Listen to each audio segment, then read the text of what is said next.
Hello everyone, and welcome back to Kevin Audiobook TV. It's great to have you here once again as we continue our journey through the incredible world of Shadow Slave. Thank you so much for your continued support, your patience, and for being part of this amazing community. I hope today's episode gives you a chance to sit back, relax, and escape into the story for a while.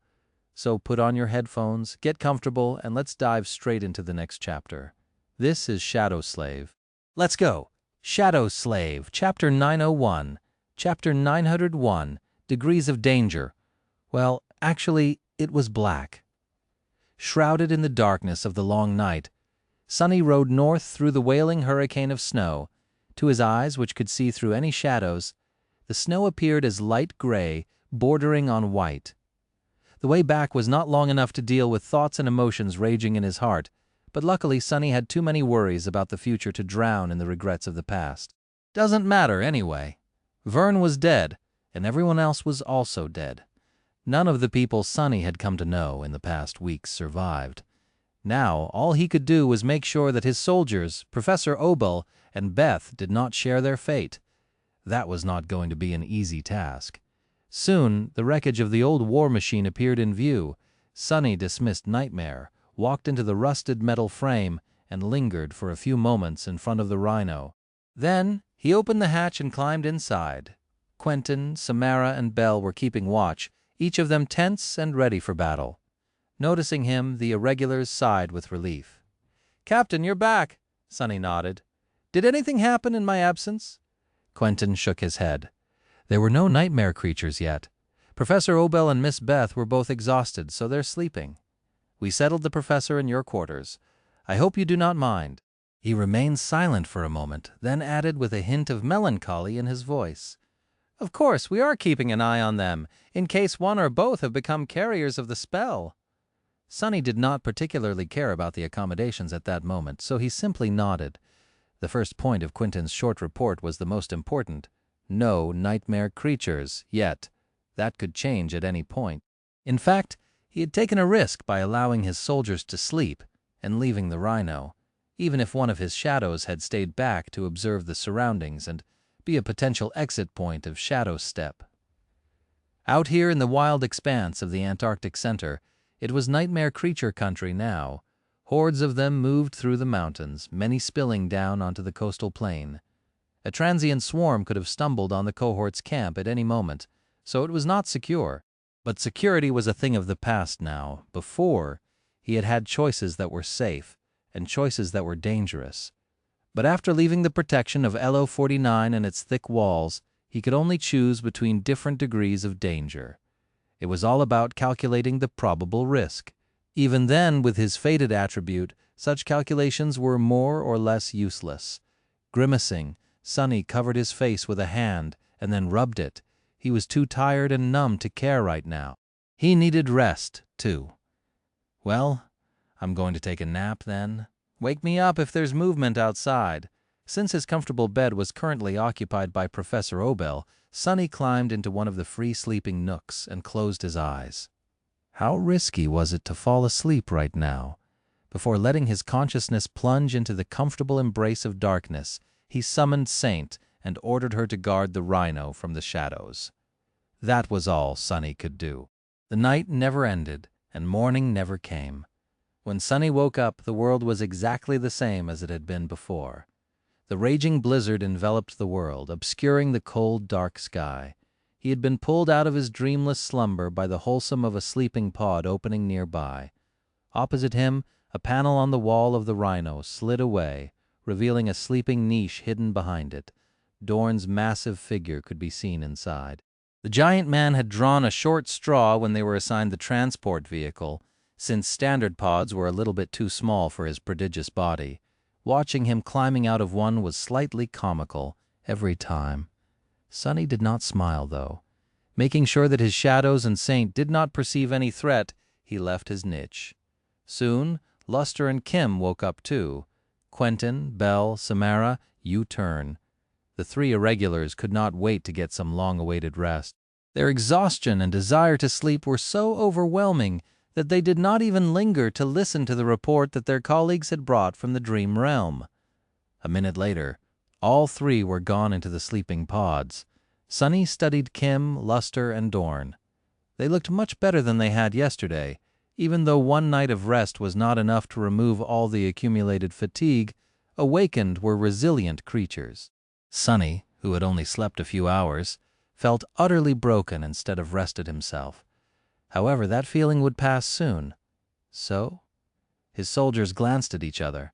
After a few moments, Dorn was the first one to speak. "It's not good, Captain."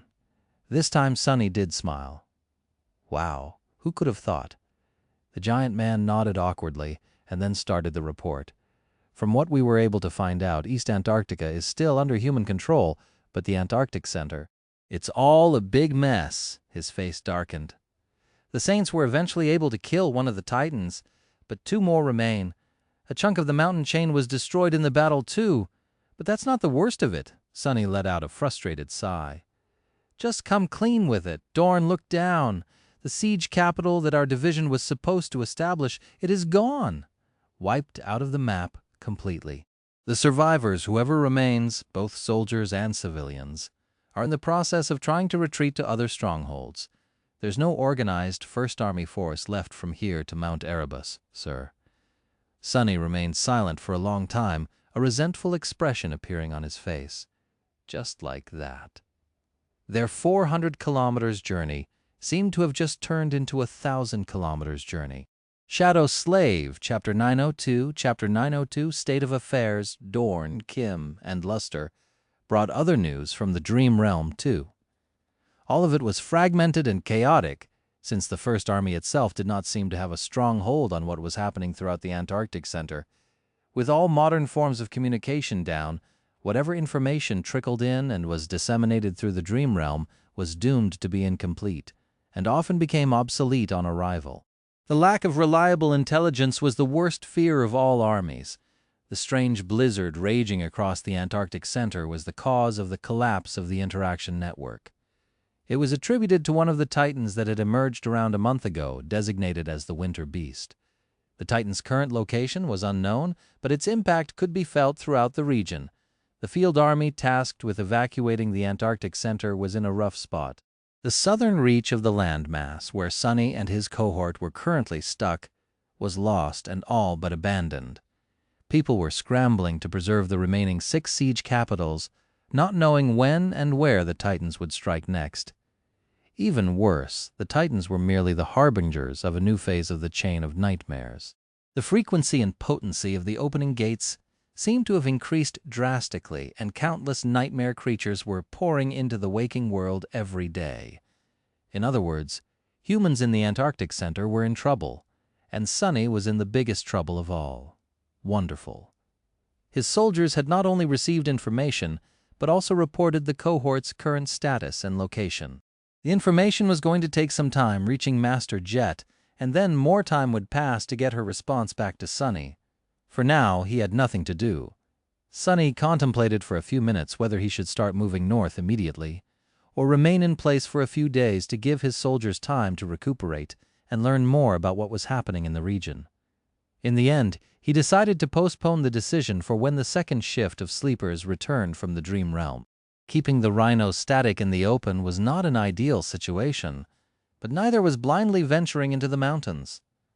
Either way, there was a big chance that a disaster would find them, but at least the former choice gave his soldiers a chance to get back to their peak battle states. There were also the 2 civilians to think about. After Kim, Luster, and Dorn finished their report, Sunny moved to the compact kitchen of the large vehicle, summoned the covetous coffer, and concentrated on preparing a hearty breakfast for the crew of the Rhino. Cooking always made him feel calmer. He wondered about a lot of things. How close was the Second Army to being assembled? What were the great clans doing? How hard would it be to reach the distant siege capital, which stood near Mount Erebus? That city was famed for its well-off geothermal fields. At least they would not be cold anymore after getting inside its walls. He also wondered how Rain was doing. Was she worried about his long silence, perhaps? Was she in the midst of a first nightmare? He could visit the ivory tower and ask one of the cohort members to check up on her. Effie was quite close with Rain, and so was Nephis. Kai kept in touch with Aiko, who was responsible for taking care of Rain in Sunny's absence, and Cassie seemed to know everything about everyone, in general. But no, he could not go right now. There was a difference between taking a nap and leaving for the dream realm. The former would make him several seconds late to react to danger, but the latter would make him miss it completely. With how dire the situation was, he could not allow himself to be absent. Soon the smell of cooking food brought everyone inside the Rhino to the lounge area. Even Professor Obel and Beth woke up because of it. Sonny secretly studied the old man, trying to ascertain his condition. The professor seemed to be holding up well, considering how sudden their departure had been. He still seemed ancient and fragile, but there were no signs of a sudden deterioration of his health. Nevertheless, Beth used a portable medical scanner to take a few readings and then produced a batch of medicine pills and supplements from her bag, acting like a concerned nurse. Sonny placed plates of fragrant curry on the table, as well as a pot of coffee and several bars of dark chocolate for the dessert. Considering their situation, this modest meal seemed strangely opulent. Before eating, Professor Obel looked around with curiosity, then smiled and uttered in his usual friendly tone, "That is an impressive machine you have here, Master Sunless." Luster, who was already bringing a spoonful of curry to his mouth, paused and grinned. "It is, isn't it? Of all the vehicles I've driven, our Rhino is the most fearsome. This one time we had to plow through a whole swarm of low-rank nightmare creatures. Ah, it was spectacular." The old man smiled. "It's conducive to see this design still being used and kept up to date. I knew the engineer who initially created this APC concept, you see. Of course, back then, it was far less advanced. Spelltech was not even in its infancy, so the solutions she proposed to make such a massive vehicle move at an acceptable pace were nothing short of revolutionary." Sonny tilted his head, trying to imagine it. A world without Spelltech. It was hard to conceive of such a thing. And yet, Professor was obviously right. Just half a century ago it had not existed, huh? Everyone ate, knowing that they would need a lot of energy to face what was about to come. At some point, though, Beth threw a complicated glance at Sonny and asked, "Now that things seem to have calmed down a bit, can you finally explain what prompted this sudden turn of events, Master Sunless? Why did we have to leave LO49 in such a hurry?" Not that I am doubting your decisions, though." He remained silent for a bit, sipping his coffee.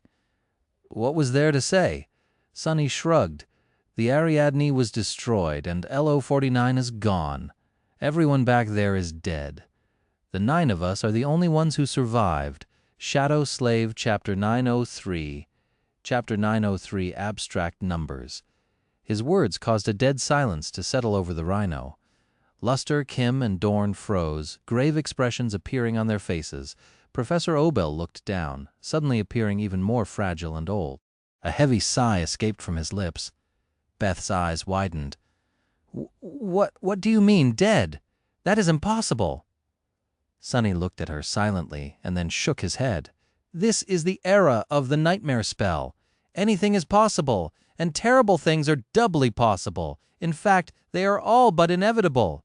We were lucky to get out in time, but the others were not. That is all there is to it."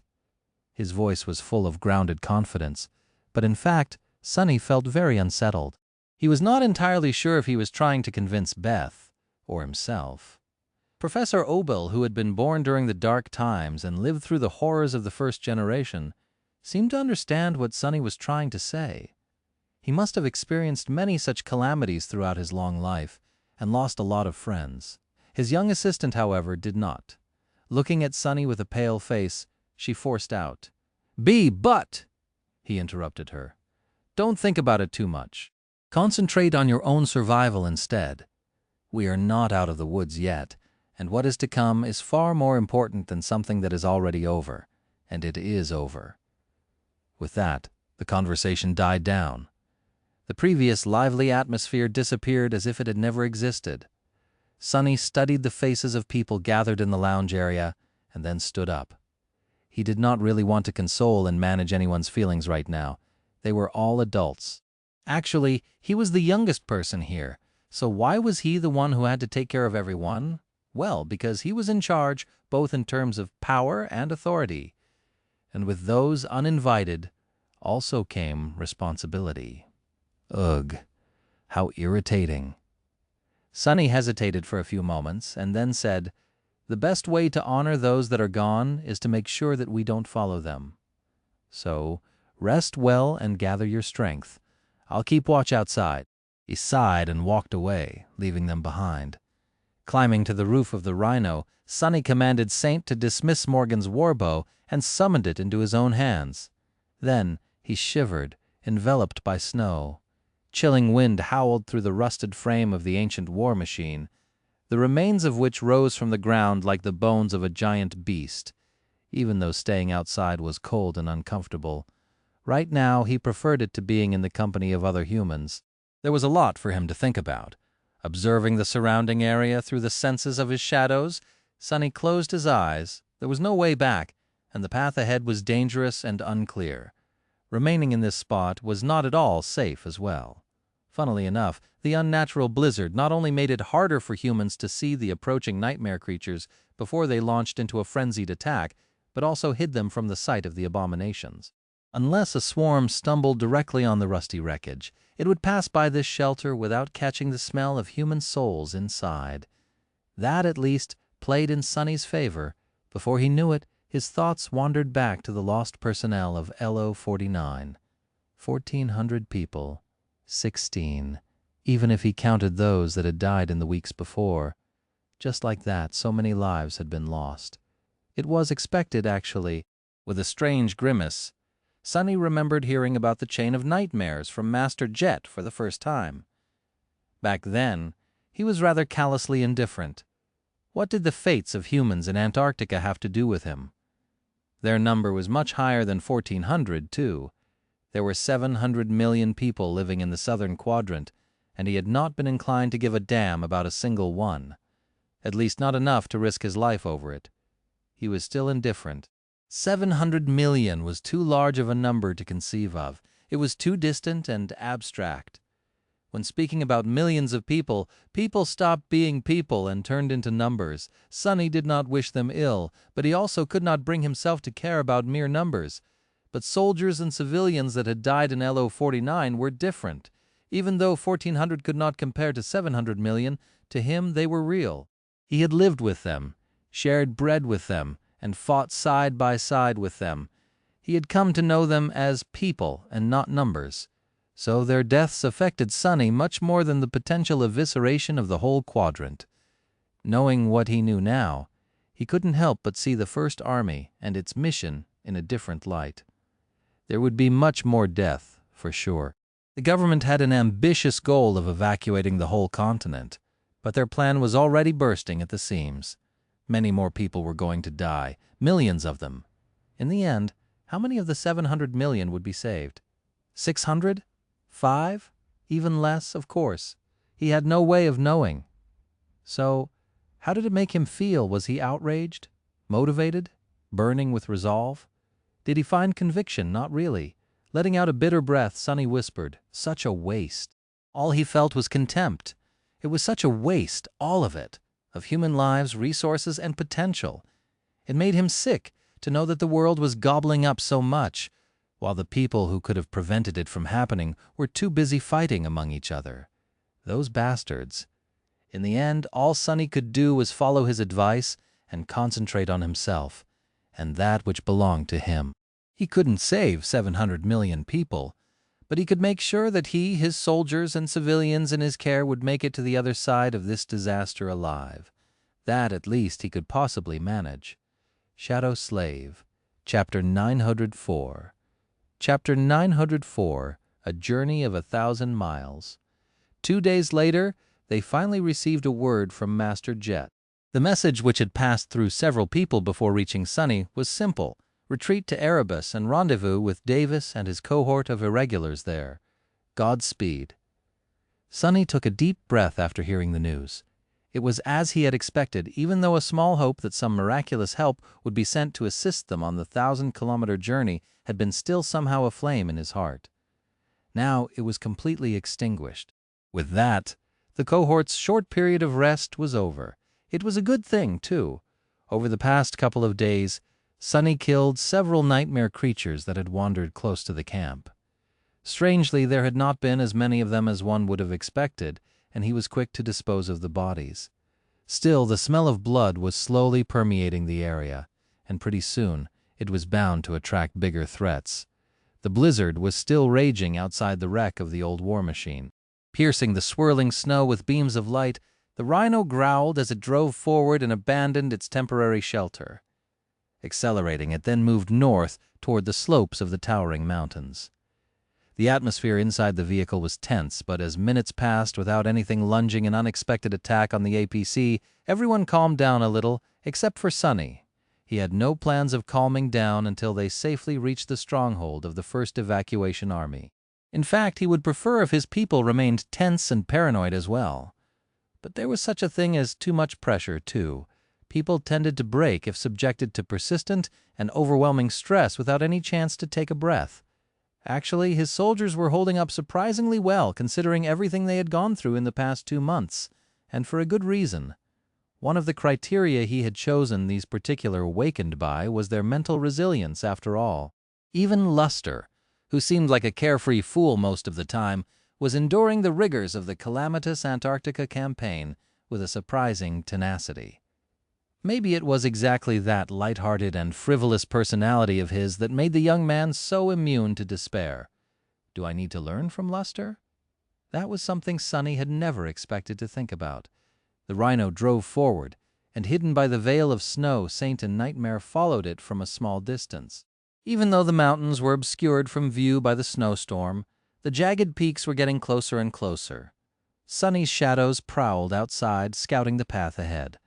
Just before they reached the terminus that separated the coastal highway, which stretched along the whole length of the Antarctic Center, from the road leading to the former LO-49 and the path that took a turn to climb high into the mountains, one of the shadows noticed something strange in the snow. Sunny hesitated for a few moments, frowning. Then he moved closer to the pilot's seat and spoke calmly. "Turn to the left a little and slow down. We are going to take a stop in a couple of kilometers." Luster obediently followed his instructions, gradually slowing down. Eventually, the massive vehicle came to a halt. Sunny opened the hatch and dove into the blizzard, the polished black wood of the cruel sight's shaft falling silently into his hand. Struggling against the wind, he then walked forward and stopped in front of a tall pile of snow. Less than 100 meters forward was the terminus of the coastal highway, with several empty buildings standing with their doors ajar. Some distance away to his left was the ocean, which made Sunny feel very tense. Right now, however, his attention was concentrated on the tall mound in front of him. Under a thick layer of snow, portions of a massive carcass could be seen. The nightmare creature had not been dead for long, a day at most, maybe 2.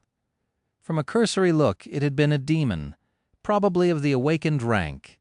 Judging by the vicious wounds covering its body, it had not been killed by human weapons, and as if to illustrate that point, large sections of the carcass seemed to have been devoured.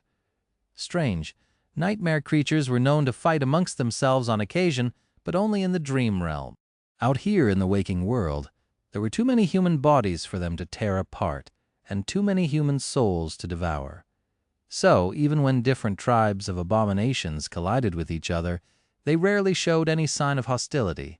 Hunting down much tastier prey always took precedence. However, with how many nightmare creatures were currently rampaging across Antarctica, and how concentrated the human population had become due to being moved to a small number of siege capitals, things could have changed.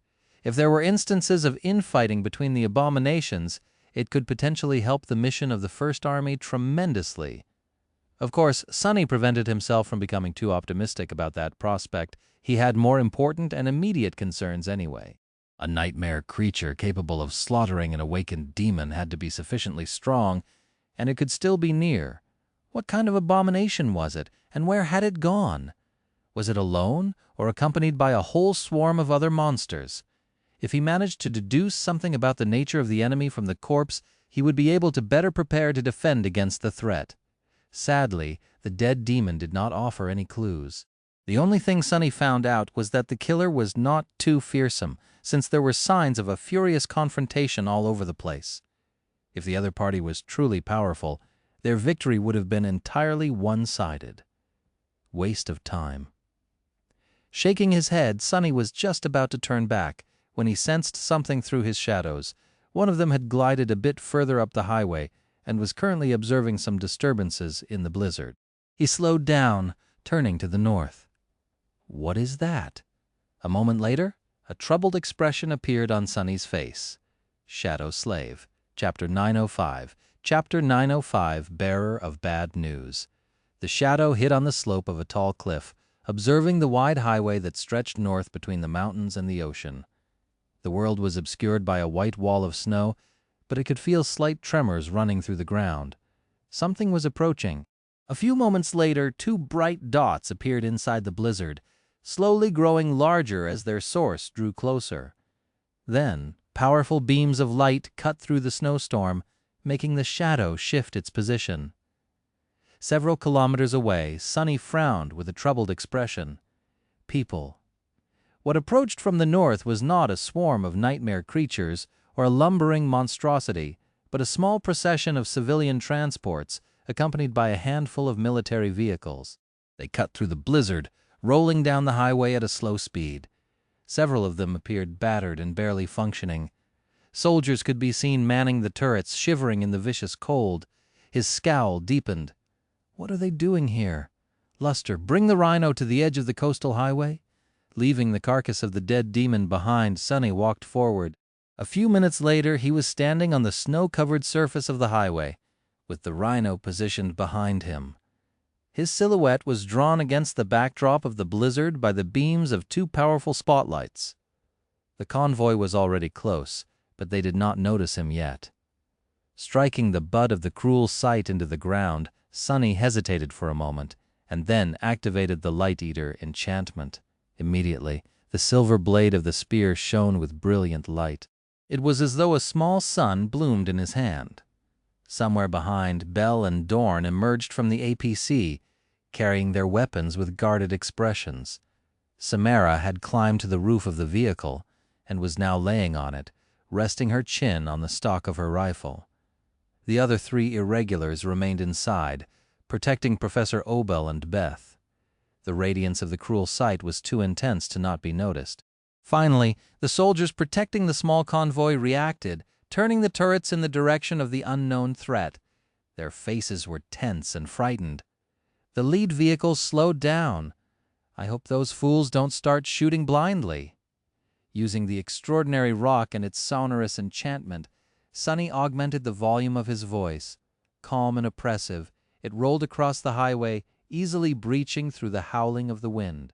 This is Captain Sunless of the 1st Irregular Company. Think twice before you shoot. Luckily, the soldiers seemed to have preserved at least some of their composure. No bullet flew in his direction. Not that a mundane bullet would be able to do him serious harm, let alone scratch the surface of the undying chain. A few minutes later, the lead vehicle of the strange convoy came to a screeching halt not too far away from the rhino, forcing the transports to follow suit. A figure in a military uniform emerged from it, hesitated for a bit, and then headed towards Sonny. Judging by the lack of an armor-type memory and the way the man was holding to the collar of his coat, shivering in the cold, his was a mundane human. While the soldier walked, Sonny's shadows got closer to the convoy and studied it. The transports were full of frightened civilians, and their military chaperones were few and far between. Everyone seemed to be in a rough shape, tired and numb. There were women, children, and elderly among the refugees, all scared and exhausted, but not a lot of men, and there was not a single awakened among them. Sonny's mood turned darker and darker.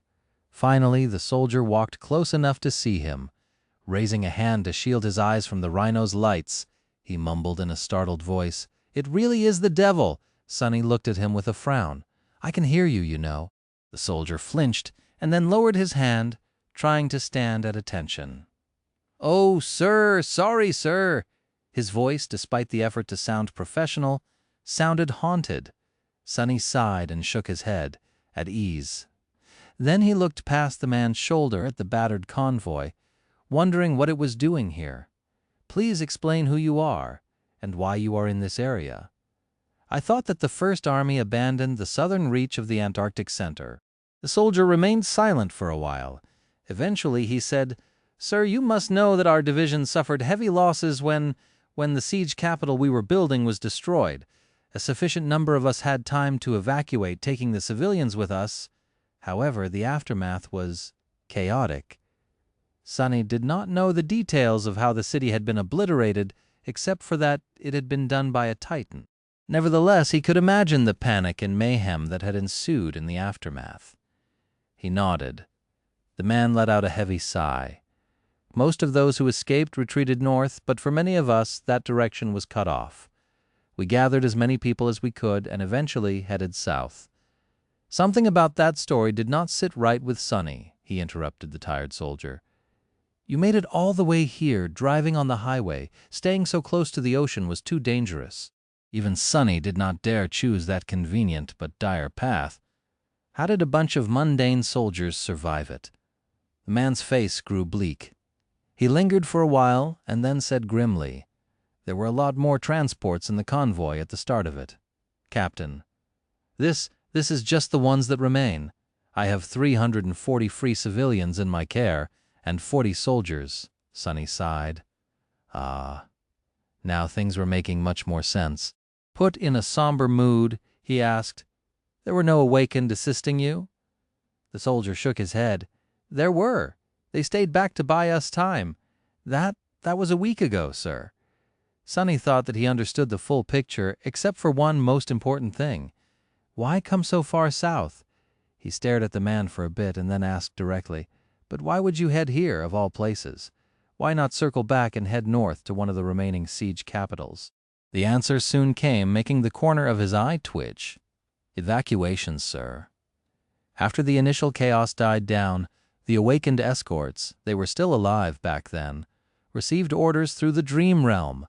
We were to proceed to a facility called LO-49, rendezvous with the battleship Ariadne that is supposed to be waiting for us there, and escape, although we are a little late, just by a day or two.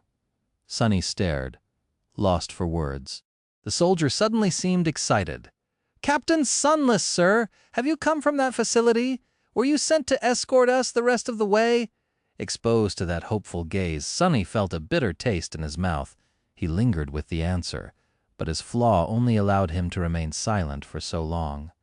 Eventually, he opened his mouth and said simply, "No, the Ariadne was destroyed, and LO-49 is lost.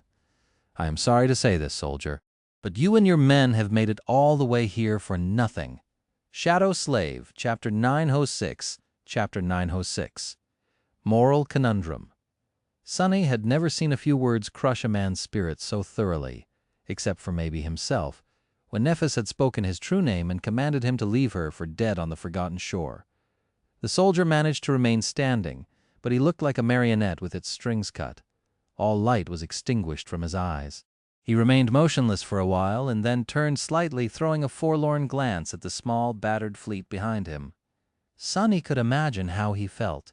After surviving the cataclysmic destruction of the siege capital, these people weathered untold horrors to make it this far alive.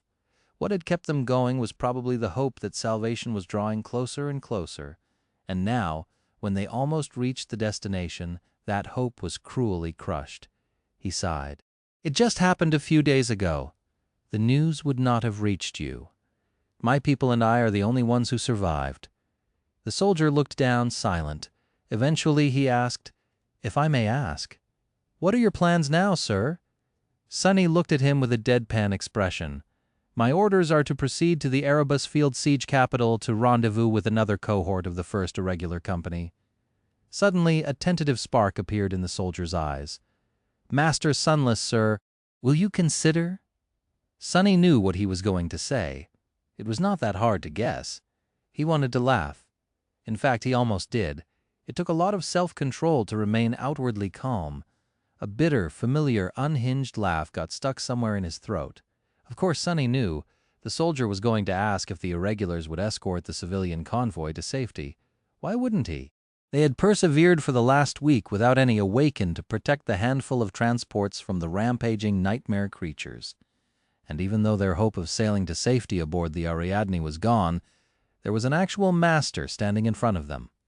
And not just any master, but one of the most deadly ones in the First Army, accompanied by a cohort of absolute elites. The irregulars were the cream of the crop of human forces. Surely they wouldn't leave defenseless civilians behind. Surely. The problem was that this decision was not an easy one. Heavily armored and exceedingly maneuverable Rhino could potentially make the 1,000-kilometer journey to Mount Erebus. The flimsy and damaged civilian transports, however, their ability to traverse the mountains was doubtful. At the very least, they would slow down and limit the versatile APC, which would put its crew in danger. By agreeing to take charge of the convoy, Sonny would not only make his task several times harder, but also drastically increase the chance of his own soldiers dying. That was why he wanted to laugh. In Sonny's last conversation with Vern, the stalwart master had told him that it was impossible to get hundreds of civilians through the mountains alive. Back then, Sonny had responded by saying that people could not know what was impossible until they tried it. And now, he had to either leave these people to die or eat his own words and put his money where his mouth was. Oh, this is a good one. This one is great. I see you, fated. The soldier's words died on his lips as he watched Sonny's unmoving face. Sonny remained silent. So what was he supposed to do? Was he supposed to take responsibility for hundreds of refugees at the expense of his soldiers and Professor Obel? Or follow cold logic and do what had to be done, abandoning them to fate? No, but there was no need to hide behind words. There was no fate in this case, only death. What was the right choice? A strange smile appeared on his face. What would a man of conviction do? Ah, a man of conviction would have probably stayed at low 49 and died. How complicated. Despite his aspiration to find the elusive thing called conviction and grow stronger through it, Sonny had not had any success in that regard yet. He still stood for nothing and was as unmoored as he had been at the start of it. Some people might have had an unwavering moral compass, but he was not one of them. Sonny mostly acted on a whim and pursued his own narrow interests. In fact, simply hearing someone speak about morality always filled him with suspicion. So he did not have a straightforward answer to what was the right thing to do in this situation. However, Sonny might not have known what he believed in, if there even was such a thing, but he knew what he despised very well. Just a few days ago, he had sat on the roof of the Rhino, full of contempt for the bastards who could have saved countless lives in Antarctica, but decided not to, the damned sovereigns. So, following that logic, wouldn't he be doing the same by leaving the refugees to die in order to serve his personal convenience? What a weird and perverted way of thinking about things. Sonny was honestly not sure about the validity of that conclusion, or if it even made any sense. But it was the best one he had managed to come up with. So after a long stretch of silence, he said, "How much food and clean water do you have left?" The soldier did not seem to understand his question. He stared blankly at Sonny for a few moments, and then perked up a little. "We have a large surplus of both food and water, sir. That is one thing we don't lack. We also have a working water filter." Sonny remained silent for a little while, and then nodded. "All right. Then you will follow us to Erebus Field. Do note that we will be moving through the mountains. Do not worry, though.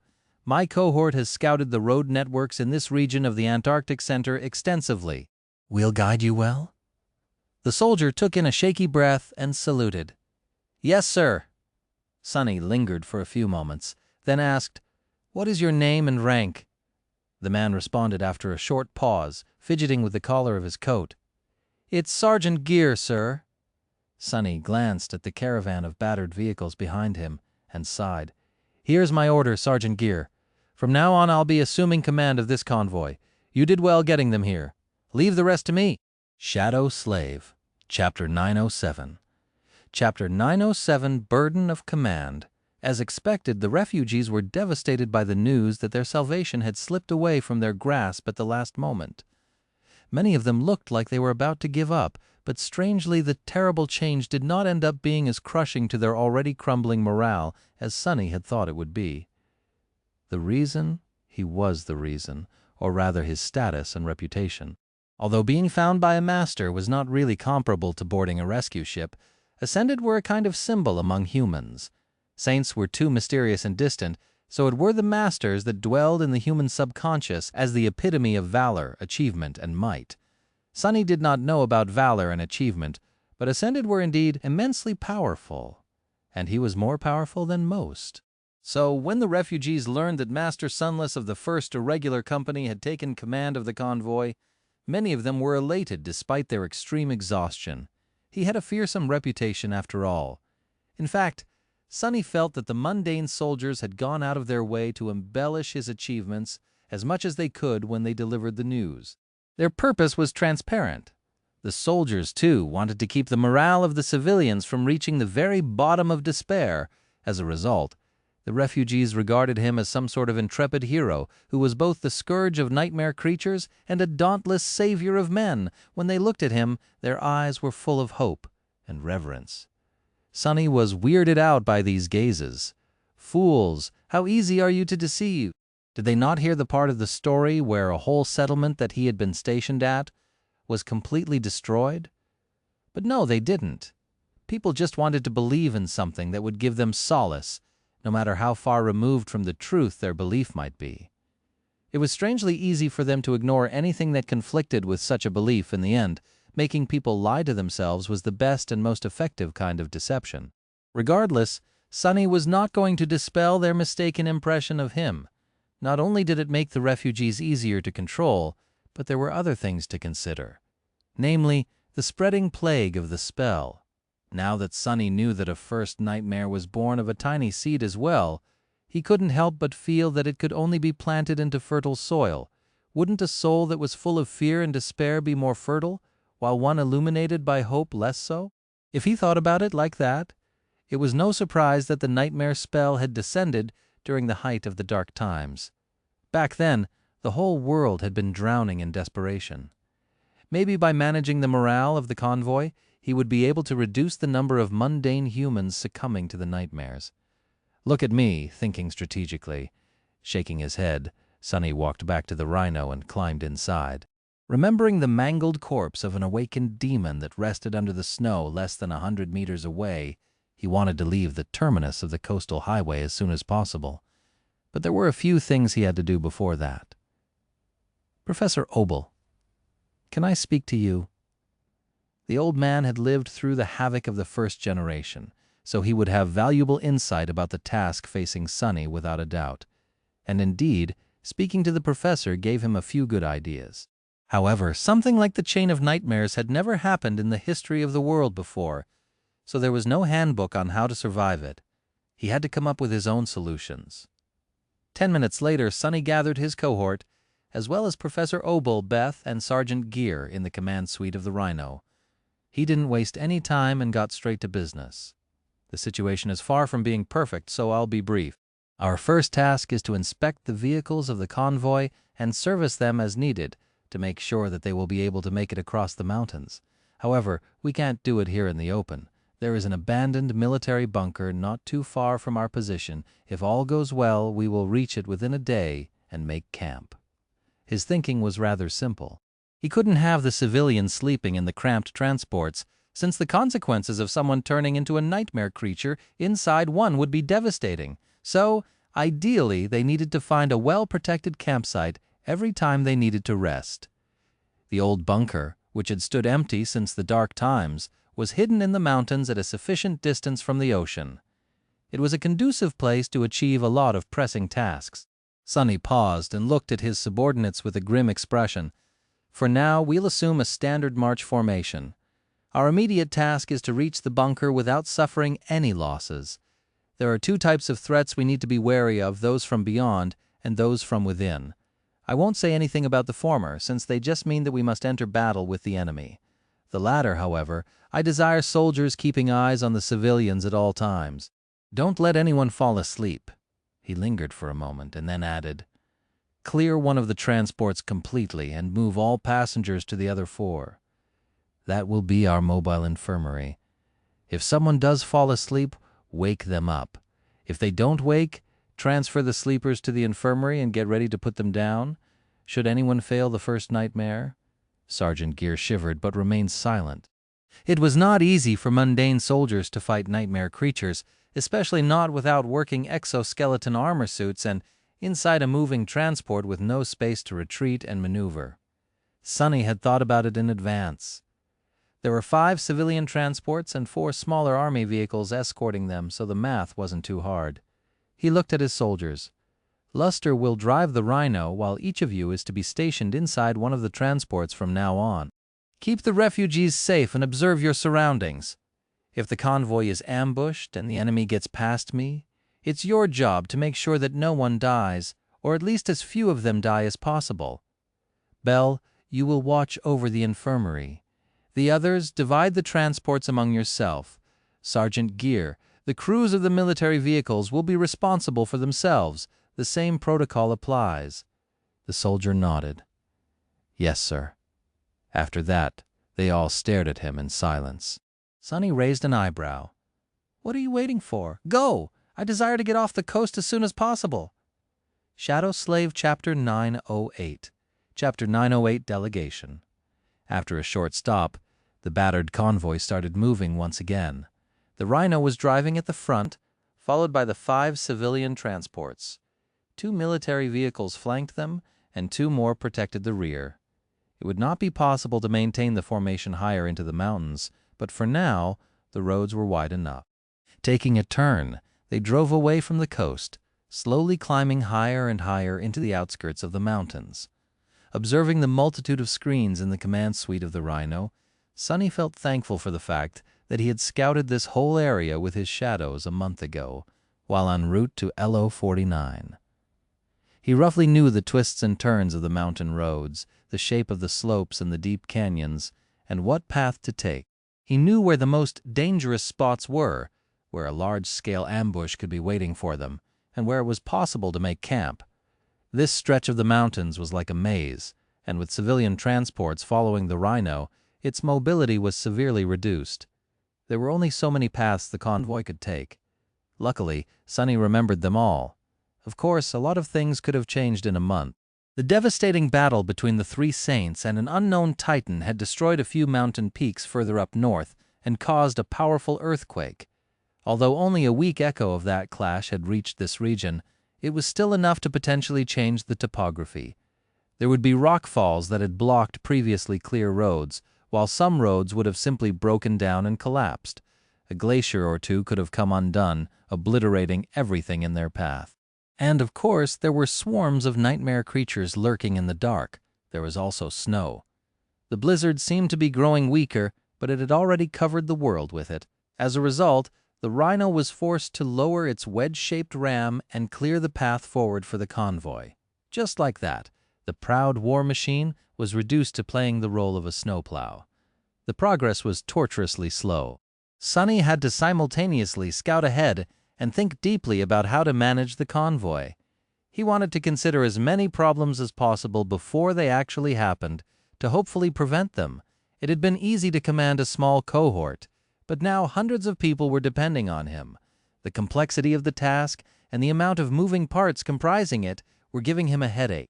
Not to mention the daunting trial of daring to guide a caravan of refugees through a war-torn, apocalyptic expanse of the continent that was being slowly devoured by the inescapable tide of darkness. At least there is no giant tower this time. Sonny smiled bitterly and turned his head, staring at Beth, who was looking at the external camera feed with a detached expression. Feeling his gaze, she looked back. What? Sonny studied her for a few moments. Beef, you have administrative experience, right?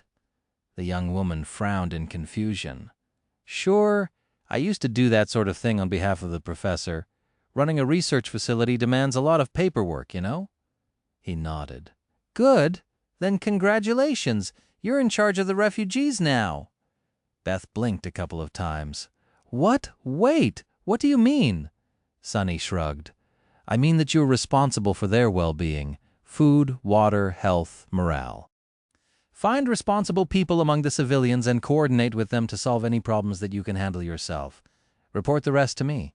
You will be a filter between me and the civilians. Understand?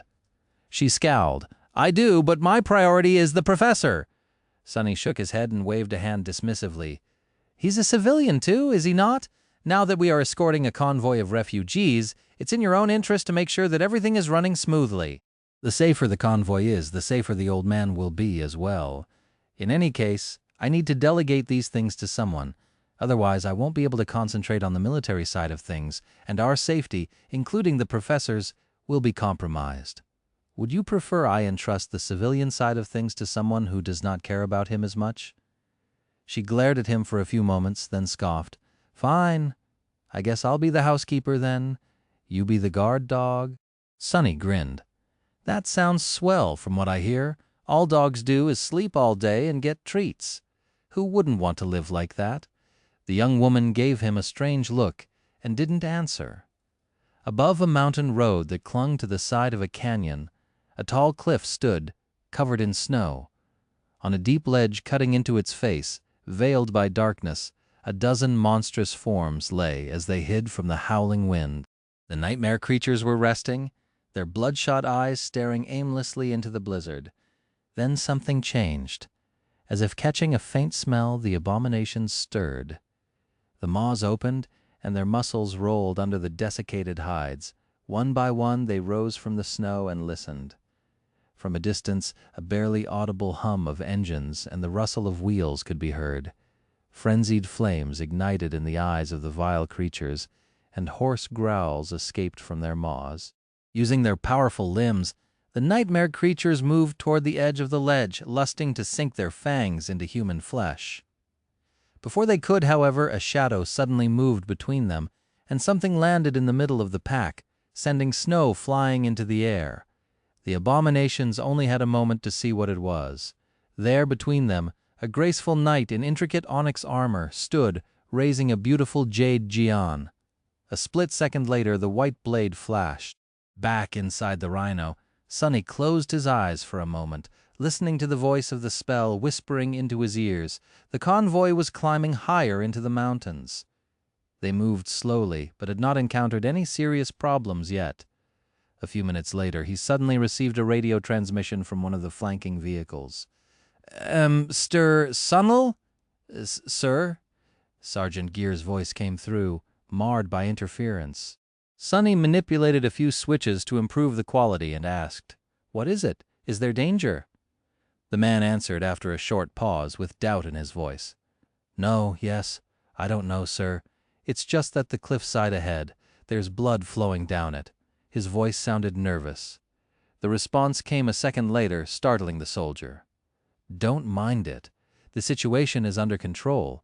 Keep your eyes open and move forward."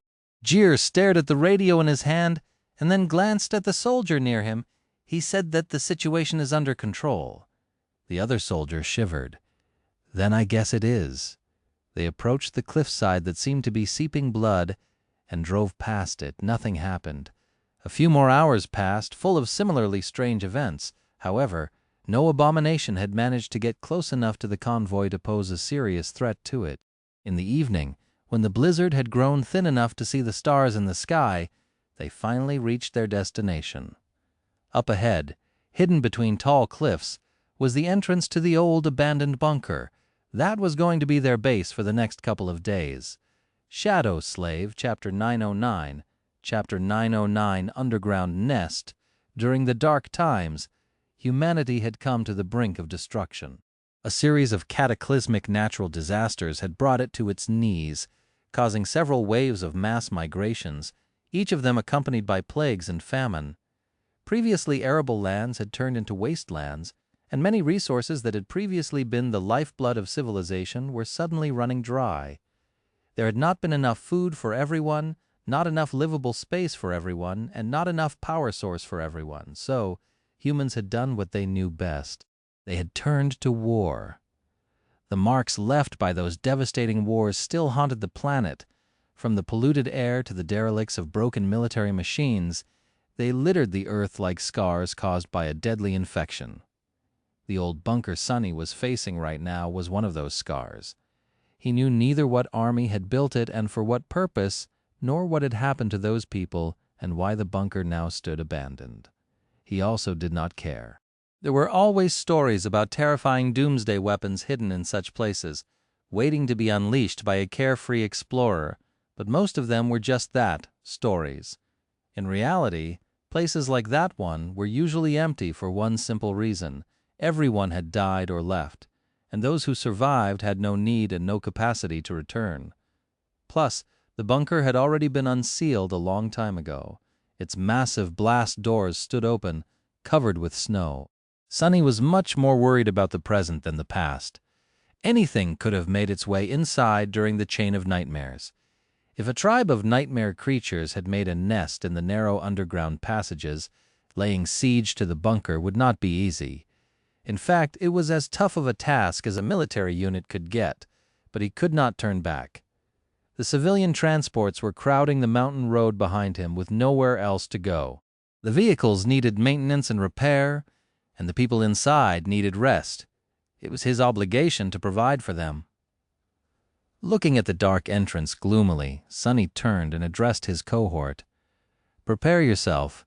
The 7 of us will enter the bunker in 15 minutes. Sergeant Gear, who stood nearby, hesitated for a few moments. "Sir, what if there are nightmare creatures inside?" Usually, the task of clearing an underground nest would only be entrusted to a much larger and better prepared force. Sonny stared at the soldier silently, and then shrugged. "There are so what?" His shadows were already creeping through the dark bunker, scouting its many chambers and passages.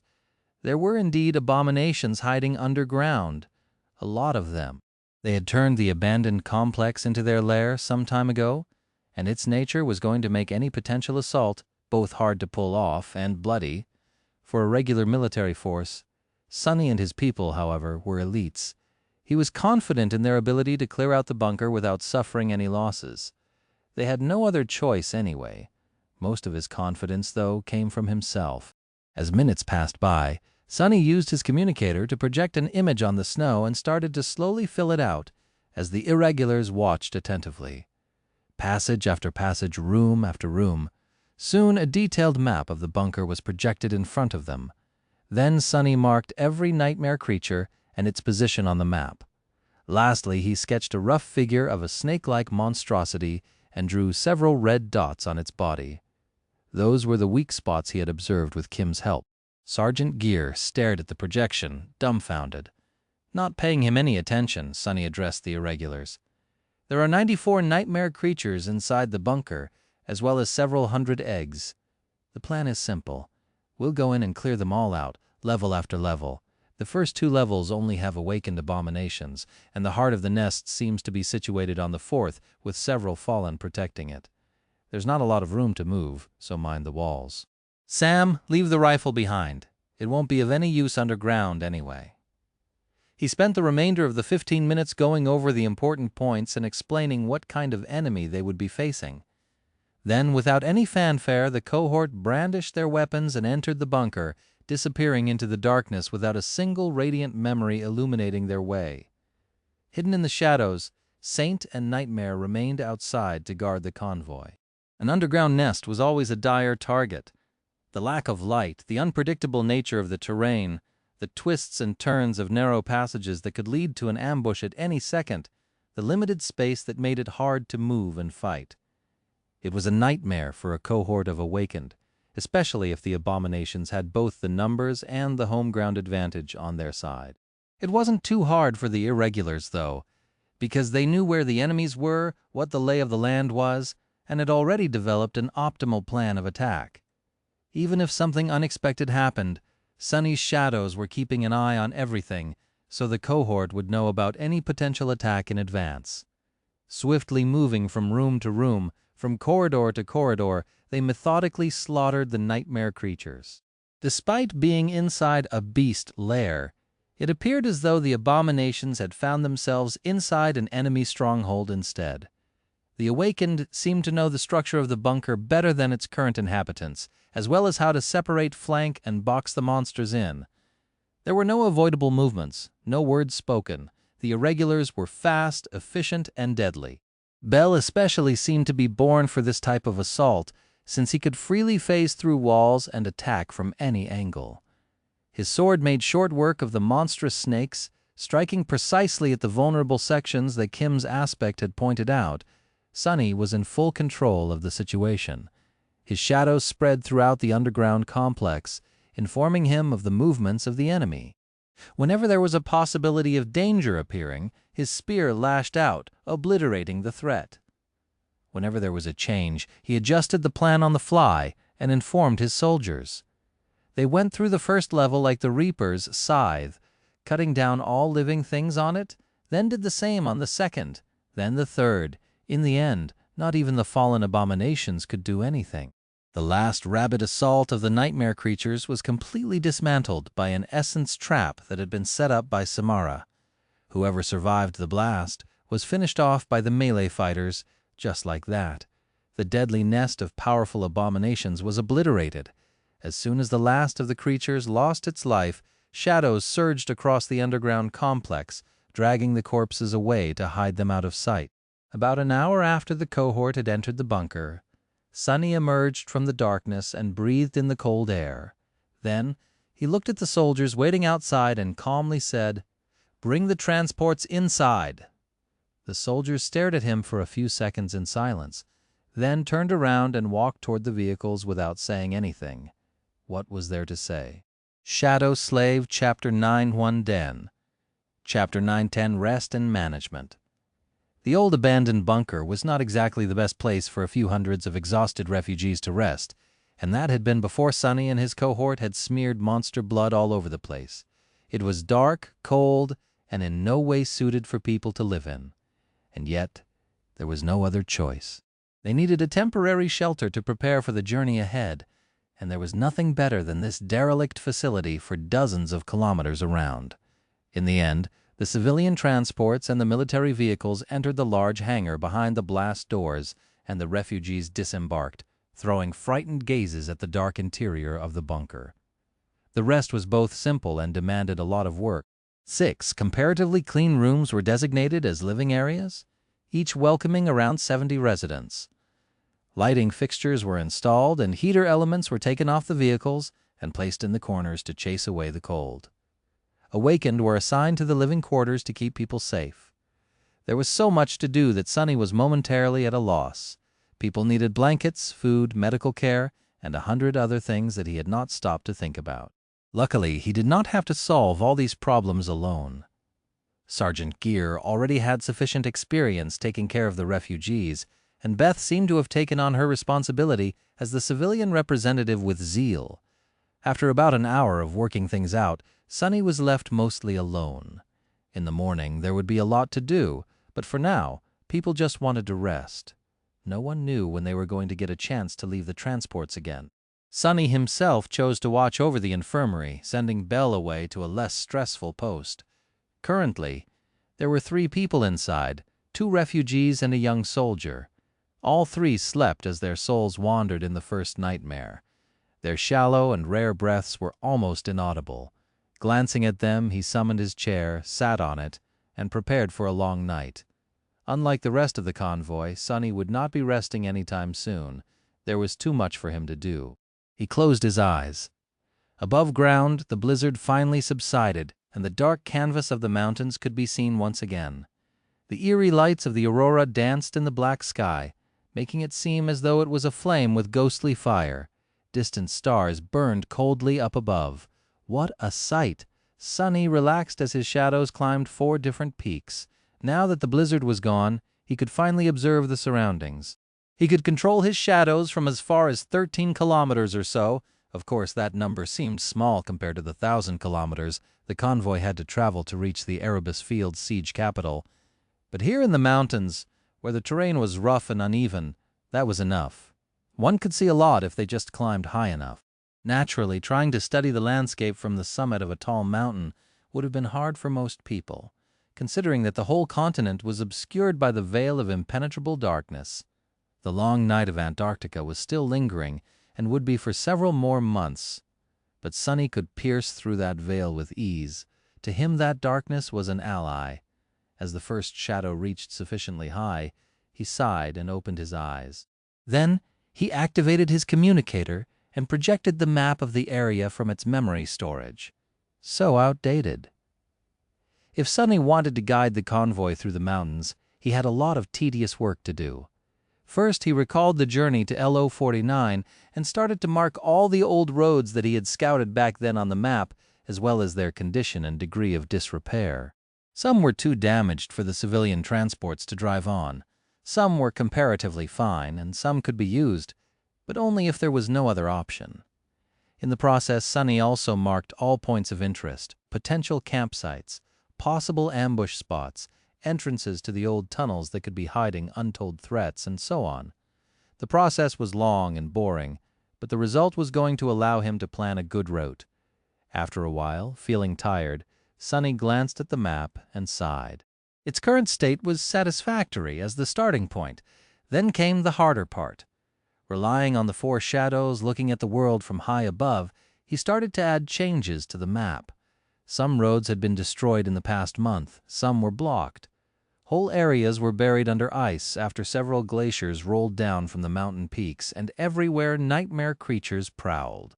Due to his credentials as an academic explorer, Sunny was not a novice to drawing maps, although they had all been that of the dream realm in the past.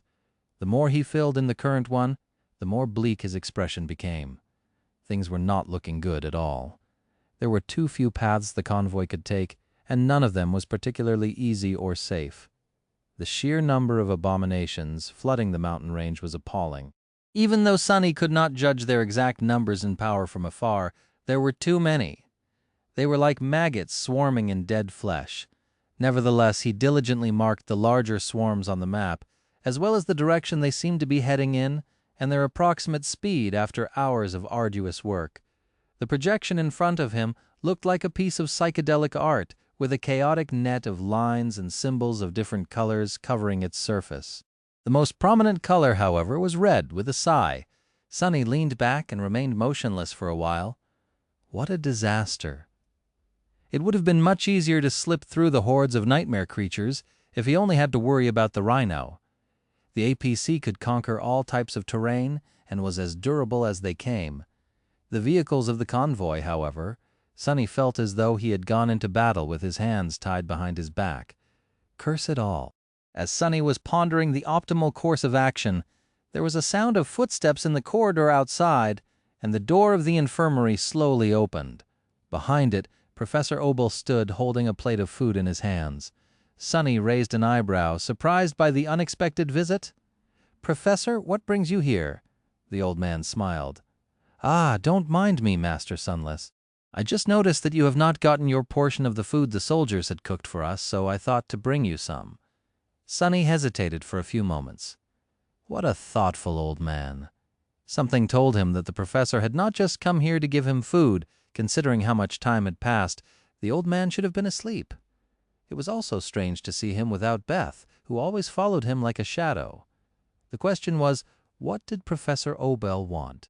Shadow Slave, Chapter 911.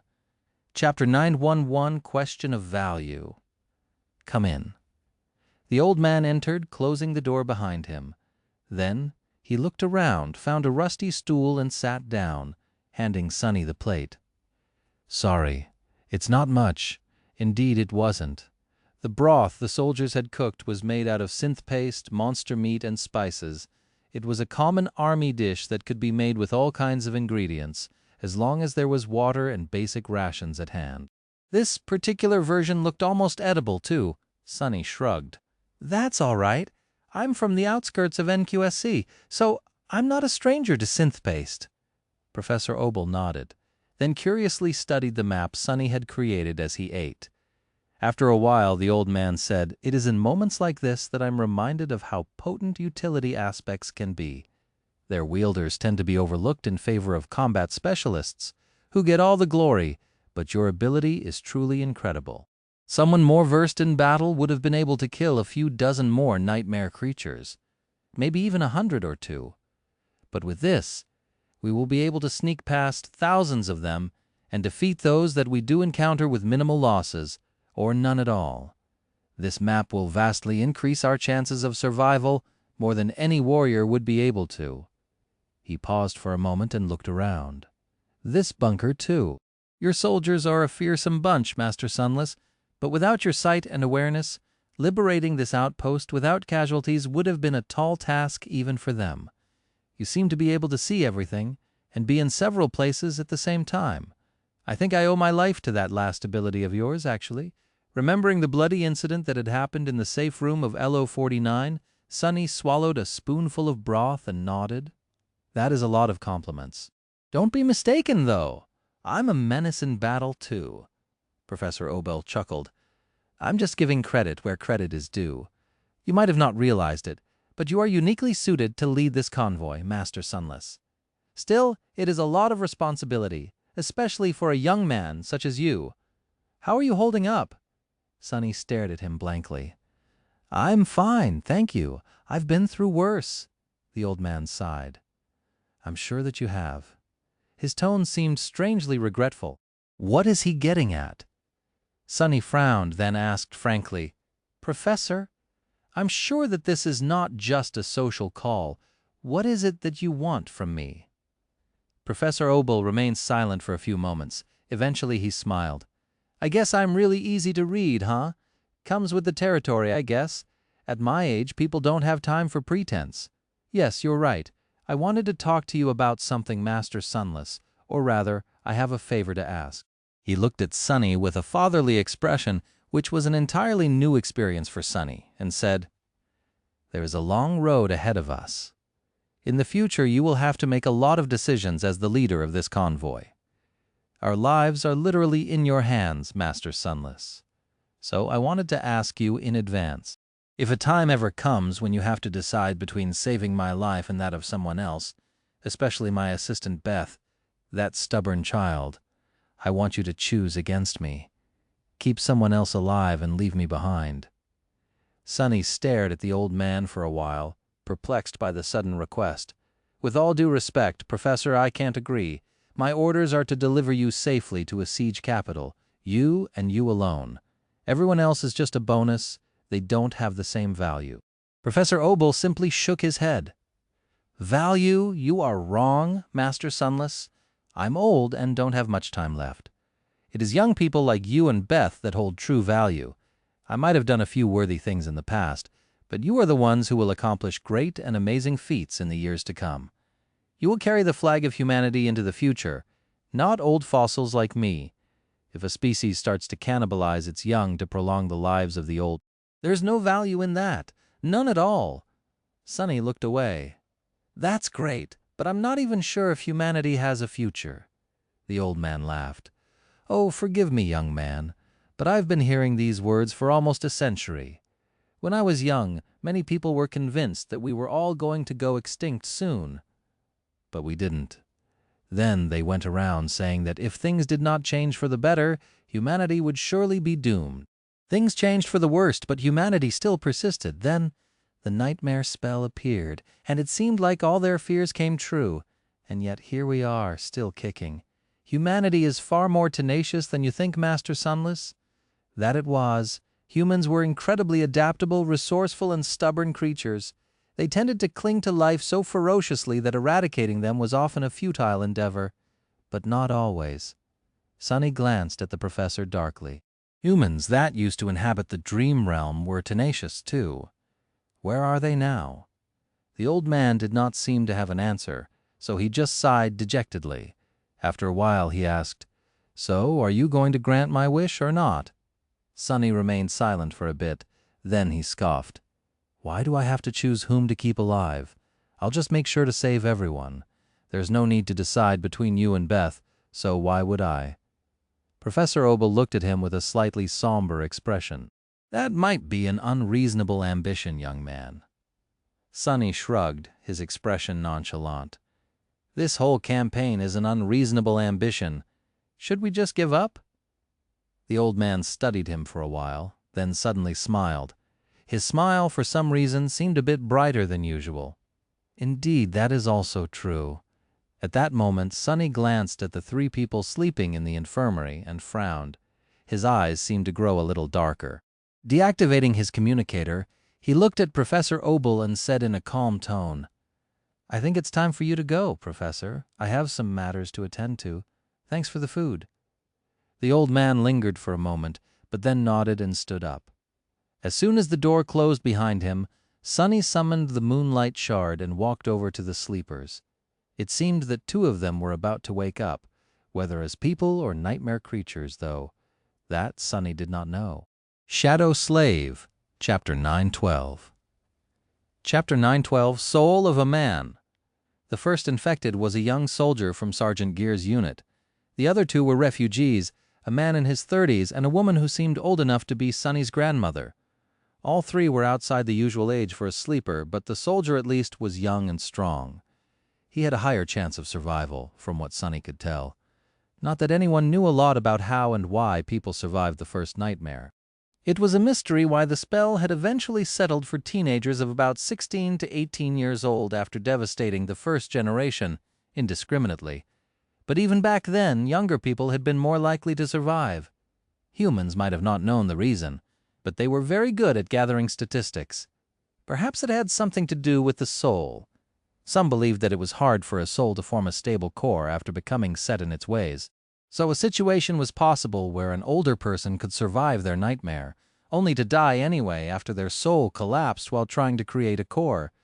That hardly seems fair. But fairness was a human concept in the end. The spell had its own principles which did not always coincide with what humans considered just. Currently, the soldier and the male refugee were stirring, as if on the cusp of waking up. Sunny observed them from above, holding the moonlight shard in his hand. He was strangely fascinated. To his eyes, the changes happening to the souls of the sleepers were revealed in detail. The weak, faint golden light inside them was swirling and moving, caught in the throes of a growing turmoil. Sunny had gone through the process himself many times. However, he had never seen it happening in front of him to someone else. Right now, the souls of the two humans were weak and insubstantial. They were more like an idea of something than an actual thing. They were alive and had shadows, but that was pretty much it. However, through a mysterious process, the formless state of a mundane soul was being galvanized, slowly creating a more solid shape. A soul core was not a soul. Rather, it existed within the soul, serving as both its fulcrum and nexus. At least that was how Sunny perceived it. Encompassing a core granted a lot of benefits to a soul, but it also placed a burden on it. Not every soul was powerful and vast enough to sustain one, let alone several. The proof of it was the terrible pain he went through every time his class rose. Regardless, both the soldier and the civilian seemed resilient enough for the task at hand. The faint golden light saturating their bodies grew slightly brighter, and in it, streaks of a stronger radiance appeared. These streaks flowed to their chests and swirled, slowly merging into spheres of brilliant light. The whole process seemed miraculous. As the two spheres grew fuller and more defined, the familiar shapes of two soul cores started to emerge from the brilliance. But then, there was a change. The nascent soul core of the young soldier exploded with a flood of ethereal flame, which rolled through his body as a radiant wave, rejuvenating it. The civilian, however, as Sunny watched with a bleak expression, a seed of darkness appeared in the center of the forming core. It quickly expanded, spreading like a cancerous growth. Repulsive veins of darkness spread through the dying light, consuming it. The more of the light was consumed, the faster it spread. Corruption. Sunny was almost certain that this was what he was observing, a living being succumbing to the corruption. The corruption had existed long before the nightmare spell. And although he did not know its source and purpose, he knew that it was an enemy. The enemy, perhaps. Sunny suspected that he had once come very close to becoming corrupted himself on the second level of the Ebony Tower. The terrible rot that had eaten through Weaver's arm and forced the cunning demon to sever it. Had it not been the same thing, only in a far more pure and harrowing form? As Sunny watched, revolting tentacles of the corruption spread through the body of the man, becoming one with it. Then the body started to change. The skin turned dark, and the teeth suddenly elongated, piercing through his lips. The bones cracked, rearranging themselves. Before anything else could happen, though, the narrow blade of the moonlight shard pierced the man's chest, going straight through his heart. The forming soul core, now parasitized by the corruption, was torn apart, The grotesque body convulsed and grew still, its last breath escaping as a hoarse groan. Sonny sighed and looked at the dead man with regret. After a while, he whispered, "Rest well now. Your nightmare is over." Sonny lingered for a few moments, then glanced at the other one. Everything seemed to be going fine for the young soldier. His soul core was all but formed as there were faint streams of weak essence coursing through his body. The body itself was being rebuilt by it, growing healthier and stronger, getting one step closer to perfection. Before too long, the convoy would welcome another sleeper. Sonny remained motionless for a while, then dragged his chair closer and sat down, dismissing the moonlight shard. Several shadowy tentacles rose from the ground and dragged the corpse of the unfortunate refugee away. Come to think of it, they were not too practical for such tasks. A simple tentacle was the easiest shape to create and demanded the least essence to maintain, but came short in terms of function and versatility. Maybe he needed to come up with a better shape. In any case, for now, all Sonny could do was wait. Suddenly, he felt very tired. By that time, the first of the shadows had already returned from its trip to the peak of a nearby mountain, so he closed his eyes and observed the infirmary through it. A minute passed by, then another, then a few more. Everything was quiet. Some time later, the soldier slowly opened his eyes. A hint of consciousness returned into them, and the young man looked around in confusion. The scarcely lit room, the rusted metal walls, the 3 makeshift cots, one of them drenched in blood, and a pale youth sitting on a luxurious wooden chair as if on a humble throne. The youth seemed almost like a human. Was he human? His eyes were closed. Was he alive, or was he a corpse? Was he both alive and a corpse? And that moment Sonny said, "What are you looking at?" The soldier flinched away, then shivering, he asked something stupid. "Am I dead?" Sonny frowned. Well, it was not surprising that the guy was confused. He had been lost in the first nightmare for several days. For all the poor fool knew, the convoy should have been still driving toward LO-49, racing to rendezvous with the Ariadne. He had slept through the meeting with the irregulars, Sonny assuming command, and the short journey to the bunker. To him, everything would appear strange and frightening. With a sigh, Sonny opened his eyes, leaned forward, and then slapped the soldier across the face. Not too hard, but just enough to feel it. As the young man yelped and grabbed his cheek, Sonny shook his head. "Would it hurt like that if you were dead? You're not lucky enough to die, fool. Welcome back to the waking world. Sleeper, whatever your name is. Shadow Slave, Chapter 9413. Chapter 913, Lucky Sleeper. The irregulars were the only awakened in the convoy, so the newly returned sleeper had no one else to learn from." After finding out that the young soldier's aspect had to do with melee combat, Sonny sent him to Bell and told the swordsman to show him the ropes. The sleeper was in a strange position. He was not a mundane soldier anymore, but also not a true awakened. He had an aspect, an ability, and was capable of summoning memories. However, his power was barely enough to face a dormant nightmare creature, and potent memories with active enchantments were wasted on him. Whatever. I was killing fallen devils left and right as a sleeper. Sonny sneered. Of course, no matter how much he wanted to, he could not hold everyone to the standards of the Forgotten Shore survivors. Everyone who had escaped from that hell was abnormal, and for every one of them that had, there were hundreds of those who had not.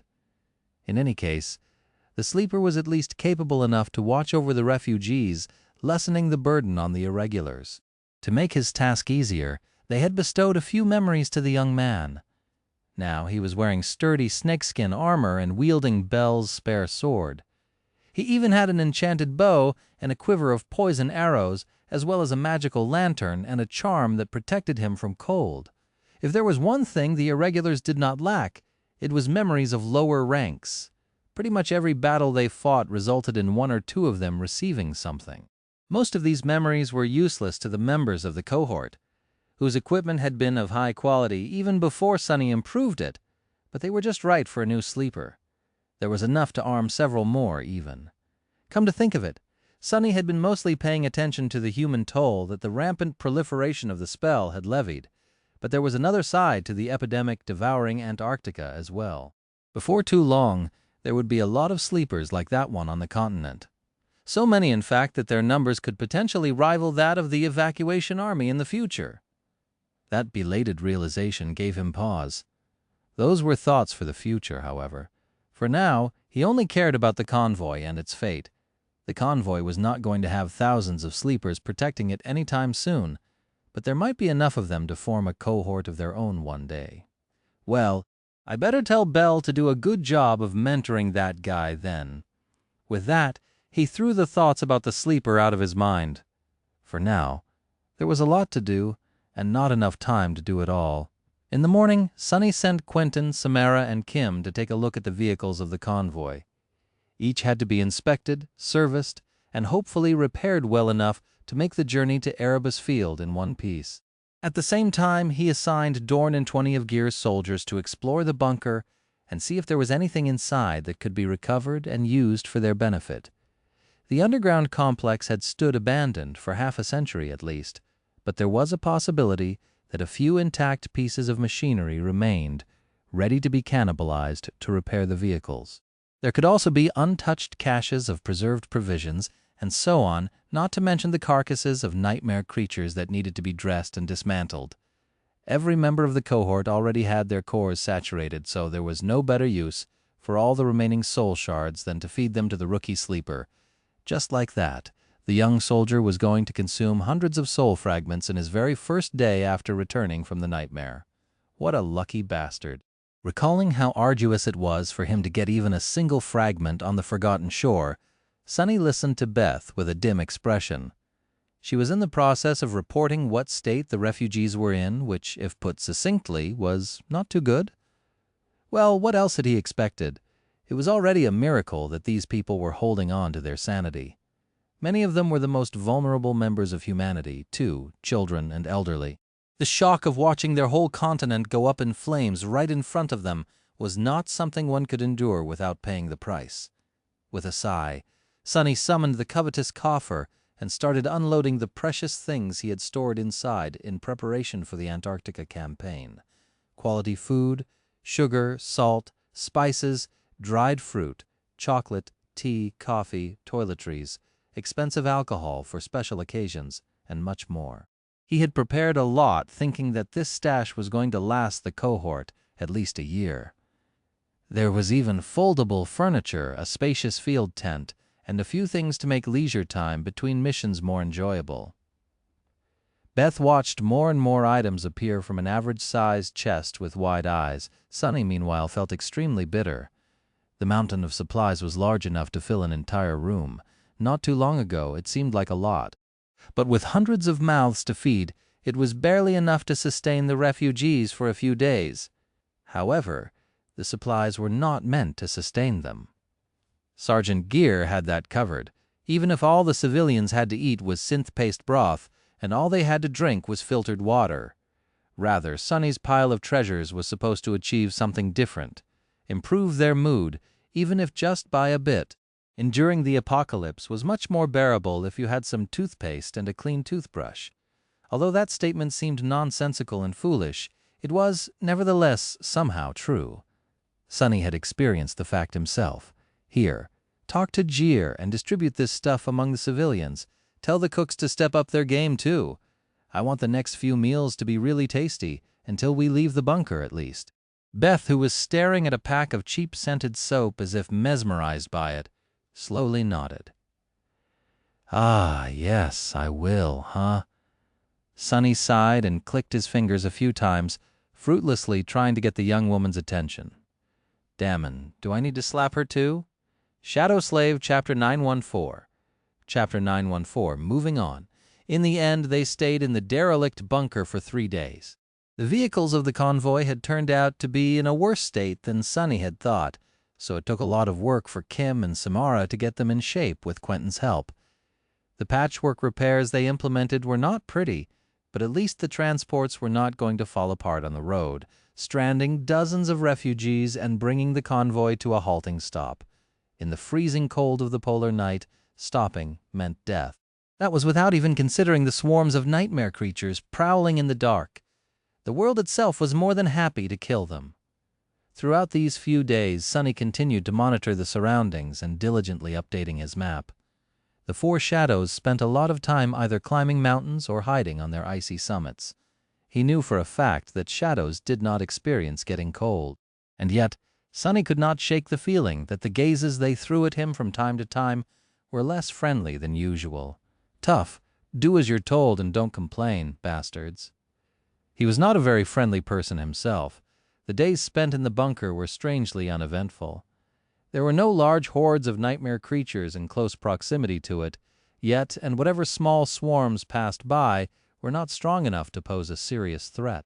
If they did attack, the abominations would have a hard time assaulting the underground complex. Its defensive capabilities, which Sunny and his cohort had braved themselves while clearing out the snake monsters, were now on their side. No one would find it easy to get to the civilians. Unless they were capable of burrowing through the ground, of course, like the monstrous lieutenant of the stone hive that had almost buried Sunny in solid stone. If they were, the bunker would become nothing short of a free buffet for such a nightmare creature. After thinking about that, Sunny ordered Luster to remain in the Rhino and monitor the seismic sensors like his life depended on it, but no dangerous abomination appeared. When Sunny was free, he silently patrolled the bunker, studying the refugees. These people seemed strange to him. After losing their homes, loved ones, and having the promised salvation be ripped out from their hands twice, he would have expected many to break, and some did, but very few. For most, life simply went on, especially the children. The last thing Sunny had expected to hear in the gloomy corridors of the abandoned bunker was the sound of laughter, but nevertheless, there it was. Kids were playing around, watched over by the elderly. They ran around, made friends, and invented various games to chase away the boredom. One even had the gall to slam directly into him while chasing after their playmates. The boy let out a startled yelp, then looked up with wide eyes and mumbled, Sorry, Uncle awakened." With that, he rubbed his forehead and dashed away, giggling. Sunny blinked a couple of times. Uncle? Uncle?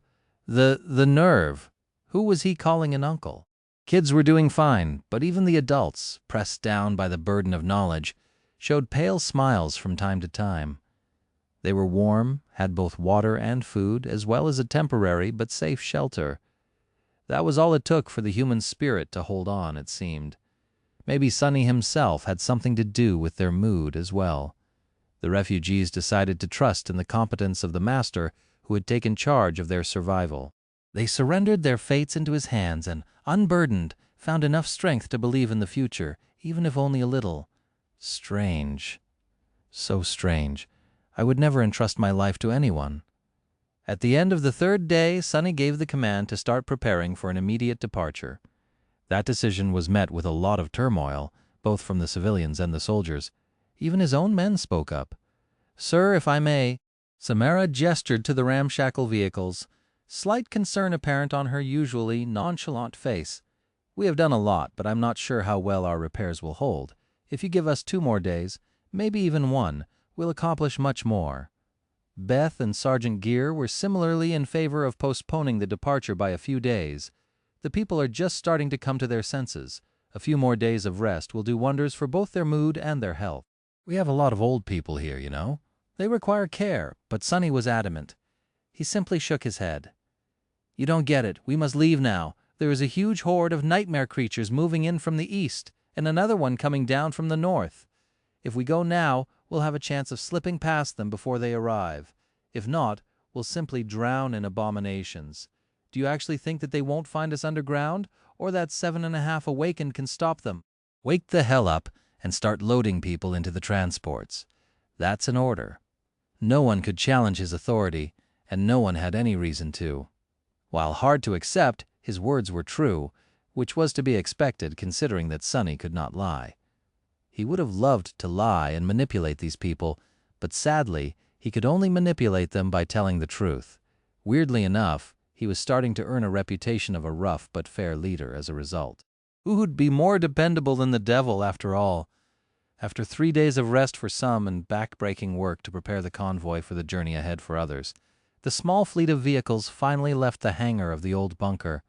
The blizzard had yet to come back, so their position was instantly revealed to everyone who would bother to look, cutting the darkness with beams of bright light and tearing the silence apart with the rumbling growls of powerful engines.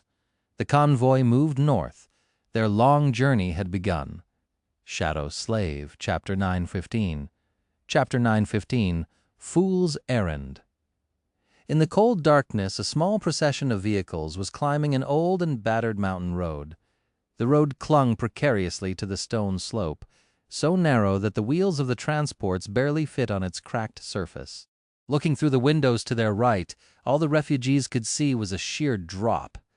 It was as though they were driving on nothing, a few centimeters away from plummeting to their deaths. From time to time, a stray rock would be pushed off the road by the wheels of the slowly moving vehicles and then fall down, ricocheting off the cliffs with startling clangor. The sound traveled far through the deep gorge, reflecting from its stone walls as it grew louder and louder.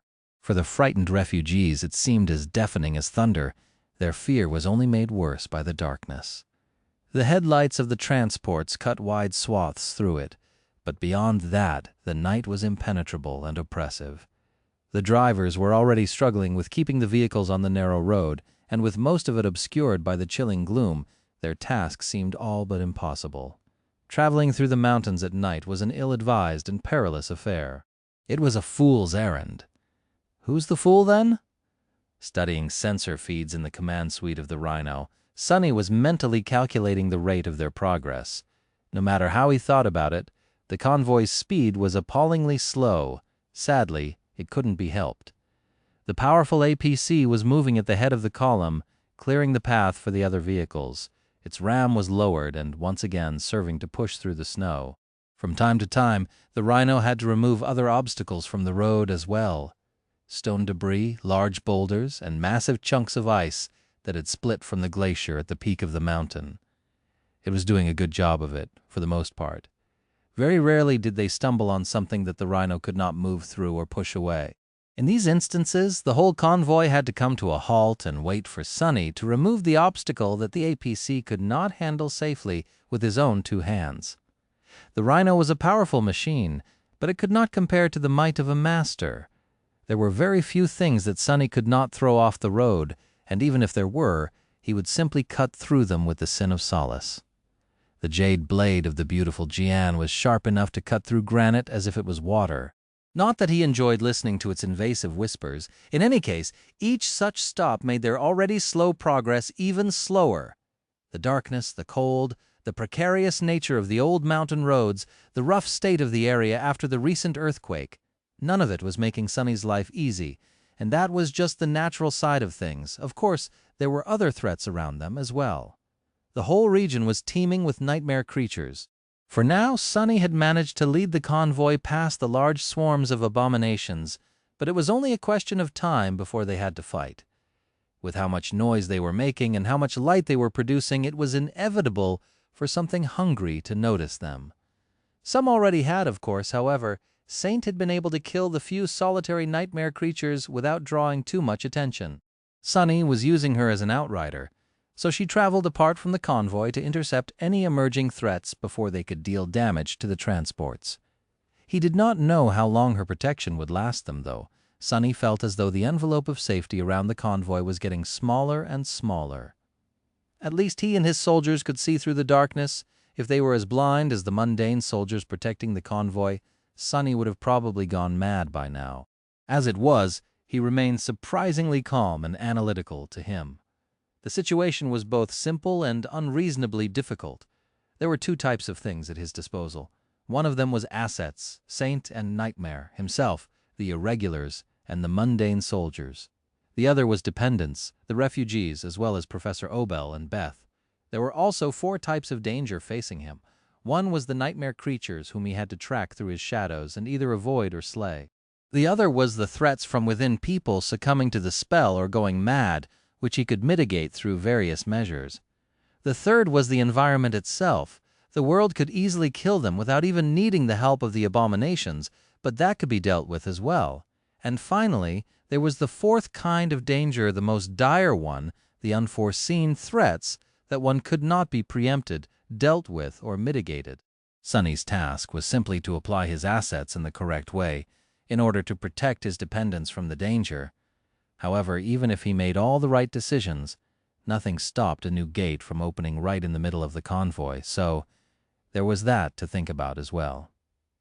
Great. And on top of it all, we're too slow. Not only was the convoy too slow to escape from an attack if need be, they were also desperately behind schedule. At that rate, the refugees would have to spend a night or two inside the transports instead of a comparatively safe campsite. Well, there's nothing I can do about that for now. If he had better vehicles, if he had more awakened, if there were more tools at his disposal. Sonny sighed. There was no point in thinking about such things. At that moment, his expression slightly changed. Sonny looked to the side as if piercing the hull of the rhino with his gaze. There, several kilometers ahead, the slopes of the gorge came together, forming a small valley with a frozen lake taking most of its surface.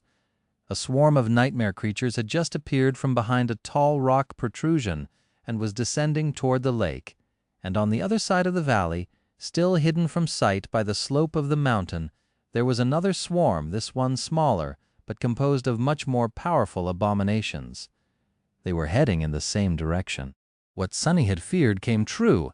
The convoy could not turn back, and would not be able to avoid colliding with the two swarms. A fight was inevitable. The corner of his mouth twitched. Standing up from his seat, Sonny stretched his limbs and then glanced at the irregulars with a deadpan expression. His people instantly tensed. Summon your weapons. It's time to get some fresh air. Shadow Slave, Chapter 916. Divide and conquer. From what Sonny had seen, each of the two groups of nightmare creatures was about as strong as the swarm of eyeless abominations his cohort had eradicated at the very start of the Antarctica campaign. The first swarm consisted of about 200 creatures, most of them awakened, with several dozen fallen leading them. The second was further away and much smaller, with no more than 50 creatures comprising it. However, all of them were fallen, and there were 4 corrupted among them. Fighting each of the swarms separately would have been hard, but not impossible. But if they were allowed to join forces, Sonny did not know what would happen then. There was a faint hope in his heart that nightmare creatures would obliterate each other, but he knew that it was too improbable at that stage. Whatever animosity there was between these two tribes of abominations could not compare to their frenzied desire to devour humans, and with hundreds of defenseless civilians close by, that bloodlust was already starting to flow like fire through their veins. A battle was inevitable. The question was, how was he supposed to go about fighting that battle? The best possible solution would have been to stop the onslaught of abominations near the convoy on the narrow mountain road. There was no space here for the enemy to exploit their overwhelming numerical advantage, so the defenders could face them a few at a time. However, nightmare creatures were not known for their reason and strong sense of self-preservation. They would madly press on, potentially burying Sonny and his cohort in an avalanche of bodies. It would not matter how many of them ended up being cut down or falling into the abyssal chasm of the mountain gorge, as long as some could sink their fangs into human flesh. Additionally, he did not know what strange powers the abominations possessed, so he could not guarantee that the convoy would not sustain damage. But most importantly, Sonny simply could not let the two swarms merge. The only chance of a swift and decisive victory he saw was to obliterate them before that happened, which meant that the irregulars had to advance and face the enemy on the wide, open battlefield of the valley ahead. They had to either destroy one swarm before the second arrived, or somehow engage both at the same time. Otherwise, a lot of people would die. Curses. The rhino had already stopped, forcing the vehicles moving behind it to follow suit. The APC's width blocked pretty much the whole road, so they couldn't move past it even if they wanted to. Sonny and his people had to climb to the roof through one of the upper hatches, and then jump down. Before too long, Gear's distorted voice came through the speakers of a portable radio. "Captain Sunless? Is there another obstacle?" Sonny lingered for a few moments, then responded in a measured tone. "Negative. There's trouble ahead. Deploy your soldiers and prepare to defend the convoy.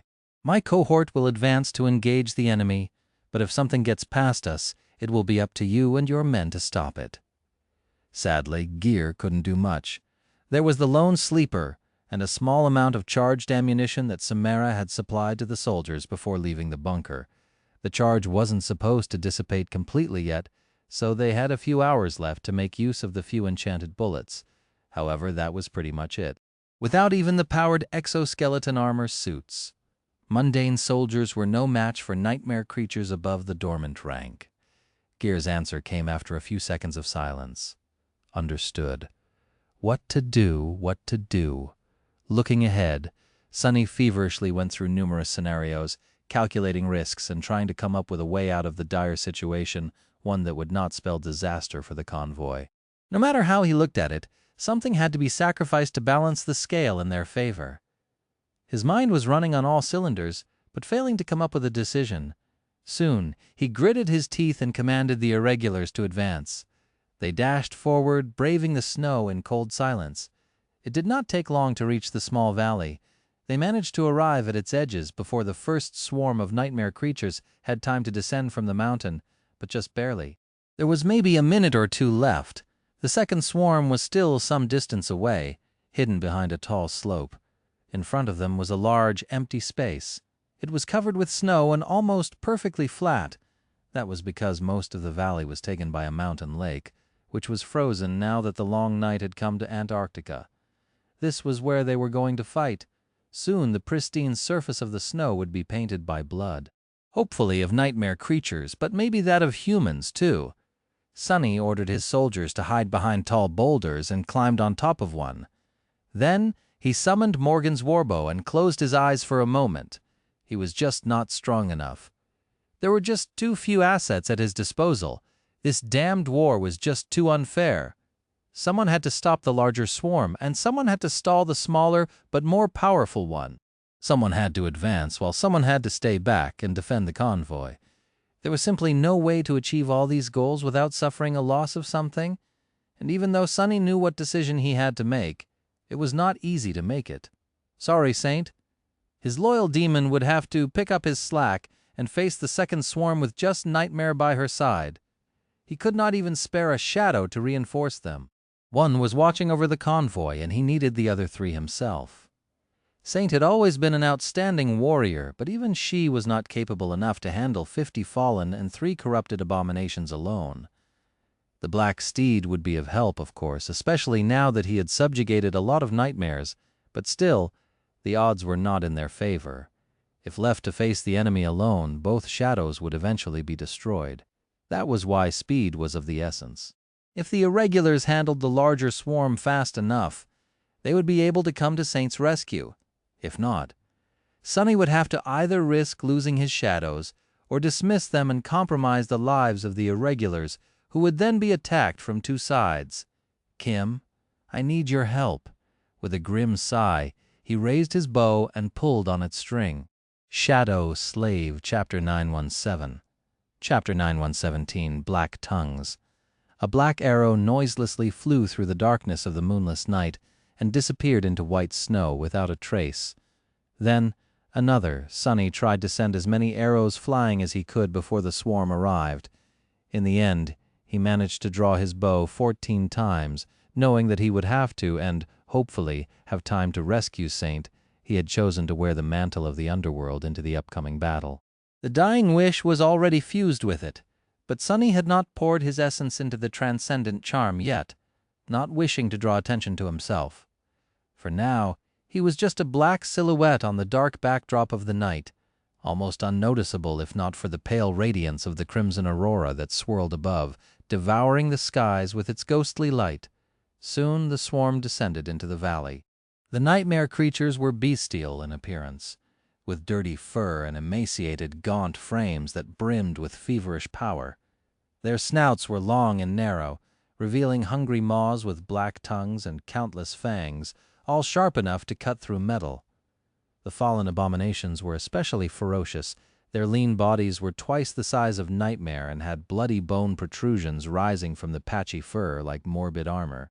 Their tails resembled slithering snakes, and their long black tongues were dripping with venomous saliva. Sunny had not encountered this type of abomination before. 2 months into the Antarctica campaign, the First Army had learned a few things about the chain of nightmares. Despite all the precautions, many awakened had been pulled into the dream realm by the call. Most of them never returned, but 2 or 3 managed to locate the seed and survive its trial, thus becoming masters. They had all brought the same story back. There was a previously unknown region of the dream realm where countless nightmare seeds seemed to be blooming, sending myriads of nightmare creatures into a frenzy. It was a vast desert covered by eerie ruins, with a giant black pyramid sometimes appearing on the horizon like a terrible mirage. Considering that most of the gates originated from the same cursed land, it was no surprise that the nightmare creatures arriving into the waking world through them were also often similar. The first evacuation army had battled the same tribes of abominations many times. The eyeless, for example, were a common sight throughout Antarctica, so humans had developed methods of dealing with them. But these black tongues were new. Sunny had never seen or heard about them before. "Come down, you bastards!" Lowering Morgan's warbow, Sunny crouched and disappeared into the embrace of the shadows. Surrounded by them, he was all but invisible, which was good, because he did not want the abominations to notice him yet. Following his command, the members of the cohort were also hiding. Even if it meant giving up the opportunity to bombard the nightmare creatures with ranged attacks during the approach, Sunny had ordered them to wait for his signal. Seconds passed torturously, slowly. The wind howled through the mountains, bringing with it the fetid smell of blood and rot. Cursing silently, he gritted his teeth. Somewhere not too far away, Saint and Nightmare must have already engaged the second swarm. Sunny had expected to hear a litany of furious howls, but to his surprise and unease, all he could hear was the wind. 3 of his shadows were with him, wrapped around the bow, while the 4th one was with the convoy, so Sunny could not even see what was happening behind the mountain slope. The lack of information was driving him insane, and his muscles ached, begging him to explode into action, but, following the plan, he forced himself to remain motionless. Sunny needed the whole swarm of black tongues to descend into the valley before he launched his attack. "Hurry, you damned wretches! There is no way you have not seen, heard, or smelled the convoy. Aren't you hungry for some delicious human flesh?" After a minute or so, the last of the abominations finally reached the flat surface of the valley. The mass of bestial bodies flowed south, aiming to cross the frozen lake. They were clearly moving with purpose, aware that there was prey nearby. Nearer than you think. Sunny waited until the swarm reached the middle of the lake, and then finally started to act. Concentrating, he poured his essence into Morgan's warbow. However, he did not draw the string again. Instead, he activated the Burden of Peace enchantment, causing the 14 arrows he had sent flying earlier to suddenly become unbearably heavy. Maintaining and controlling so many arrows at the same time was not an easy task, even for him. Sunny had to test the limits of his essence, control, and concentration to achieve what he wanted. It felt like he would cough blood and faint soon. But in the end, Sunny had passed that test. Each of the arrows had sunk into a weak spot of the ice sheet covering the lake, which he had found with Kim's help. Now that all 14 of them were suddenly bearing down on the ice with crushing weight, the ice started to crack. Slow at first, and then faster and faster. A net of cracks spread under the snow, as if a massive pane of glass was breaking. An indescribably beautiful sound of shattering ice drowned the howls of the wind for a few moments, and the nightmare creatures tensed. But it was too late. Before they could do anything, the surface of the lake beneath their feet broke, sending hundreds of abominations into freezing cold water. Instantly, the vast space of pristine snow was no more, replaced instead with a scene of utter havoc. Massive pieces of ice were collapsing and overturning as countless nightmare creatures fell into the utterly black, unbearably cold water below. They struggled to climb back onto something solid, but there was nothing to support their weight anymore. The whole swarm was being swallowed by the lake. Of course, cold water was not going to kill a nightmare creature. They weren't going to drown either. If need be, the abominations would swim to shore or simply walk on the bottom of the lake until they reached the surface again, breaking through the ice on the other side. For monsters like these, being thrown into a freezing lake was a small hindrance at most. Letting out a low growl, Sonny rose to his feet and drew Morgan's warbow once again. This time, a different kind of arrow appeared on its string, a strange arrow that looked like a caged bolt of lightning. Wrapping 3 shadows around the strike of thunder, Sonny did not bother to aim, and simply let go of the string, sending the ascended arrow into the middle of the lake. The moment the furious bolt of lightning touched the surface of the water, there was a blinding flash, and Sonny was momentarily blinded. Before he regained his sight, the voice of the spell spoke into his ear like a choir. "You have slain a? You have slain a? You have slain a? You have received a memory? You have received a memory. You have slain a? You have slain a shadow slave." Chapter 918. Chapter 918, Voiceless Wraiths. The spell kept whispering, the rich tapestry of its voice creating a strange harmony with itself. The result was almost distracting.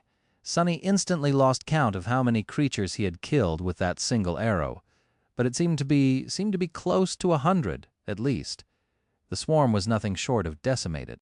Half of the black tongues were dead, and the remaining half were fried and damaged to different degrees. The water of the mountain lake, which had been freezing cold just a few seconds ago, seemed to be boiling. He had also been lucky enough to receive a bunch of memories. Even if most of them came from awakened abominations, Saint was definitely going to eat well tonight, if she survived, that is. Before Sonny could come back to his senses, the familiar electric whine reached his ears. Samara was already aiming her heavy rifle. Its muzzle flashed, and in the next moment, the head of a wounded fallen abomination that was trying to climb onto a large piece of ice exploded into bloody chunks. A split second later, Kim's carbine was firing too. Right. Any other master could have probably spared a few moments to appreciate the unbelievable feat of slaying 100 powerful nightmare creatures in less than a second, but Sonny did not have such luck. He was still racing against time, and there was still an entirely different swarm of abominations for him to fight. The pristine white expanse of the mountain valley was gone. Instead, all he could see was black water with charred corpses floating in it, and scores of viciously burned nightmare creatures feverishly trying to get to the shore. Abandoning their attempts to climb onto the ice, they were diving down into the lake instead to travel across its bottom. Since electricity only spread over the surface of water, summoning the strike of thunder for the second time was not going to do him any good. Glancing at the macabre scene, Sonny turned his head and spoke. "Dorn, I'll leave you in charge. The bastard sustained a lot of damage and will be vulnerable while trying to break through the ice. Have Samara take out the strongest ones and finish off the rest as they come up with Bell and Luster." The giant man nodded, staring at him with a very strange expression. "Understood. But Captain, what about you?" Sonny was already jumping off the boulder. "I'll go deal with the second swarm." Dorn blinked. "There is a second swarm?" Sonny did not hear it, though. Turning into a swift shadow, he flew through the darkness as fast as he could, rushing to the spot where he had sent Saint to. Hold, just a little bit more, Saint. I'm coming."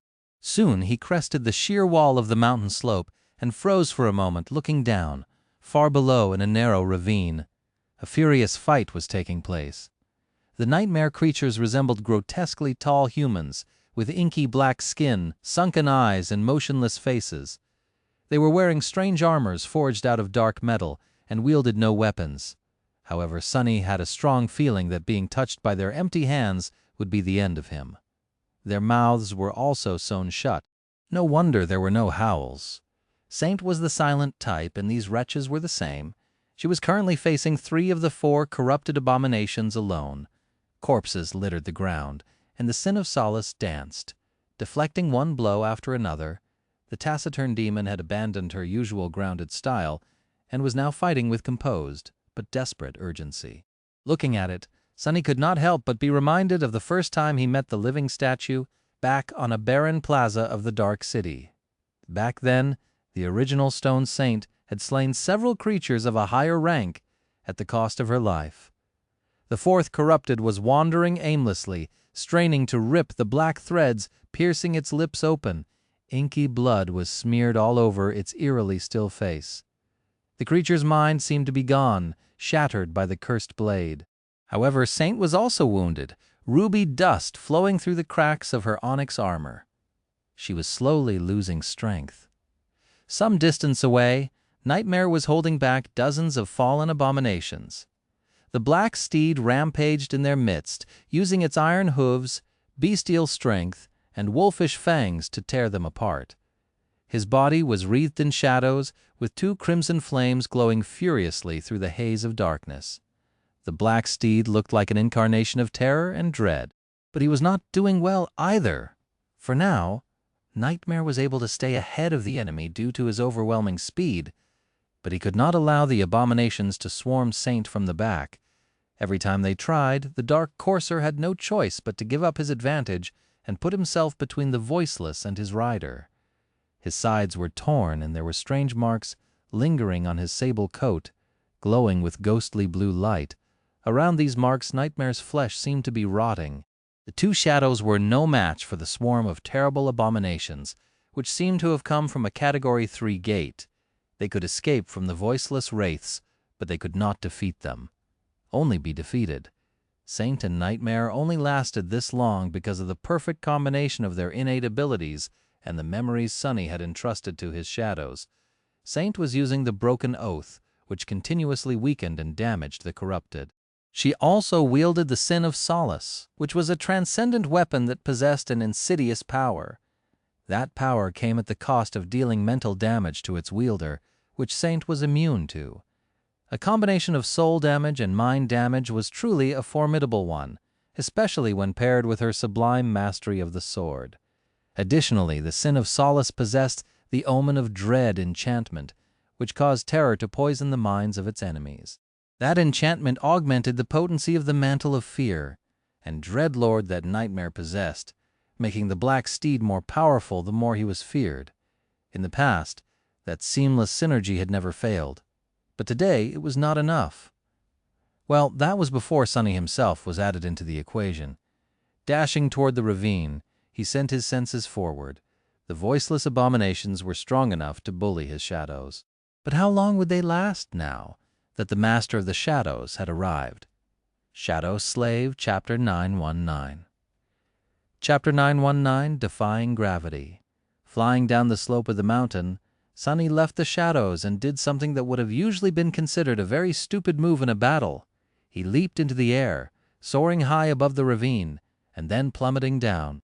Experienced warriors all knew that performing a jump in combat had no benefit, and instead left one open to a potentially lethal attack.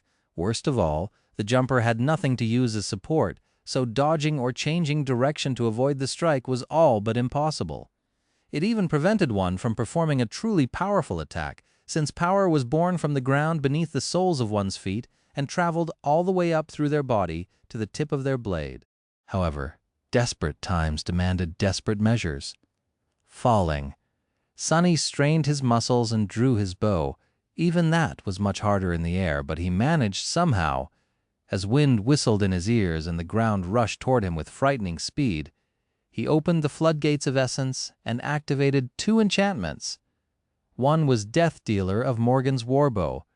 The other was Feather of Truth of the Mantle of the Underworld. Below, Saint was desperately fighting 3 corrupted abominations. Her armor was covered by a net of cracks, and fine ruby dust was flowing through several of the breaches. The enemy was on the verge of overwhelming the stalwart knight. But then, an arrow that seemed to be forged out of pale gold flashed through the air and struck one of the tall nightmare creatures in the shoulder. The force carried by it was so great that his dark armor exploded into shards, and the arrow's sharp broadhead sunk into the flesh beneath. No more than that. The abomination's whole arm was cleanly severed, taking a big chunk of the shoulder with it. Dark blood splattered on the snow as the corrupted was thrown off balance, staggering back. The sight of it was both gruesome and spectacularly morbid. And a moment later, Sunny landed on another Voiceless like a cannonball. There was no sophistication in this attack. He had simply turned himself into a living, breathing torpedo, making the Mantle of the Underworld weigh several tons with the help of the Feather of Truth, and enlisting the help of gravity. He fell from high above and crashed right on top of a corrupted demon assaulting Saint. The result was earth-shattering. The towering abomination was not exactly flattened, but it did topple like a house of cards, its armor bending and breaking. Both of them hit the ground with a deafening bang, Sunny on top. Something snapped with a nauseating crunch. The stones beneath them violently cracked, and a cloud of snow was thrown into the air by the shockwave. Sunny was tossed aside and bounced off the ground before coming to a halting stop. If not for the bone weave, his neck would have been twisted at an unnatural angle. But he was seemingly alive and even in one piece. Ouch! Just like that, in less than a second, 2 of the 3 corrupted abominations were severely wounded and debilitated, however. That was just the opening act of Sunny's arrival. Luckily, what came next did not require his active participation. It was a good thing, too, since he was not capable of doing anything at the moment. He needed a second or two to come back to his senses. Maybe 3. 2 shadows burst from his body. One of them wrapped itself around Saint, while the second one flew toward Nightmare. The next moment, Saint's armor shone with dark radiance, and the ruby flames of her eyes slightly changed hue. Although Sunny was momentarily stunned, she was not more than that. She did not waste even a split second, using the opening he had created for her to instantly launch a ruthless attack. Radiating a sense of newfound power, the taciturn demon exploded forward. Before the disoriented nightmare creatures could react, she descended upon the Voiceless that Sunny had sent crashing into the ground. The Sin of Solace flashed, sliding through the wide crack in the damaged armor and piercing the demon's heart, then emerged from his back in a rain of blood. As Sunny was struggling to stand up, the spell whispered, "You have slain a corrupted demon, Voiceless Prelate! Your shadow grows stronger! You have received a memory!"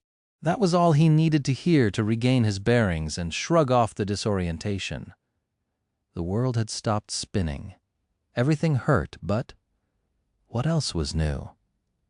The cruel sight was already weaving itself from a tenebrous mist, a second or two away from manifesting into reality. Sadly, he did not have those seconds. A black hand was already stretching toward him, its grasp promising nothing but suffering and death. Ghostly blue light was swirling beneath the inky skin. Instead of Sunny's throat, the hand was met by the blade of the moonlight shard. The long stiletto pierced the palm of the abomination and then twisted, tearing it open. The ghostly light flowed out of the wound, clinging to the transparent blade, but failed to do any damage to it. The cadence of the battle had drastically changed. Before, Saint was fighting alone against 3 corrupted abominations. Now only 2 of them remained, and one was missing an arm, bleeding profusely from the terrible wound. She was also not alone anymore. Sunny was by her side, and the 2 of them. Sunny pitied the fools who would choose to oppose them. The corrupted were strong and menacing, but they lacked the skill and tenacity of the Master and his shadow.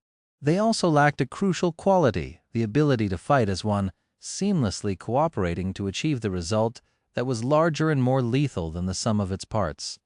Sunny and Saint, though they had that quality in spades. They knew each other so well that there was no need for trivial things, like words between them.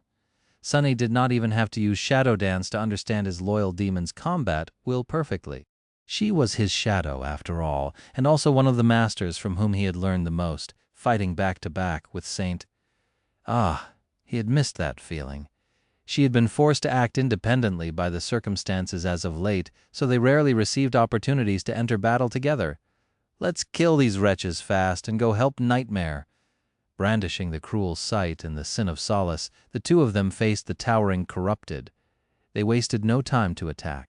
Shadow Slave, Chapter 920, Chapter 920, Sum of its Parts. It had not been too hard to cut down the 2 corrupted abominations.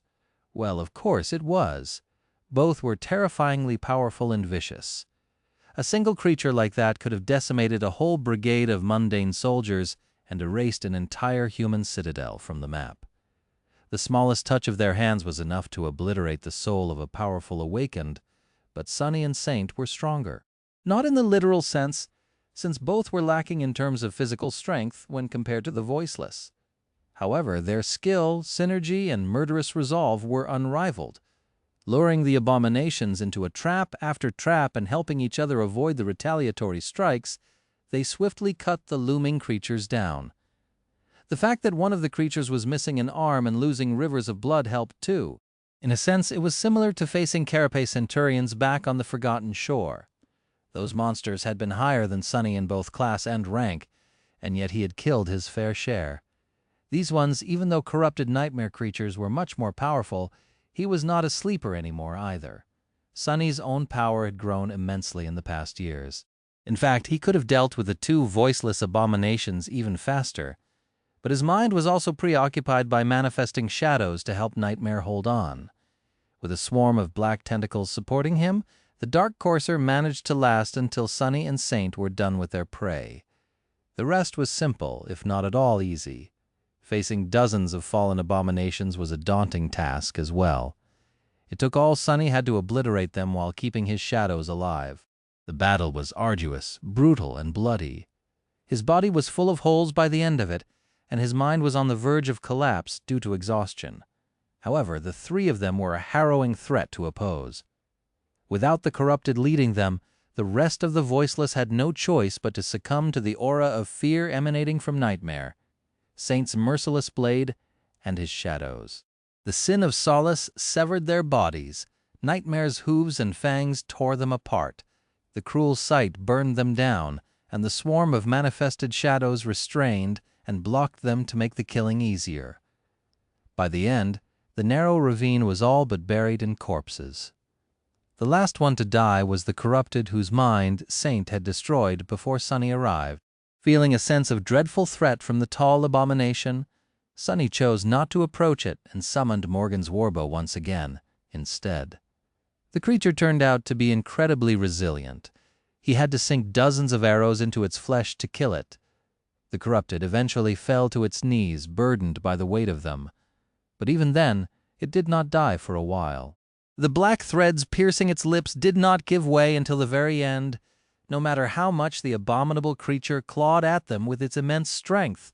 Through all of it, the emotionless expression on the gaunt face of the corrupted had disturbingly not changed once. But eventually its hands fell down, and it grew still kneeling. Only then did the spell speak. "You have slain a corrupted devil, defiled herald. Your shadow grows stronger." Letting out a heavy sigh, Sonny lowered his aching arms and sunk to the ground, utterly spent. At long last the battle was over. He had survived, and the convoy had too. He could see the transports through the shadow that had stayed back. They were safe and sound. Numb, Sonny stared at the ghostly flames of the aurora burning in the black skies above. His mind was empty. Who could have thought? On the shore of the lake that had turned into a scene of slaughter, Luster was sitting on a shard of a boulder, breathing heavily. In front of him, countless corpses were floating in the black water, and a mess of severed bodies and limbs littered the icy shallows. The smell of it all was truly revolting. Ah, what a disgusting sight. He was alive, at least. So were the rest of the irregulars. After Captain had somehow obliterated half of the swarm with a single arrow, and acted as though that was a perfectly normal thing to do, in his usual manner, they had fought the remaining nightmare creatures and prevailed. Are all masters insane? No, that shouldn't be the case. Captain had to be extra insane. If everyone was that bizarre, humanity would have collapsed a long time ago. The captain was alive as well. Luster had no idea how he was dealing with the second swarm, which was out there somewhere, close by. But the simple fact that Kimmy was still able to channel his dark vision to the irregulars meant that their leader had not died yet. Someone that evil probably can't even die. I bet he's immortal. And yet Luster found himself a little worried. For his own skin, of course. If Captain died, how would Luster himself survive? And if Luster died, how sad would all the beauties in the world be? What a tragedy. For their sake I must live on, yeah, robbing beautiful women of my company would be too cruel. Like Samara, or Miss Beth, or that pretty soldier he had gotten to know in the bunker, or those refugee sisters in the 3rd Civilian Transport. The list went on. Not Kimmy, though. Well, she can't help it, poor thing. Being unattractive must be her flaw, so sad. And yet the thought of dying made him especially upset for some reason. Who else would spare her the time of day if I die? Therefore, Luster had to live. At that moment, he saw a familiar silhouette appear from the darkness. Flinched, Luster hurriedly stood up and took a step forward. "Captain, sir, you're back! Ah, I am so glad." However, something about the silhouette was wrong. The armor seemed about right, but since when was Captain so tall and feminine and cool? Luster stared at the approaching silhouette for a few moments, dumbfounded.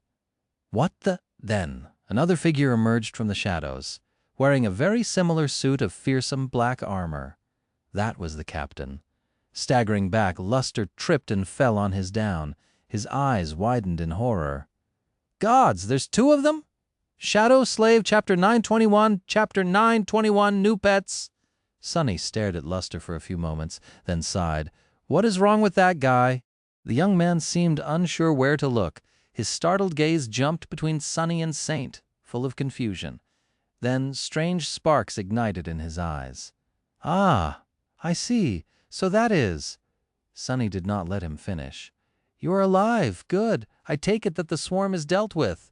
By that time, the other members of the cohort approached as well. So it seemed that all of them had survived. They looked relatively unscathed, too, which couldn't be said about Sonny and Saint. Both were in a rough shape, the taciturn demon worse off than he was. Nightmare was severely wounded, too, so Sonny had dismissed him. Now the black steed was being nurtured back to health in the dark flames of Sonny's soul. He could not let Saint go, though. Not yet. He needed her strength to keep the convoy safe. If a shadow sustained serious damage, it would enter a slumber once dismissed. That slumber would last until the damage was sufficiently repaired, which meant that Sonny would not be able to summon the sleeping shadow for some time. Since Saint's wounds, while plentiful, were not life-threatening, he hoped to find a different solution, one that would keep her by his side in the coming days. Luster was not the only one who stared at the graceful knight with curiosity. The other irregulars seemed to have a lot of questions as well. Some of them had known that their captain possessed a hidden ace, but none of them had seen her before. Surprisingly, usually quiet Kim was the first one to ask. "Captain, sir? Who is that? Oh, sorry, ma'am. It is nice to meet you." Saint remained silent and indifferent, like always. Her aloofness seemed to give Kim pause. The timid girl looked at the demon awkwardly. Sonny tilted his head a little and glanced at her with confusion. "Ma'am? What's up with that tone? And why do I feel that she's being more respectful to Saint than to me?" Frowning slightly, he said, "This is Saint. She is an echo of sorts."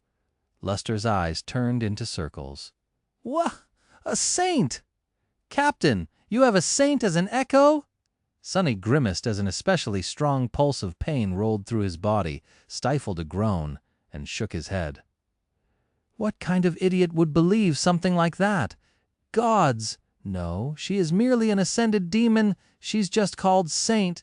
In any case, Saint has been warding off a lot of threats before they had reached the convoy. But now, she'll be traveling with us for a bit, so get used to it." The irregulars did not mind. His use of the word merely had not been entirely appropriate, and an ascended demon was an ascended demon. Facing one would give most masters a lot of trouble. Having such a powerful creature fighting on their side was an incredible boon as far as the members of the cohort were concerned. At that moment, Quentin suddenly spoke, his usually gallant voice sounding a bit haggard.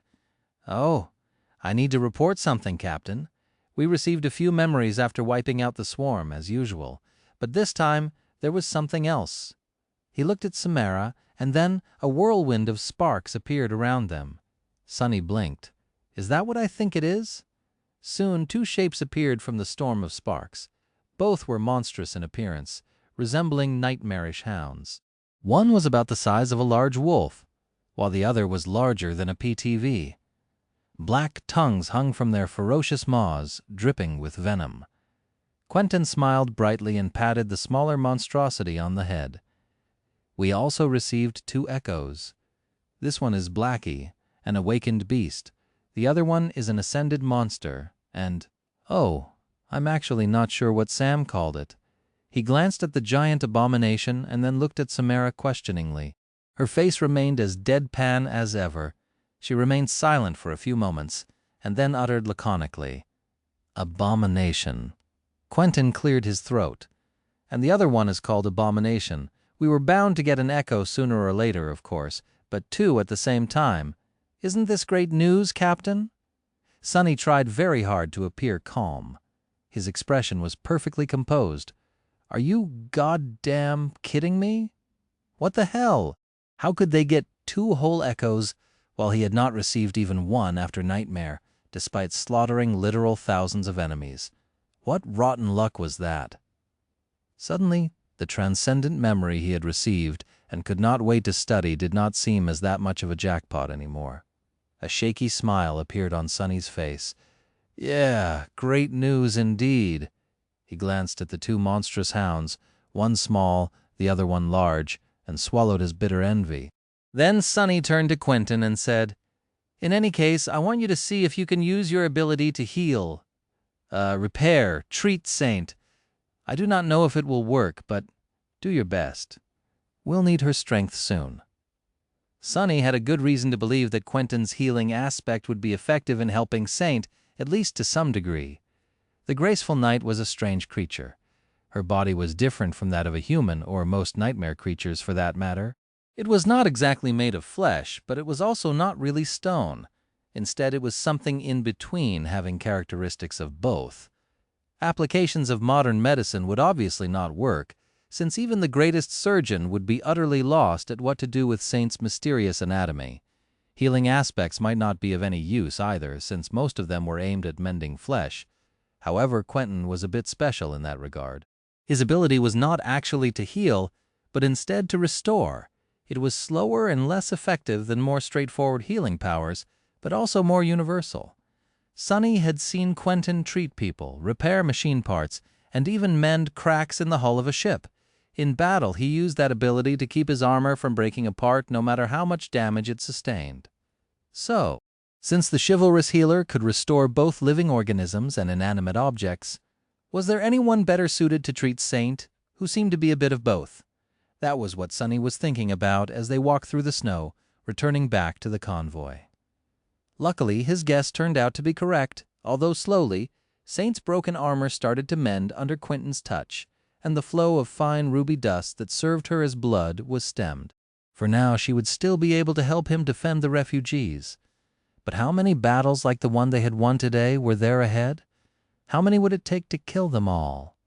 Shadow Slave, Chapter 922. Chapter 922. Little by little back in the Rhino, Saint remained in the cargo hold, standing near the engineering workstation, while Quentin continued the slow process of mending her armor and stone-like flesh. If people did not know better, they would have thought that she was an actual statue. Since the healer was busy with the captain's echo, the rest of the irregulars found themselves robbed of his care. Although no one sustained serious wounds, except for Sonny, there were still a few scrapes that had to be tended to. Unexpectedly, Beth volunteered to administer first aid. As it turned out, she had some medical knowledge. The members of the cohort did not care too much about who treated their wounds really well, except for Luster. The fool seemed very excited, for some reason. Sonny himself had long ago dismissed his battered armor and was sitting in the lounge area, looking at his black bodysuit with some regret.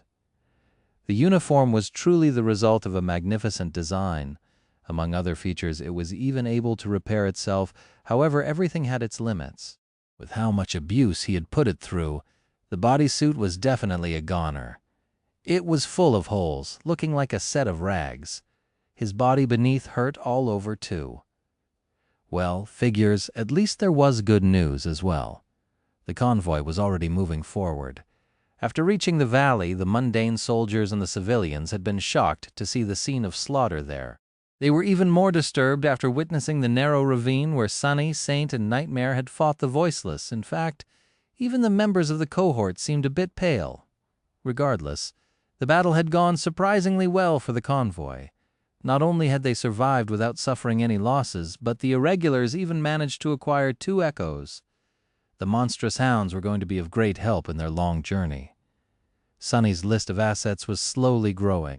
He had made use of the echoes right there and then, commanding his soldiers to send them to recover soul shards from the corpses of the fallen and corrupted abominations of the voiceless swarm. Fishing out the black tongues from the water was too much trouble. so he had just left them there. Soon the lake would freeze again, encasing the mangled corpses of the nightmare creatures in ice. That would probably be a macabre sight. Sonny had kept the soul's shards of the corrupted to himself while sending the rest to the lone sleeper, whatever his name was. Just like that, the lucky bastard got even closer to fully saturating his core without ever lifting a finger. At least he was getting stronger. Sonny needed all the strength he could get. Still, he was a bit infuriated by how easily his subordinates were getting the good stuff. Was there no justice in the world? At least there were the memories he had received. Before Sonny could summon the runes, however, Beth approached him, carrying one of the unreasonably expensive medkits he had outfitted the rhino with. He looked at her in confusion. "What?" The young woman frowned. "What do you mean, what? I'm here to treat you. Come on, get out of that raggedy uniform. I don't have all day, you know." Sonny stared at her for a bit. "No need," Beth let out a heavy sigh. "Let's not do that whole bravado thing, okay? Even if you are a master, you are still going to bleed to death if I don't administer the clotting agent with all these wounds. I need to clean them too, unless you desire to risk going into septic shock, of course. In that case, be my guest. Stay where you are." Sonny remained silent for a few moments, then shook his head. "I don't bleed." The young woman blinked a couple of times. "Uh-huh." He waved his hand and pointed to his body. Indeed, although there were plenty of holes in the bodysuit, there was very little blood. Bleeding is too pedestrian, so I do not bleed. Beth stared at him, lost for words. He shrugged. "If that's all, go away. I'm busy." She gritted her teeth and glowered at him. "Oh yeah, what are you so busy with?" Sonny silently studied his bodysuit for a few moments and then answered in a somber tone. Being miserable, Beth flung her arms up, turned around, and walked away. Finally, left alone, Sonny summoned the runes, looking up his shadow fragments first. Shadow fragments, 1601-4000. His progress had slowed after being dispatched to LO-49, but now its speed was picking up again. Still, he had a long way to go. Next, Sonny checked on Saint and Nightmare shadow fragments. 146-200 nightmares required. 333 train tense. Once he fed the memories received from the Black Tongues to the taciturn demon, she would finally cross the 150 fragments mark. 3/4 there! If Saint became transcendent, his power was bound to increase drastically. However, progress on that front was torturously slow. With how many soul shards he now had access to, Sonny could have tried to create a few memories himself, but weaving memories required a lot of time, and even more essence, and while the former was scarce, it was the latter that was truly precious. Essence was the most valuable thing in Antarctica. There was never enough of it. And since Sonny did not know when the next battle would come, he could not allow himself to waste it on weaving ethereal strings. Making Saint a transcendent in the future was not going to help him if he died today, starved for essence and unable to fight well. On the other hand, his steed was collecting nightmares with extraordinary speed. It was probably because the dark destrier was harvesting the seeds that he had planted into the souls of abominations during the last 2 months. That was good too. Sonny could not wait to learn what Nightmare's terror ability was like. Lastly, he studied the runes describing the mantle of the underworld. Vanquished foes, 5732-6000. So close. If things did not go well, he would probably fill the counter of the Prince of the Underworld enchantment before arriving to Erebus Field, or very soon after. Good. I mean bad. I mean good. I do hope that we won't have to fight battles like the last one, often on the way to safety, but if we do, at least I'll get something from it. The problem was that the mantle was currently damaged and needed some time to restore itself. He could have summoned it and activated the Living Stone enchantment, but once again, that would consume a lot of essence, and Sonny was already dangerously short on it after slaughtering 2 entire swarms of abominations. Let's see the main prize, then. He inhaled deeply and then looked at the list of his memories. Among them, 2 new ones especially attracted his attention. One was called Bitter Cusp. The other was called Stifled Scream. Shadow Slave, Chapter 923, Chapter 923, Secret of the Estuary. Sonny shifted a little, trying to find a position that caused him the least pain. His wounds were already healing, so to add insult to injury, he also felt itchy all over. Masters were vastly more resilient than mundane humans, and their bodies could naturally recover from being severely damaged, and that was without even counting the potency of the blood weave. However, the process was still not pleasant. Trying to ignore the discomfort, Sonny decided to take a look at the bitter cusp first. It was one of the memories he had received after decimating the swarm of black tongues, and while all the rest would be best used to feed Saint, he felt like holding on to that one. The reason was very simple. Unlike the other memories, bitter cusp was of the ascended rank. Concentrating on the runes, Sonny read, Memory, bitter cusp. Memory rank, ascended. Memory tier, I. Memory type, tool. A tool, huh? What kind of tool would the monstrous beasts have left behind? Sonny knew not to underestimate the value of utility, but still, he couldn't help but feel a little disappointed. The usefulness of this type of memories was often situational. The autumn leaf he had used to change the color of his hair was also a tool. Hopefully this thing will be more practical. He continued to study the runes. Memory description. They entered the beautiful halls of the Jade Court harboring venomous desires in their black hearts and hiding rapacious snarls behind their admiring smiles. The mistress of the palace herself presented them with a cup of the sweetest nectar. No matter how much of the sweet nectar they drank, the cup remained full. The more of it they consumed, the more of it they desired. Soon there was nothing but bestial need left, and nothing but bitterness remained.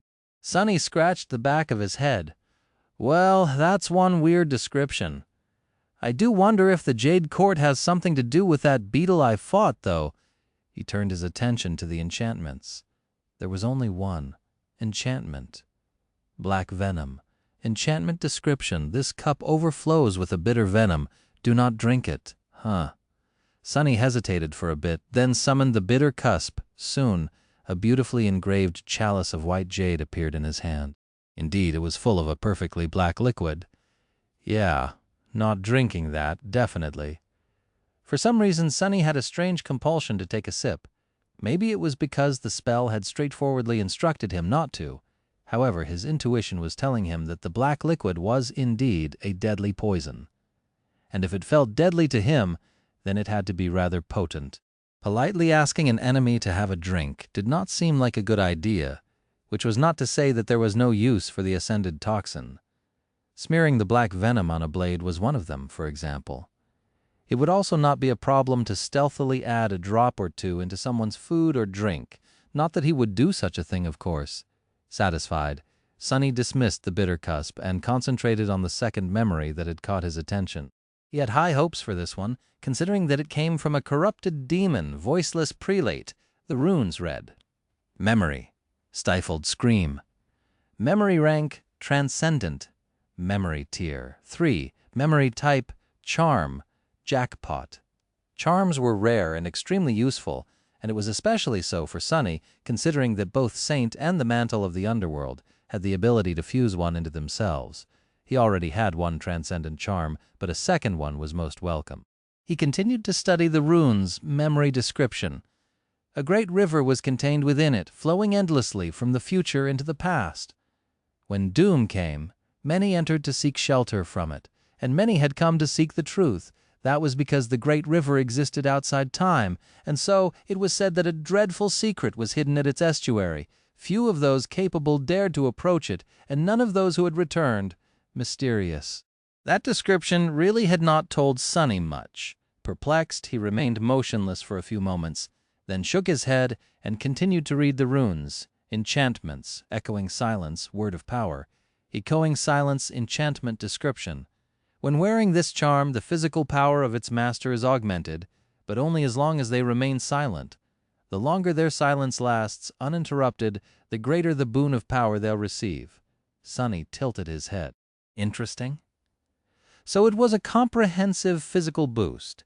It started off modest, but would slowly grow for as long as the person wearing the charm did not speak, or use their voice in any kind of way, be it to scream, laugh, or groan. The stretch of silence also had to be uninterrupted, meaning that the augmentation would be reset both if the condition was broken or if the charm was dismissed. Of course, there was a ceiling to this augmentation, but considering the transcendent rank of the stifled scream, that ceiling had to be a rather high one. That did not seem too useful for Sonny at the moment, since he constantly had to talk to people and give orders. However, it was simply perfect for Saint, who was either incapable of speaking or chose not to. Even after all this time, Sonny still did not know whether it was the former or the latter. Thoughtful, he glanced at the second enchantment. Word of power enchantment description. A word spoken by the master of this charm is a command. If born of great silence, the word of power can hardly be ignored. If not, it has no worth. That one was different. The enchantment was extremely powerful, since there were few limitations attached to it, commanding the enemies to kneel or turn on each other. Sonny could imagine many great uses for such an ability. However, its compelling power also depended on how long the wearer had remained silent before uttering the command. Ironically, this enchantment was extremely useful to Sonny, but utterly useless to Saint. What a complicated memory. With a sigh, he dismissed the runes and then stood up, walking to the communication suite of the Rhino. He then hailed Sergeant Gear on the radio. A few seconds later, Sonny heard a response. "Yes, Captain?" Sonny summoned the bitter cusp, placed it on the surface of the terminal and stared at it with a pondering look. He had a great idea on how to use it. "Ah, yes, Sergeant Gear. Listen, when we reach our next stop, I'll give you a very pretty cup. Be sure to have all our ammunition be treated with the black liquid from that cup." A tiny bit of an ascended poison smeared across the blade of the Sin of Solace or the Cruel Sight would have very little effect on his performance in battle, considering that the only nightmare creatures that gave him enough trouble to require additional solutions would be all but immune to a negligent dose of the black venom. The only abominations such a small dose would kill were of the lower ranks, and he could already dispatch those easily. That was not the case for the mundane soldiers, however. To them, even dormant nightmare creatures were a great challenge, not to mention the awakened ones. The bitter cusp could potentially change that situation entirely. Grinning ominously, Sonny lingered for a bit and then added, "Oh, but make sure to not touch the liquid. If even a single drop gets on your skin, you'll die in gruesome, terrible agony. So, wear gloves, I guess. Better yet, use a long stick." Shadow Slave, Chapter 924, Wear and Tear. The convoy moved forward in the darkness. Climbing the slopes of icy mountains and navigating the complicated network of old, forgotten concrete roads, they traveled north in a desperate hope to survive the calamity of the chain of nightmares. A day after the battle on the frozen lake, the convoy reached a derelict meteorological station and made camp. Military vehicles were arranged in a circle with turrets facing out. Food was cooked and distributed to the refugees, and tired people settled in the half-collapsed buildings to sleep and rest. Sonny used that time to make his plans of coating the bullets of mundane soldiers with poison come to fruition. The process had turned out to be harder than expected, but they managed to find a solution in the end. The task of handling the bitter cusp was entrusted to the convoy's lone sleeper, whose green snakeskin armor imbued the young man with a high enough resistance to toxins. The old woman, who had been going through her own first nightmare, quietly passed away during that night. The fact that her body did not turn into a frenzied abomination proved that she had passed the trial of the spell. However, it seemed that her weary soul was unable to form a stable core, and so it collapsed, turning the woman hollow. Sonny took the dark responsibility of disposing of the body upon himself.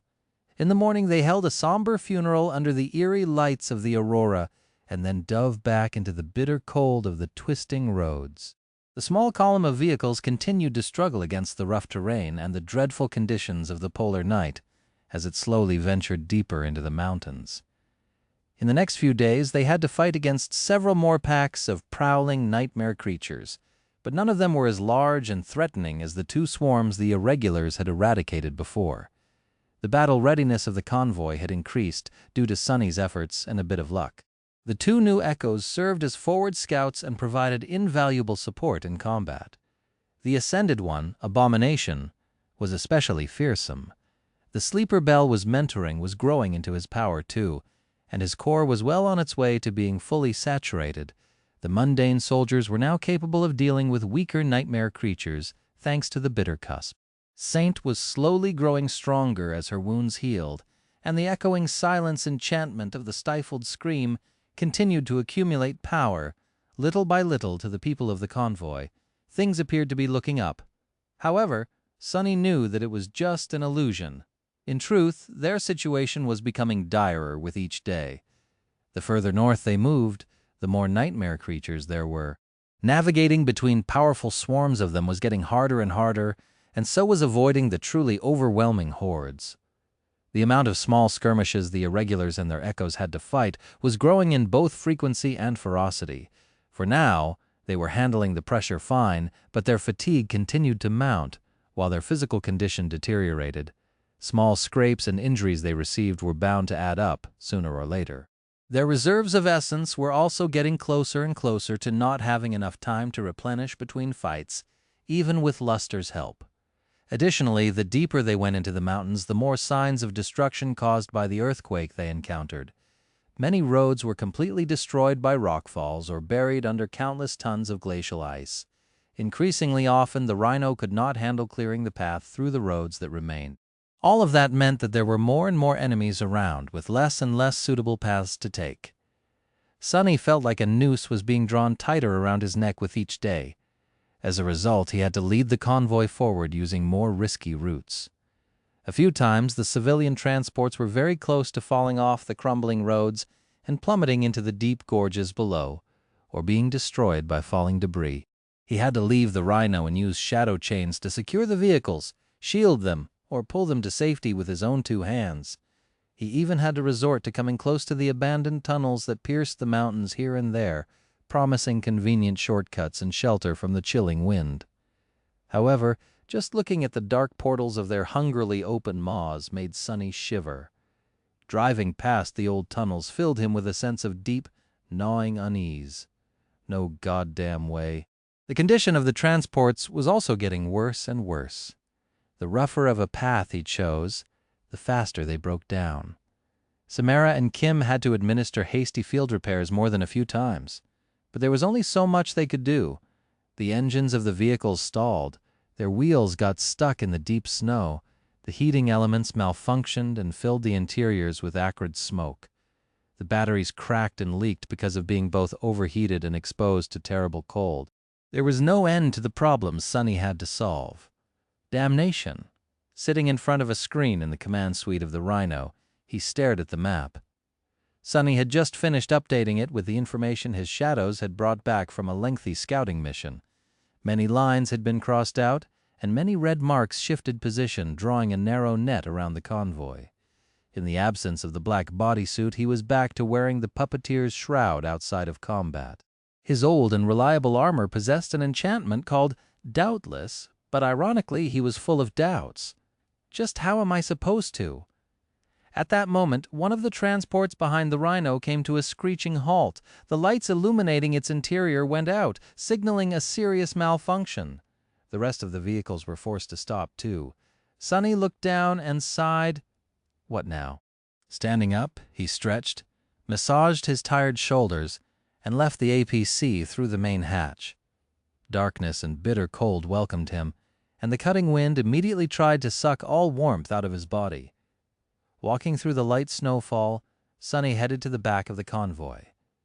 Saint's silent figure gazed at him from the roof of the Rhino, where she stood with a bow in her hands.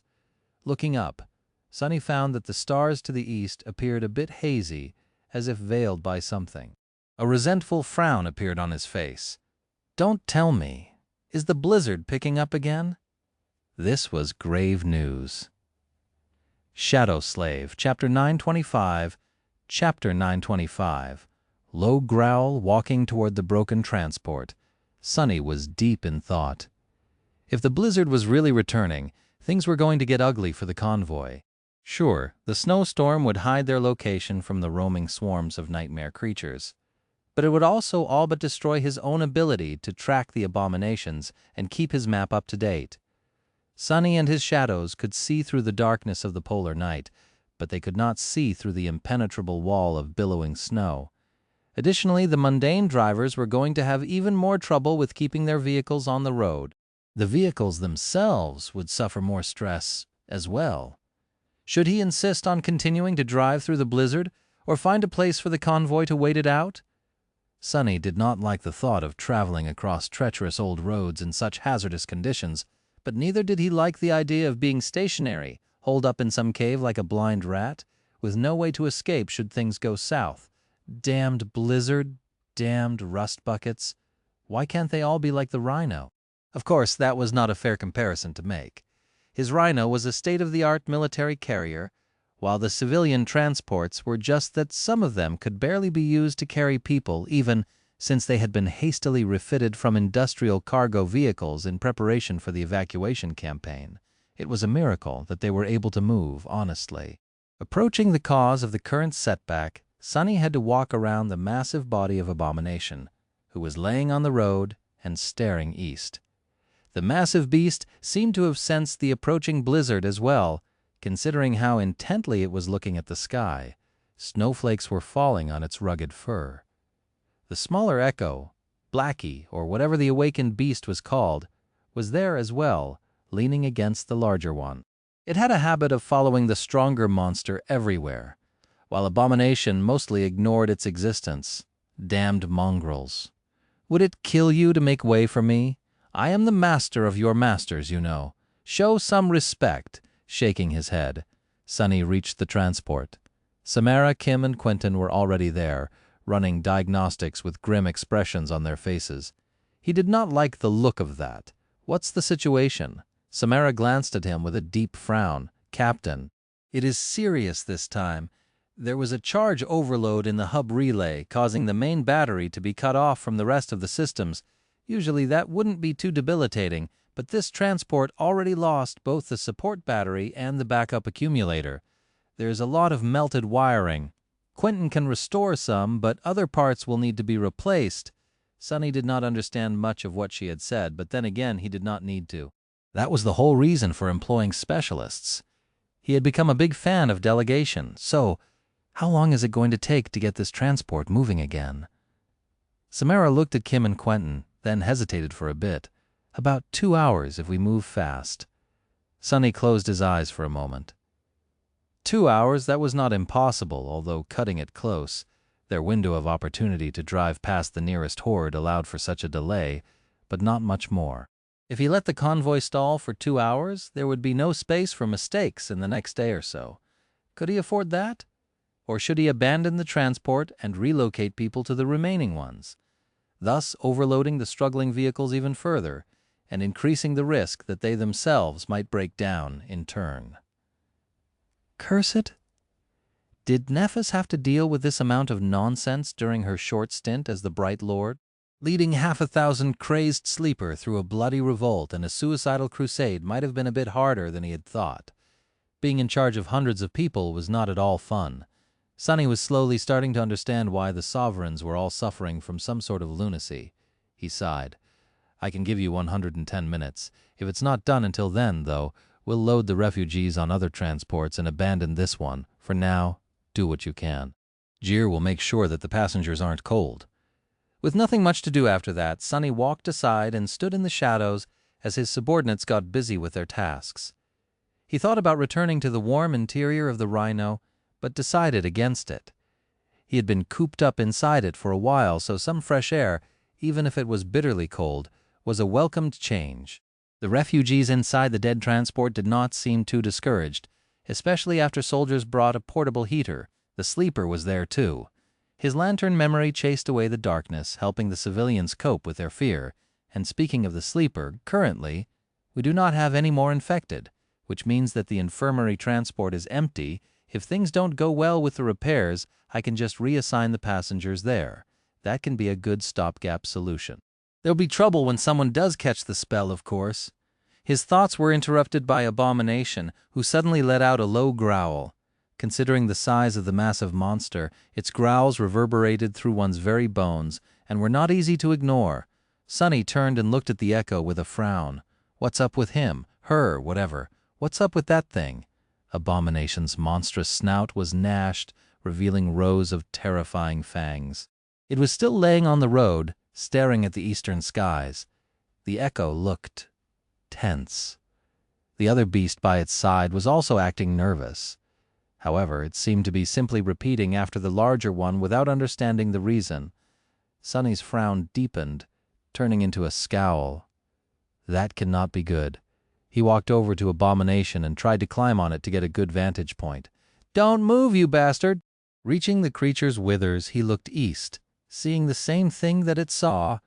The veil of the blizzard had grown closer, and a large part of the horizon, what little of it could be seen between the towering mountain peaks, was now hidden by it. Sonny did not notice anything else, though. Does it not like snow? Then again, that blizzard was not of natural origin. It was caused by a titan called Winter Beast. From what Sonny knew, the titan was currently being suppressed by St. Tyrus somewhere far to the north. That was why the snowstorm came and went, hinting at who was prevailing in the clash at the moment. Skytide's aspect also had to do with controlling winds and storms, so while it did not directly counter the Titan's powers, she could at least challenge its authority. In any case, Winter Beast could not be anywhere near the convoy. Then why? Suddenly, Sonny's eyes narrowed. Looking closer at the distant haze obscuring the cold, dark sky, he suddenly had a very disturbing idea. Was it really the blizzard? Shadow Slave. Chapter 926. Stormfront. Sonny stared at the distant haze for a few moments, then glanced at Kim, who was busy with repairs. The evil eye memory he had given her was supposed to make one capable of seeing things at a greater distance. However, there was an easier way. He called out to Sergeant Gear, who happened to be hurrying past at that exact moment. "Hey, Sergeant." The man stopped and looked at the captain, who was standing on top of the terrifying monster the irregulars had recently received from the nightmare spell, for some reason. Already accustomed to their leader's eccentric behavior, the soldier did not even bother to try and guess the reason. "Yes, Captain." Sonny lingered for a moment. "Do you have, what are they called?" "Binoculars." Jeer nodded. "Of course, sir. We have several pairs, one per vehicle, standard military issue." Sonny gave him a tense look, then said quietly, "Go bring me the best ones," slightly disturbed by that tone. Jeer glanced at the bundle of blankets he was carrying, then dropped them into the snow and dashed toward the tail of the convoy. Very soon he returned with a pair of modern binoculars and, not daring to approach the monster, threw them to the captain. Sonny caught them, brought the unfamiliar device to his eyes, and looked east. At first the image was blurry and unclear, but then something hummed softly, and it came into focus on its own. Suddenly it felt as though he was standing much, much closer to the slope of a distant mountain.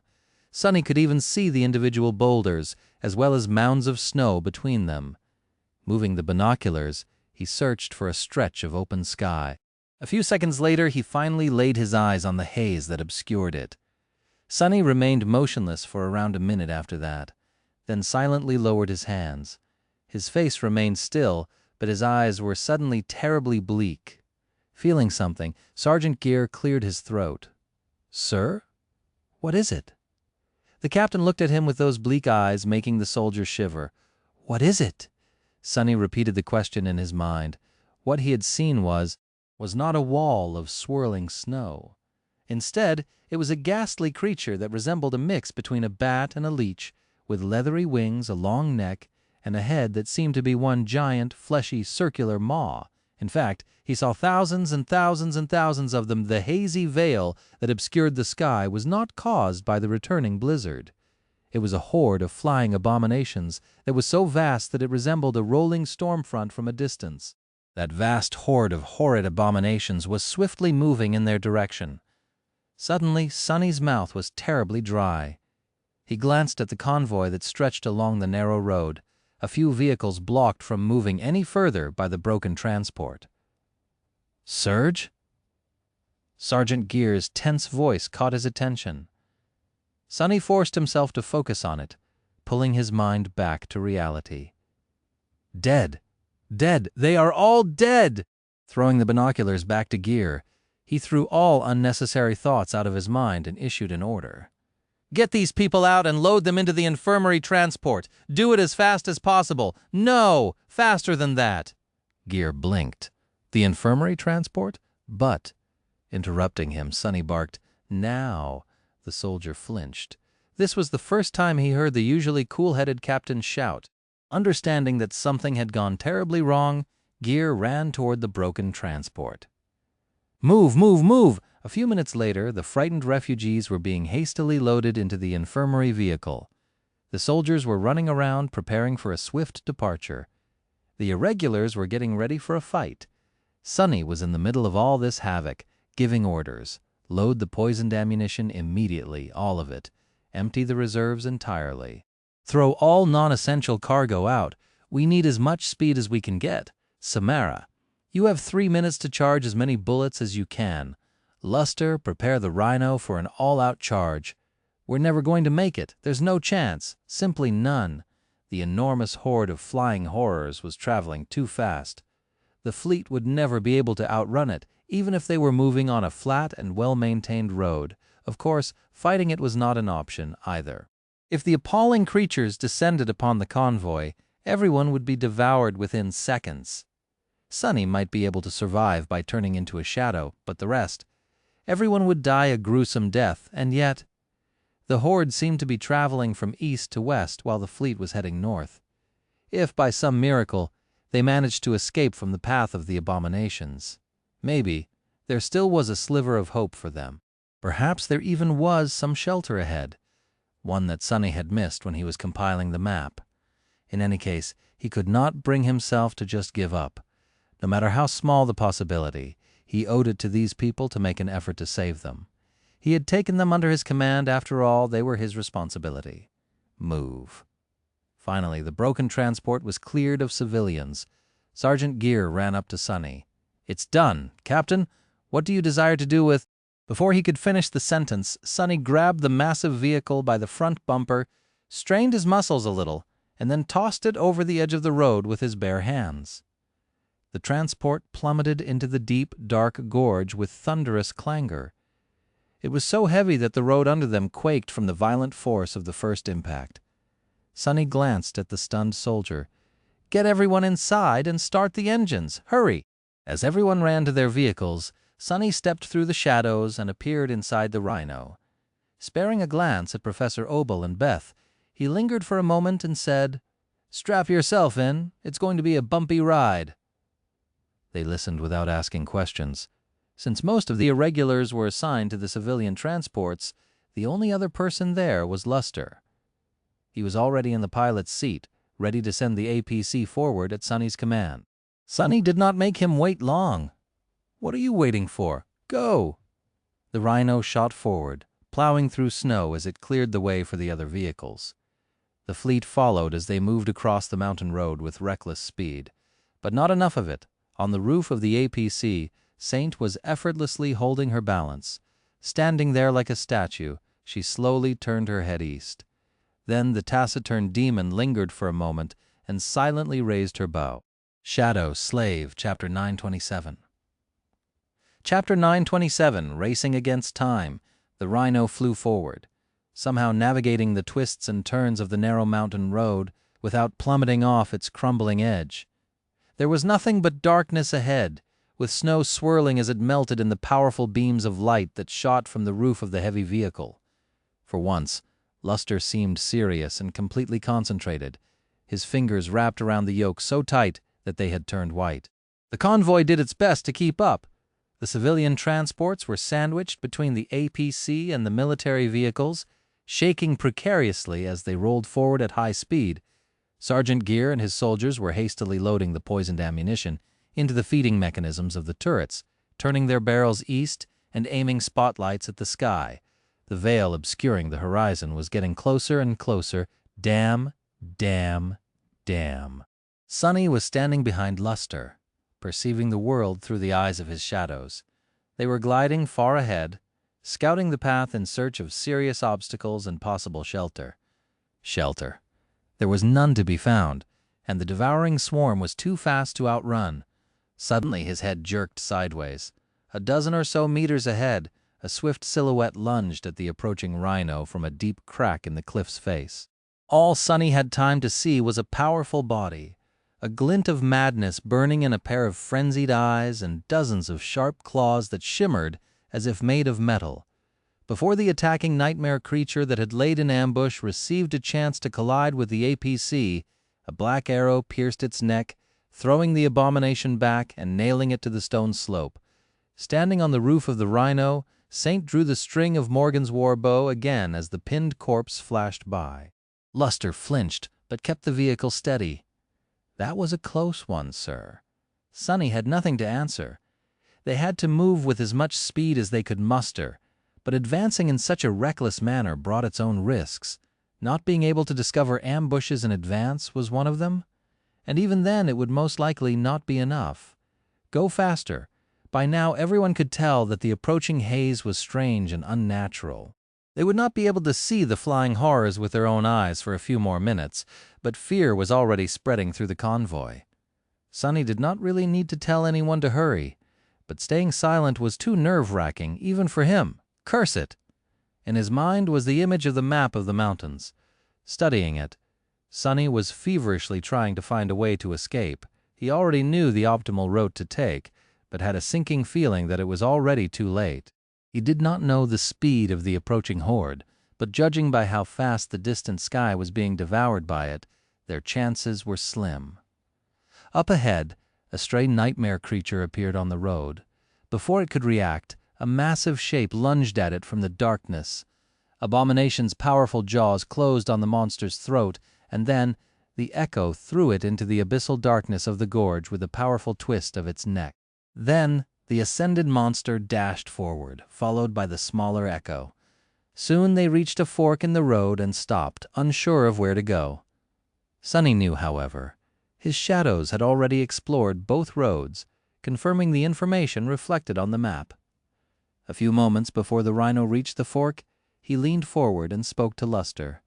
Take the right path. The right path was the only acceptable choice if they wanted to have even the tiniest hope of getting out of the path of the flying swarm. There was one problem, however. A few hundred meters ahead, it was blocked by the bodies of a pack of prowling nightmare creatures. Soon, Luster saw them too. "Captain, what? What do we do?" Sonny gripped the back of the pilot's seat and leaned forward. "Just plow through them." What else could they do? The wedge-shaped ram of the rhino was already lowered. The abominations were awakened at best. Tons of swiftly moving metal were bound to make short work of them, or if not, at least toss them off the road. Luster gulped and followed the instruction, accelerating toward the fearsome nightmare creatures without even a hint of slowing down or trying to avoid a direct collision. Not that it was possible to maneuver around the abominations on the narrow road anyway. Before the creatures had time to properly react, the rhino shuddered as it slammed into the abominations, and its armored windshield was instantly splattered with a revolting mix of blood and mangled flesh. Without skipping a beat, Luster prevented the vehicle from lurching sideways with a small shift of the yoke and moved his gaze to the screen, showing the feed from the external cameras. Until the wipers managed to clean the armored glass, looking through it was all but impossible. Just like that, the pack of abominations was either torn apart or thrown off the road, clearing the way for the convoy, except for one. Clinging to the ram of the rhino, a bleeding beast hoisted its massive body up, a powerful limb rising to strike a devastating blow on the windshield. Before it could, however, the shadows nesting between spotlights on the APC's front surged forward, forming into sharp spikes. They pierced the creature and then lost their solidity, turning into black tentacles. A moment later, the abomination was torn apart from the inside and flung into the darkness below. "Keep going!" Sonny gritted his teeth and then flinched as one of the rear-view cameras registered a flash of light coming from the turret of Gear's military vehicle. Turning his attention to it, he saw that the soldiers had opened fire. They were firing at the sky. The devouring horde was still some distance away, But the first straggler had just appeared from the cold darkness and dove down toward the convoy. The creature was not too large, but looked even more terrifying and revolting up close. A rain of bullets tore at its body, delivering the bitter cusp's toxin. It should have been enough to kill the flying abomination, but the effect of the poison was not instantaneous. Either the soldiers had reacted too slowly, or the nightmare creature was too fast. No matter the reason, its mangled, convulsing body kept falling, approaching the windows of one of the civilian transports. That was before another arrow flashed through the air, slicing the abomination in half. The severed parts struck the slope and then rolled down, soon disappearing under the wheels of the speeding vehicles with a repulsive crunch. Sonny let out a shaky breath, relieved. The worst was only starting, though, because after that first creature was killed, the turrets did not stop firing. Shadow Slave Chapter 928 Devouring Cloud. You have slain an awakened beast, brood of the devouring cloud. The road sloped down, soon reaching the bottom of a deep gorge and continuing forward along its twists and turns. Not afraid of sliding into the abyss anymore, the convoy received some breathing room and accelerated even more. However, despite that, their situation only worsened. By now, the distant mountains had already disappeared, swallowed entirely by the veil of the approaching swarm. Only a few nearest peaks remained visible, but even they were already turning hazy. More and more flying abominations that had traveled ahead of the horde were diving at the convoy, their fleshy circular maws opening wide to bite at the speeding transports and the soldiers operating the turrets. At first they came one after another. Then a few appeared at the same time. At some point the rumble of the firing turrets turned into one continuous, rolling cannonade. The soldiers fought with desperate determination, relying on their spotters to find the targets in time. The murderous darkness of the polar night was cut and torn by the stark beams of powerful spotlights, and tracer bullets painted it with red streaks. High above, the ghostly aurora glimmered among the stars, slowly turning crimson. Sonny was cursing the world. Tired of waiting powerlessly inside the rhino, he climbed to its roof, though the upper hatch, and swayed as a furious wind assaulted him with cutting cold.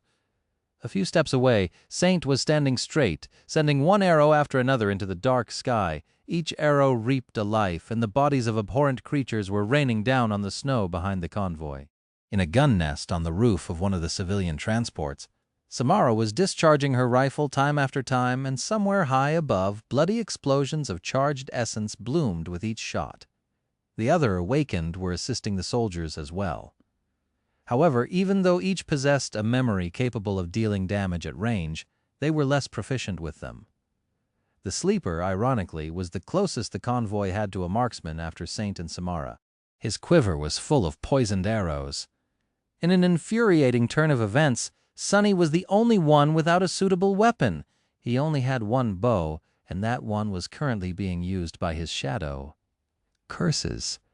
The undying chain was already encasing his body, and the dying wish was calling out to the nightmare creatures, compelling the nearest ones to aim at him and him alone.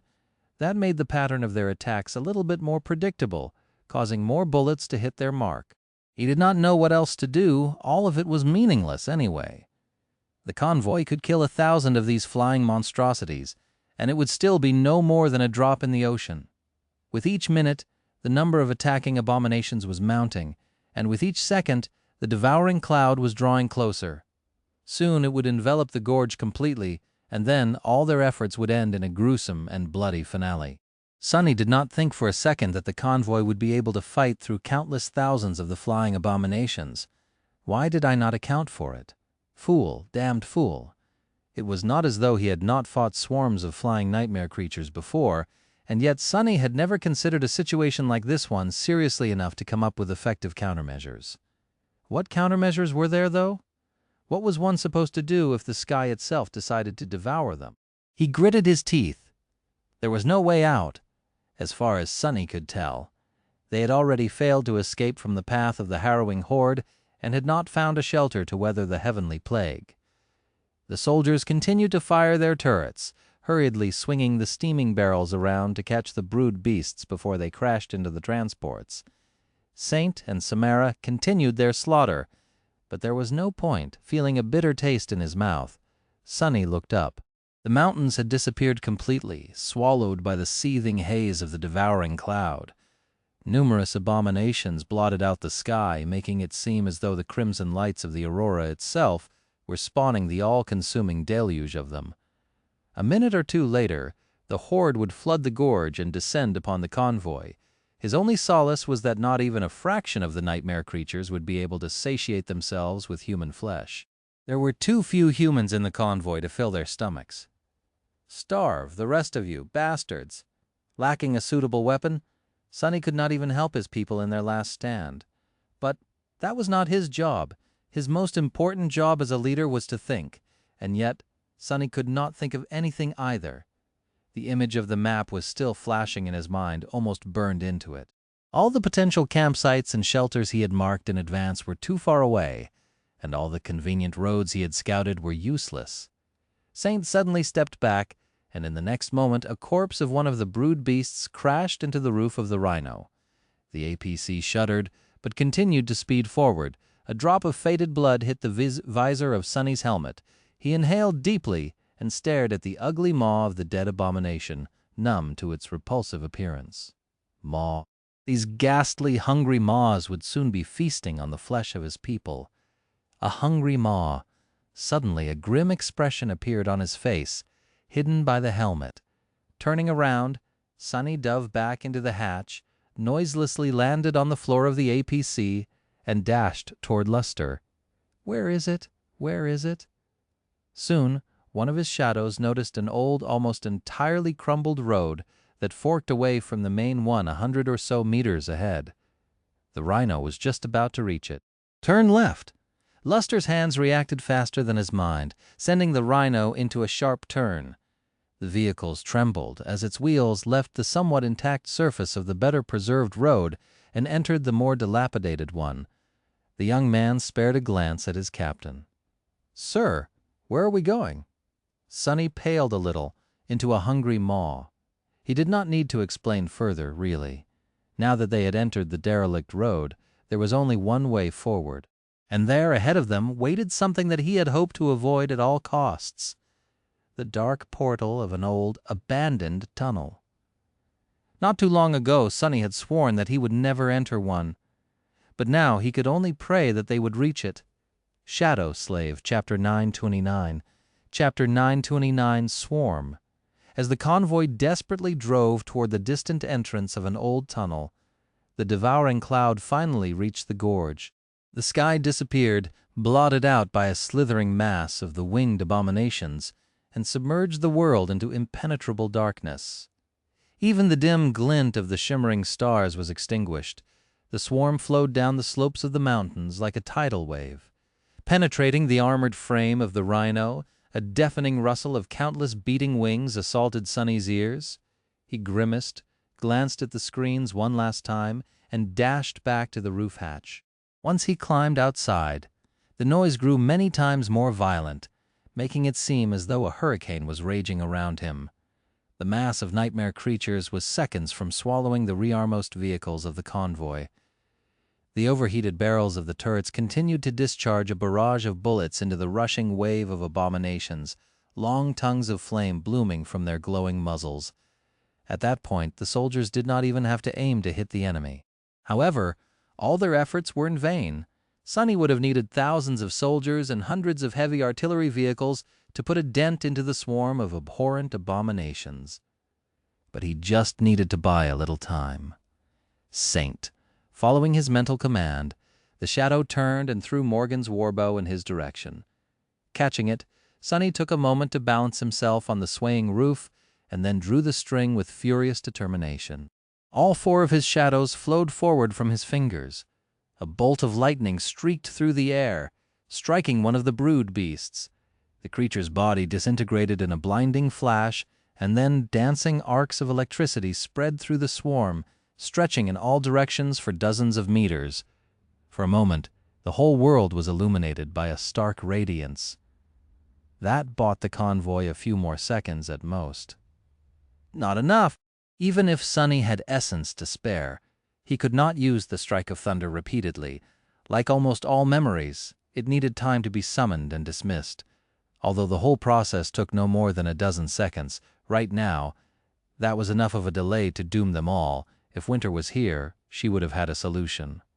But sadly, Sunny was all alone. Well, not quite. On the roof of one of the civilian transports, Samara overcharged her powerful rifle, causing some of the circuitry inside of it to melt in a rain of sparks. The usual electric whine of the activating coil was devoured by the cacophony of thousands of beating wings, but the thunderous roar of the resulting shot was not. A brilliant particle of light traveled toward the swarm at a tremendous speed and then detonated with staggering violence. A huge explosion shook the ground, swallowing a whole swath of attacking abominations. Samara swayed and spat a mouthful of blood, showing signs of severe essence depletion, but the rest of the irregulars were not remaining idle either. The deluge of poisoned bullets and their memories were doing their job, buying the fleet precious time. The tunnel was getting closer and closer. But it was still not enough. The rearmost military vehicle was already suffering under an onslaught of attacks. Its armored hull was being cut open and peeled off, and blood was flowing down its sides. The soldier that had been operating the turret was nowhere to be seen, but another had already taken his place, only to scream a moment later when the razor-sharp fangs of a frenzied brood beast sunk into his arm. As blood rained down, the soldier gritted his teeth and drew his sidearm, discharging several mundane bullets into the creature's neck without any result. Sunny did not see the rest. The strike of thunder had finally manifested itself back into existence, and the shadows had just returned, so he sent the caged lightning into the swarm once again. Attracted by the dying wish, many abominations were ignoring the rest of the convoy and lunging at the rhino. For now, none of them had gotten past Saint, who brandished the sin of solace as she protected him. However, Sunny knew that he was not going to remain safe for much longer. Their salvation was so close, and yet their time was up. Despite all their efforts, Sunny and his soldiers could not hold the devouring cloud back anymore. The convoy was already surrounded by the mass of nightmare creatures from all sides. In stunned horror, Sunny watched as the rear vehicle was swallowed by the swarm of abominations. Its armor disintegrated as if made of paper, shredded into nothingness in a mere second. What followed? To hell with this. Before Sunny knew what he was doing, his body moved forward. Dashing to the back of the rhino, he flooded his muscles with essence and jumped. I must have gone crazy. Sunny soared into the air above the convoy, sensing sharp fangs scraping against the bleak steel of the undying chain. On his belt, a beautiful lantern made of black stone suddenly opened. Letting out a surge of darkness, wreathed in that darkness, he plummeted down and landed on the roof of the damaged vehicle. Dozens of tentacles exploded from the kneeling figure that was shrouded in shadows, tearing countless brood beasts apart. More shadows flowed down like water, covering the breaches in the vehicle's hull and solidifying into impenetrable armor. At the same time, black walls rose from the ground surrounding the convoy. Hundreds of brood beasts furiously crashed into them, causing the walls to shudder. However, at least for the moment, they held. Ahead of the column, the rhino finally reached the tunnel and drove through its entrance, disappearing into the lightless emptiness within. One after another, the other vehicles, as well as a few nightmare creatures, followed. The abominations were swiftly gunned down or killed by the irregulars. The damaged vehicle that Sunny had landed on entered the old tunnel last, rolled forward for a few seconds, and then came to a screeching halt. He fell down from its roof and hit the ground hard, then stood up with a stagger. Another wall of shadows rose, blocking the mouth of the tunnel behind them. This one much thicker than the previous ones. Instantly it came under a savage attack. Its black surface trembled, not cracking yet, but also visibly struggling to withstand the never-ending rain of blows. In the echoing silence of the tunnel, Sunny bent over, spat blood, and then tiredly looked up. His voice sounded stifled. Someone better blow up that entrance. Fast. Shadow Slave, Chapter 930. Chapter 930. Collapse. The convoy stopped soon after entering the tunnel. For a few moments, nothing apart from the muffled blows that continued to rain on the wall of shadows could be heard. Scared and exhausted, The people were all lost and slightly disoriented. Sonny's voice brought them back to reality. Glancing into the depths of the tunnel to make sure that nothing was attacking them from that direction, at least not yet, he backed up a little and studied the cold stones above him. Surely detonating a part of the tunnel's roof was not the smartest of ideas, considering how old it was. However, the alternative was even worse. They had to stop the brood beasts from following the convoy inside, and his wall of shadows was not going to last long, considering how little essence Sonny had left. He had truly burned through a lot of it during that last desperate dash to save the rear vehicles. Actually, Sonny had not even known that he was capable of doing something like that. The scope and scale of that complex use of shadow manifestation was unlike anything he had been able to achieve before. The urgency of the situation and the raging adrenaline had helped him achieve a new level of mastery over his aspect, and now he was exhausted. So, the entrance of the tunnel had to go. I'll feel really awkward if there's a collapsed section of it further ahead. Still, the convoy could find a way to dig through stone debris. They would not be able to resurrect from death if the devouring cloud swallowed them whole, though.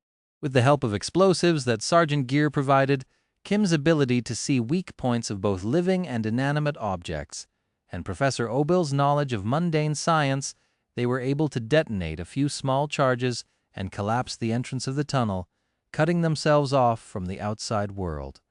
Now, there was no way back. Only forward deeper into the darkness. Nevertheless, the people were finally safe, relatively speaking, of course.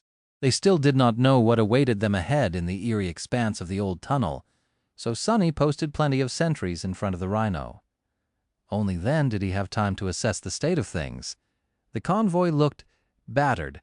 Every vehicle received at least a little damage, and many were splattered with blood of the nightmare creatures that the irregulars and the mundane soldiers had killed. However, almost all of them could still move. The only exception was the rear military vehicle that Sonny had saved. That one was a complete goner. In fact, it looked more like a heap of scrap metal than a working machine now. The fact that it had somehow managed to drive into the tunnel was nothing short of miraculous. Its crew had suffered too. One of the soldiers was dead, and the rest were seriously wounded. A few of them would have died from those wounds too, if not for Quentin. Currently, he was trying to stem the bleeding of a turret operator, whose arm was terribly mangled. Even with the healer's abilities, the man's limb was too damaged to preserve. After taking one glance at the terrible mess of torn flesh and splintered bones, Sonny knew that it would have to be amputated. He had already been in a somber mood because of the exhaustion, but now it turned even darker. Perhaps he should be thanking the dead gods that only one of his men had been killed during the desperate escape from the devouring cloud. But Sonny did not feel thankful instead.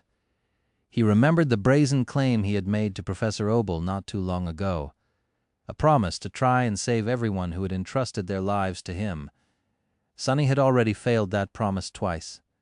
The death of the old refugee woman had been outside his control, but the fallen soldier, that one was a direct result of his decisions. Sonny had killed many people in the past, but he had never been responsible for someone's death, or rather, had never experienced the death of someone whom he was responsible for. It was a bitter, scathing feeling. Why did he have to bear the burden of some stranger's death? Who asked that soldier to be so weak? Sonny clenched his fists.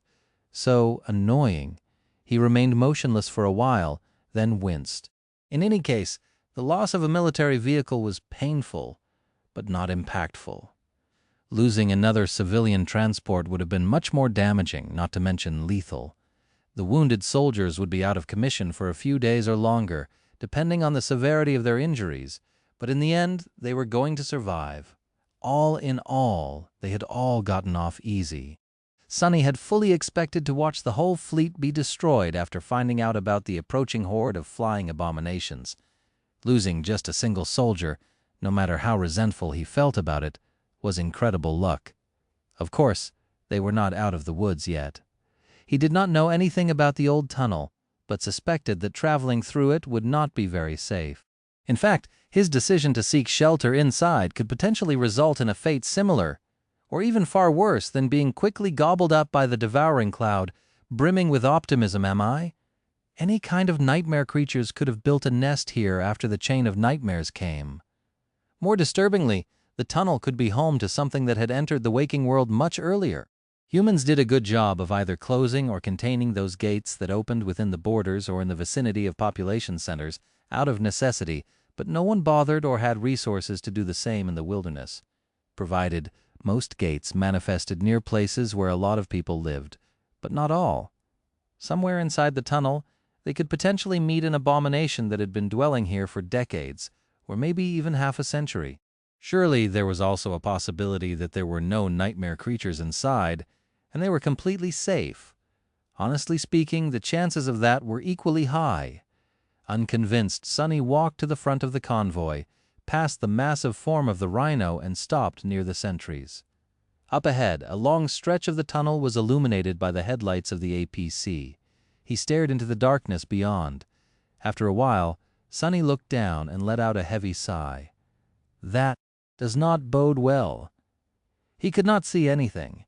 Not in the sense that there was nothing ahead, but rather that he could not see through the gloom that enveloped the tunnel, which could mean only one thing, that this place was not shrouded in shadows, but instead drowned by true, pure, elemental darkness.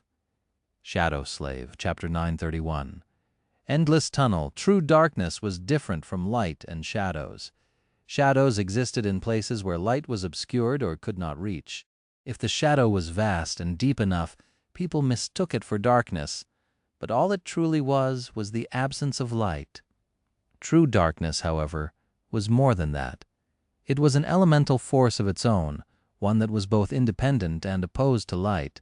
Instead of a simple lack of light, pure darkness was its rival, and since light and shadows always went hand in hand, it was also the enemy of shadows, strange as it may sound. That was why Sonny suddenly felt the cold touch of unease when he discovered its presence. True darkness was exceedingly rare and mysterious. He had only encountered it once before in the ruined cathedral of the Dark City, where it had been born of and controlled by the cathedral's guardian, the Forsaken Knight, the bastard that had gutted him like a pig. In fact, that unfortunate encounter had been the fault of the darkness that the fallen devil wielded. If not for its veil, Sonny might have not allowed the Black Knight to get so close.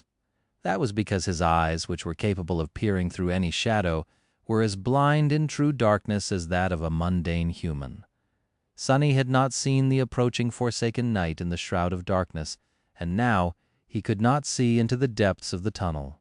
Worse still, the fallen devil of the ruined cathedral had only controlled a modest amount of true darkness. Here in the tunnel, however, there was a whole ocean of it. Sonny grimaced. Well, here goes the hope that there are no abominations inside. He remained near the sentries for a minute or two, then turned around and tiredly walked back to the rhino. We'll rest here for a few hours? The convoy was not in any condition to continue moving anyway. The vehicles needed to be repaired, and the wounded had to receive treatment. People desperately needed rest. Plus, what good would it do to leave the tunnel before the devouring cloud moved on? They had to wait until the swarm passed through. Sonny was exhausted as well. Entering the rhino, he fell on one of the seats in the lounge area and closed his eyes. Why do I feel like we jumped out of the frying pan straight into the fire? Nothing good ever came from going underground. Every time Sonny had, something nasty had been waiting for him there. His distrust of underground passages and tunnels was only rivaled by his dislike of the sea. At least the tunnel seemed dry. Scowling, Sonny tried to empty his mind and concentrate on circulating what little essence he had left through his body. No matter what came next, he had to be ready.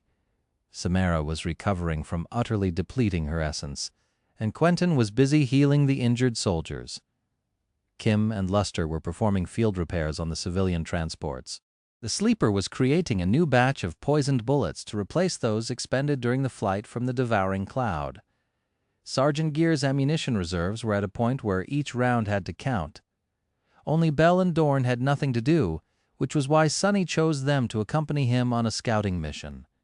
He wanted to find out how far the exit from the tunnel was, or if not, then at least explore a long stretch of it before leading the convoy forward. Nobody knew how long the tunnel was. There were a lot of them cut through the mountains in the Antarctic Center, where the terrain was too uneven to build straight roads. Whenever a road met a mountain outcropping that was too wide to go around, though people had often chosen to simply burrow through it to create a convenient shortcut.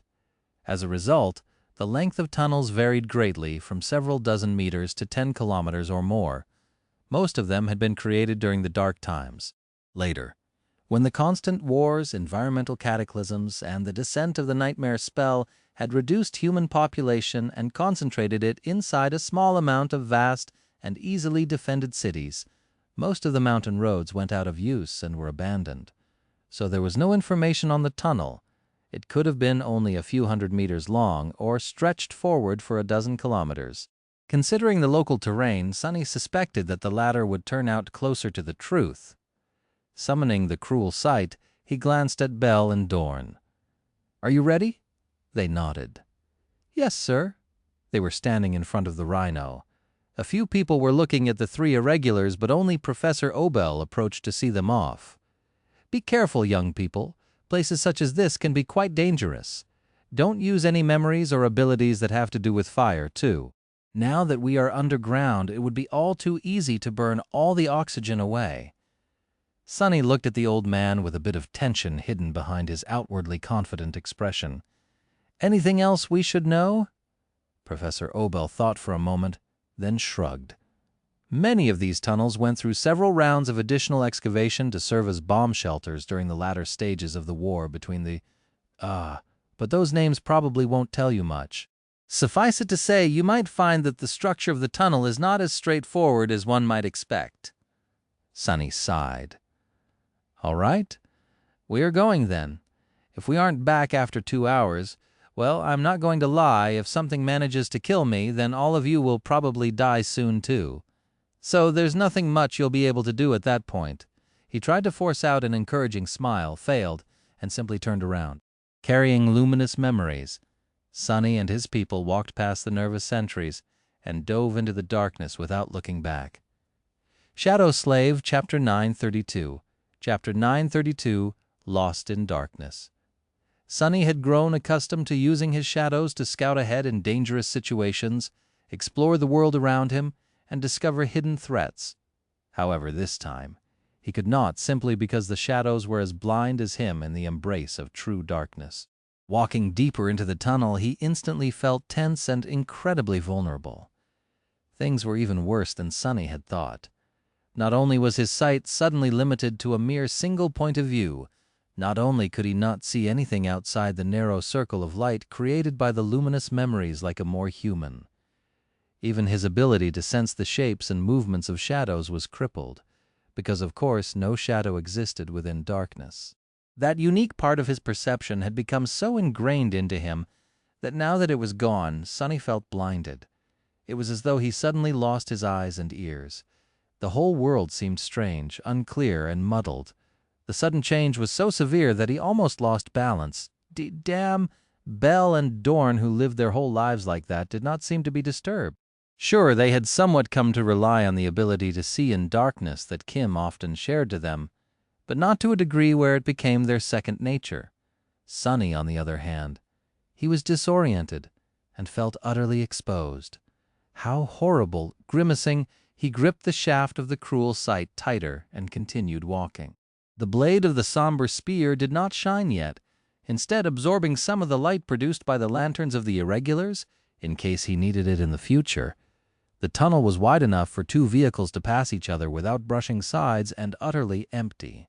Nothing but impenetrable darkness filled its silent expanse, and so their steps echoed, reflecting from the cold stone walls. Sonny glanced at Bell and Dorn with a bit of displeasure. He was walking as noiselessly as usual, trained to remain unnoticed by the long months of hunting down powerful abominations in the dark city. However, the 2 fighters of the melee vanguard were not versed in stealth, and their equipment was not suited for it either. Way to announce our position to everyone and everything. I have a bad feeling about this. Although many nightmare creatures possessed some way to perceive the world in the absence of light, he was still used to being the one to stalk his prey unseen. Now, however, the roles were reversed. Sonny was at the mercy of whatever creature it was that hid in the darkness. And there had to be something there, without a doubt. true darkness, after all, had not come from nothing. What kind of ghastly horror will I have to fight this time? They carefully moved forward, sticking close to the wall of the tunnel. A few minutes passed, then a dozen. What Sonny feared the most did not happen. Nothing attacked them, and there were no collapsed sections of the tunnel's roof that could block the convoy's way out. However, there was also no sign of exit. The tunnel simply stretched forward, seemingly endlessly and completely empty. After a while, Sonny managed to shrug off his discomfort and adjust to having his perception severely crippled, as well as he could. It was still deeply disturbing, though. Half an hour passed without them encountering any threats. How far do you think we have walked? Bell and Dorn thought for a moment. The giant man shrugged. 3 kilometers, maybe less. A deep frown appeared on Sonny's face. 3 kilometers was not a small amount. Of course, there were far longer tunnels out there. The floor also seemed flat and did not slope neither up nor down. Still, it was strange that they had not been attacked yet. Keep your eyes open. The small scouting squad continued forward. After a while, they encountered a small opening in the wall of the tunnel, leading into the depths of the mountain. The narrow branch, too, was drowned in true darkness. Standing near it, Sonny thought that he heard a distant hum. However, a moment later, it was gone, chased away by Dorn's voice. This must be one of the additional tunnel shafts that Professor Obel spoke about. There's probably a whole network of them inside the mountain, excavated to house the population in case of a nuclear strike. Bell scratched the back of his head. Who uses nuclear bombs to kill people? Aren't bioweapons far more effective? Sonny looked at him darkly. I'll tell that to Europe. At that moment, Dorn cleared his throat. Actually, Captain, they used both nuclear and bioweapons in Europe. Oh, well, it was not like Sonny had received a good education. He had barely known that places other than NQSC existed before the fateful conversation with Master Jet. In any case, he had to decide whether they should explore the side branch of the tunnel or continue forward along the main one. In the end, he chose to stick to their current path. He did not really care what was out there in the old network of abandoned passages. As long as the convoy could drive past and reach the exit, Sonny did not have to know. They walked and walked and walked, and nothing happened. At some point, the lack of terrible nightmare creatures lunging at them from the darkness started to disturb Sonny more than the possibility of a sudden attack. This is too eerie. Eventually, the 1-hour mark passed without them finding anything. Not the source of the true darkness, not the nightmare creatures that might have made a nest in the tunnel, and not the exit. There was not even a hint of it. Stop. Sonny frowned as he looked forward. There was nothing but darkness ahead. In the end, he sighed and turned around. The scouting mission was both a resounding success and a resounding failure. They did not find any active threats to the convoy, but they also failed to conclusively prove that there were none. In any case, the time he had allotted for the scouting mission was up. Let's head back. Now, his best choice was to lead the convoy forward and hope for the best. Despite the lack of nightmare creatures, or of anything really, inside the tunnel, Sonny felt very uneasy. Shadow Slave, Chapter 933. Chapter 933, Trapped. Braving the silent darkness, they retraced their steps and arrived back to the collapsed entrance of the tunnel after a long, intense hour. Nothing dangerous happened on their way back, and the convoy seemed to have fared well in their absence, too. The uneventfulness of it all was deeply disturbing. Hiding his concern, Sonny glanced at the dark walls surrounding them. The battered vehicles stood motionlessly, their wheels resting on the cold asphalt floor. Here and there, people could be seen resting or hurrying to complete various tasks. I don't like this. Frowning, he headed toward the hatch of the Rhino. The people he needed to hear from were already gathered there, ready to report the state of things. As Sonny passed the sentries, one of them suddenly called out to him, "Captain Sunless, sir." He slowed down and gave the soldier a dark look. "Yes." The man hesitated for a few moments. His face was still, but his tired eyes were full of some unknown, intense emotion. "Outside, I was part of the rear vehicle's crew. What you did for us back then, near the end, you really saved us." "Thank you, sir." Sonny stared at him blankly for a bit, then turned away with a scoff. I'm in charge of this convoy. These are my vehicles and you are my people. No one takes what's mine, especially without paying a price. Do you even know how much a vehicle like that costs?" With that, he shook his head and walked away. What a weird guy. The irregulars, as well as Sergeant Gear, Professor Obel, and Beth, were waiting in the command suite of the Rhino. Sonny received several reports which slightly improved his mood. The convoy had lost one civilian transport and one military vehicle as the result of encountering the devouring cloud. Luckily, it did not affect their logistics too adversely. After sacrificing the mobile infirmary to accommodate the displaced refugees, all they had really lost was a bit of firepower. The remaining vehicles had all been patched up and ready to move. Sergeant Gear sighed. "We don't have a lot of ammunition left, sir. Additionally, our reserves of drinking water are also severely reduced. We discarded a lot of it to lighten the load on the transports before the swarm arrived. It should not become a problem in the next several days, but after that—" Sonny waved a hand dismissively. "Don't worry about water. I have a literally endless source of water." He remained silent for a while, considering the options. They could either pass through the tunnel or remain where they were and try to dig their way out when some time had passed. Both options were less than ideal. It all comes down to how long I want to remain in the tunnel, it seems. The first option would allow the convoy to escape from underground sooner, if all went well during the drive to the opposite exit. The second option would force them to stay inside for much longer, but did not demand diving deeper into the chilling darkness. Neither was free of risk. Curses? In the end, Sonny just really disliked the idea of staying in the eerie tunnel even a minute longer than it was necessary. He sighed. "Start the engines. We're leaving." A few minutes later, the Rhino came to life and rolled forward, slowly gaining speed.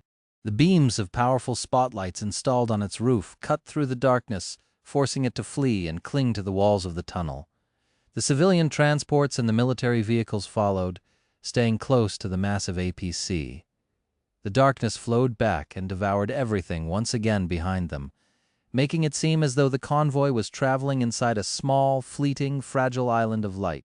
Sonny climbed to the roof of the Rhino and stayed there with Saint, staring into the darkness with a grim expression on his face.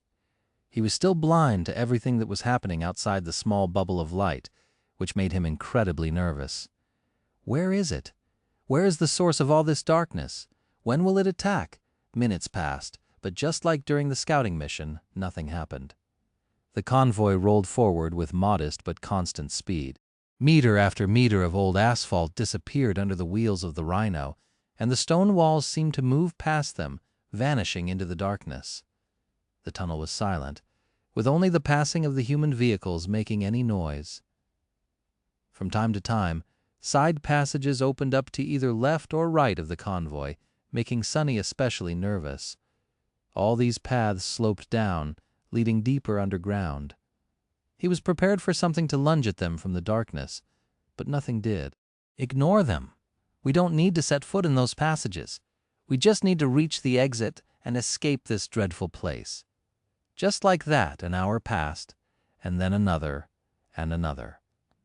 The tunnel continued to stretch forward, seemingly endless.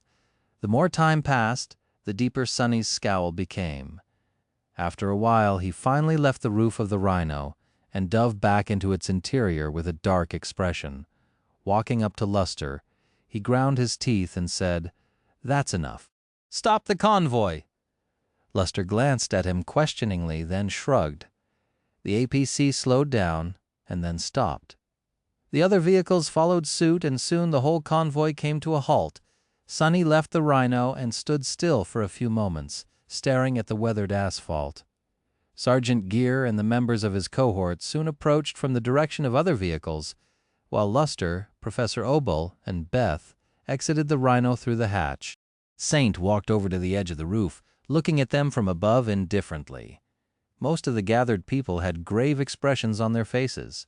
Noticing the grim mood, Luster blinked a couple of times, then turned to Sonny. Captain, why did we stop? Is there a problem?" Sonny looked at him silently. "Yes, there is a problem, you fool. Can't you tell?" Luster scratched the back of his head. "What, is there a nightmare creature ahead?" Sonny sighed, then looked up. "No, There's nothing ahead. That's the problem. We've been driving for about 7 hours, correct? What was our average speed? The young man hesitated for a moment. 30 kilometers per hour, sir.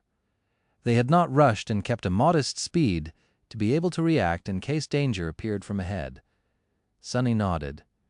That is more than 200 kilometers of going straight forward, and yet there is no exit. Do you see the problem now? Luster's eyes suddenly widened. Oh, well, if you put it like that, it really is weird. Sonny gritted his teeth. It's not just weird. If there was a tunnel of that length in Antarctica, it would have been the longest one in the world, by far. Everyone would have known about it. Luster paled a little, then studied everyone's faces. How come no one did then, sir? Sonny looked down and shook his head. There is only one possible answer. This tunnel. Something is very, very wrong with it. Shadow Slave Chapter 934. Chapter 934 Break. There could not have been a tunnel that stretched under the Antarctic Center for hundreds of kilometers. Not only would a structure like that be a miraculous feat of engineering, but far too many people, especially the Army strategists and someone as knowledgeable as Professor Obel, would be aware of its existence. However, no one had been. Sonny remained silent for a while, then looked at the old man. Professor Obel simply shook his head. "I'm afraid I can't explain," which is not too surprising. After the nightmare spell descended, there are many things in the world that science, or rather, our limited scientific understanding, fails to explain. Sonny sighed. Great. What was he supposed to do now? It was clear that the laws of nature were either broken or worked differently inside the tunnel. Space was not behaving as it was supposed to behave. Or maybe they had simply traveled to some strange pocket dimension that was filled with nothing but true darkness. Maybe they were all under the influence of another mind hex. Maybe they had all been devoured by the swarm of brood beasts and were now condemned to an eternal purgatory. Who could tell? Sonny cursed silently, then wrapped all 4 shadows around the undying chain to ramp up its mental protection. Nothing changed. The oppressive darkness did not disappear. If anything, it seemed even more foreboding now. He closed his eyes for a moment. All right, let's not panic yet. Sonny looked around, then walked to the wall of the tunnel and struck it with his fist. A startling bang rolled through the tunnel, echoing in the darkness. In the place where his steel gauntlet had landed, a small impression appeared with a net of cracks spreading from it through the cold stone. "Get back into your vehicles!" Everyone followed his instructions without asking questions. The convoy continued to move forward. However, this time, Sonny made it stop after 10 minutes and left the rhino alone. Wrapping the shadows around his body, he activated the Light Eater enchantment of the cruel sight to illuminate the path and ran back into the darkness. Moving much faster than the vehicles had, he soon reached the point of the previous stop and studied the cracked section of the wall, then made his way back. The convoy moved for another 10 minutes. After that, Sonny commanded them to put the vehicles in reverse.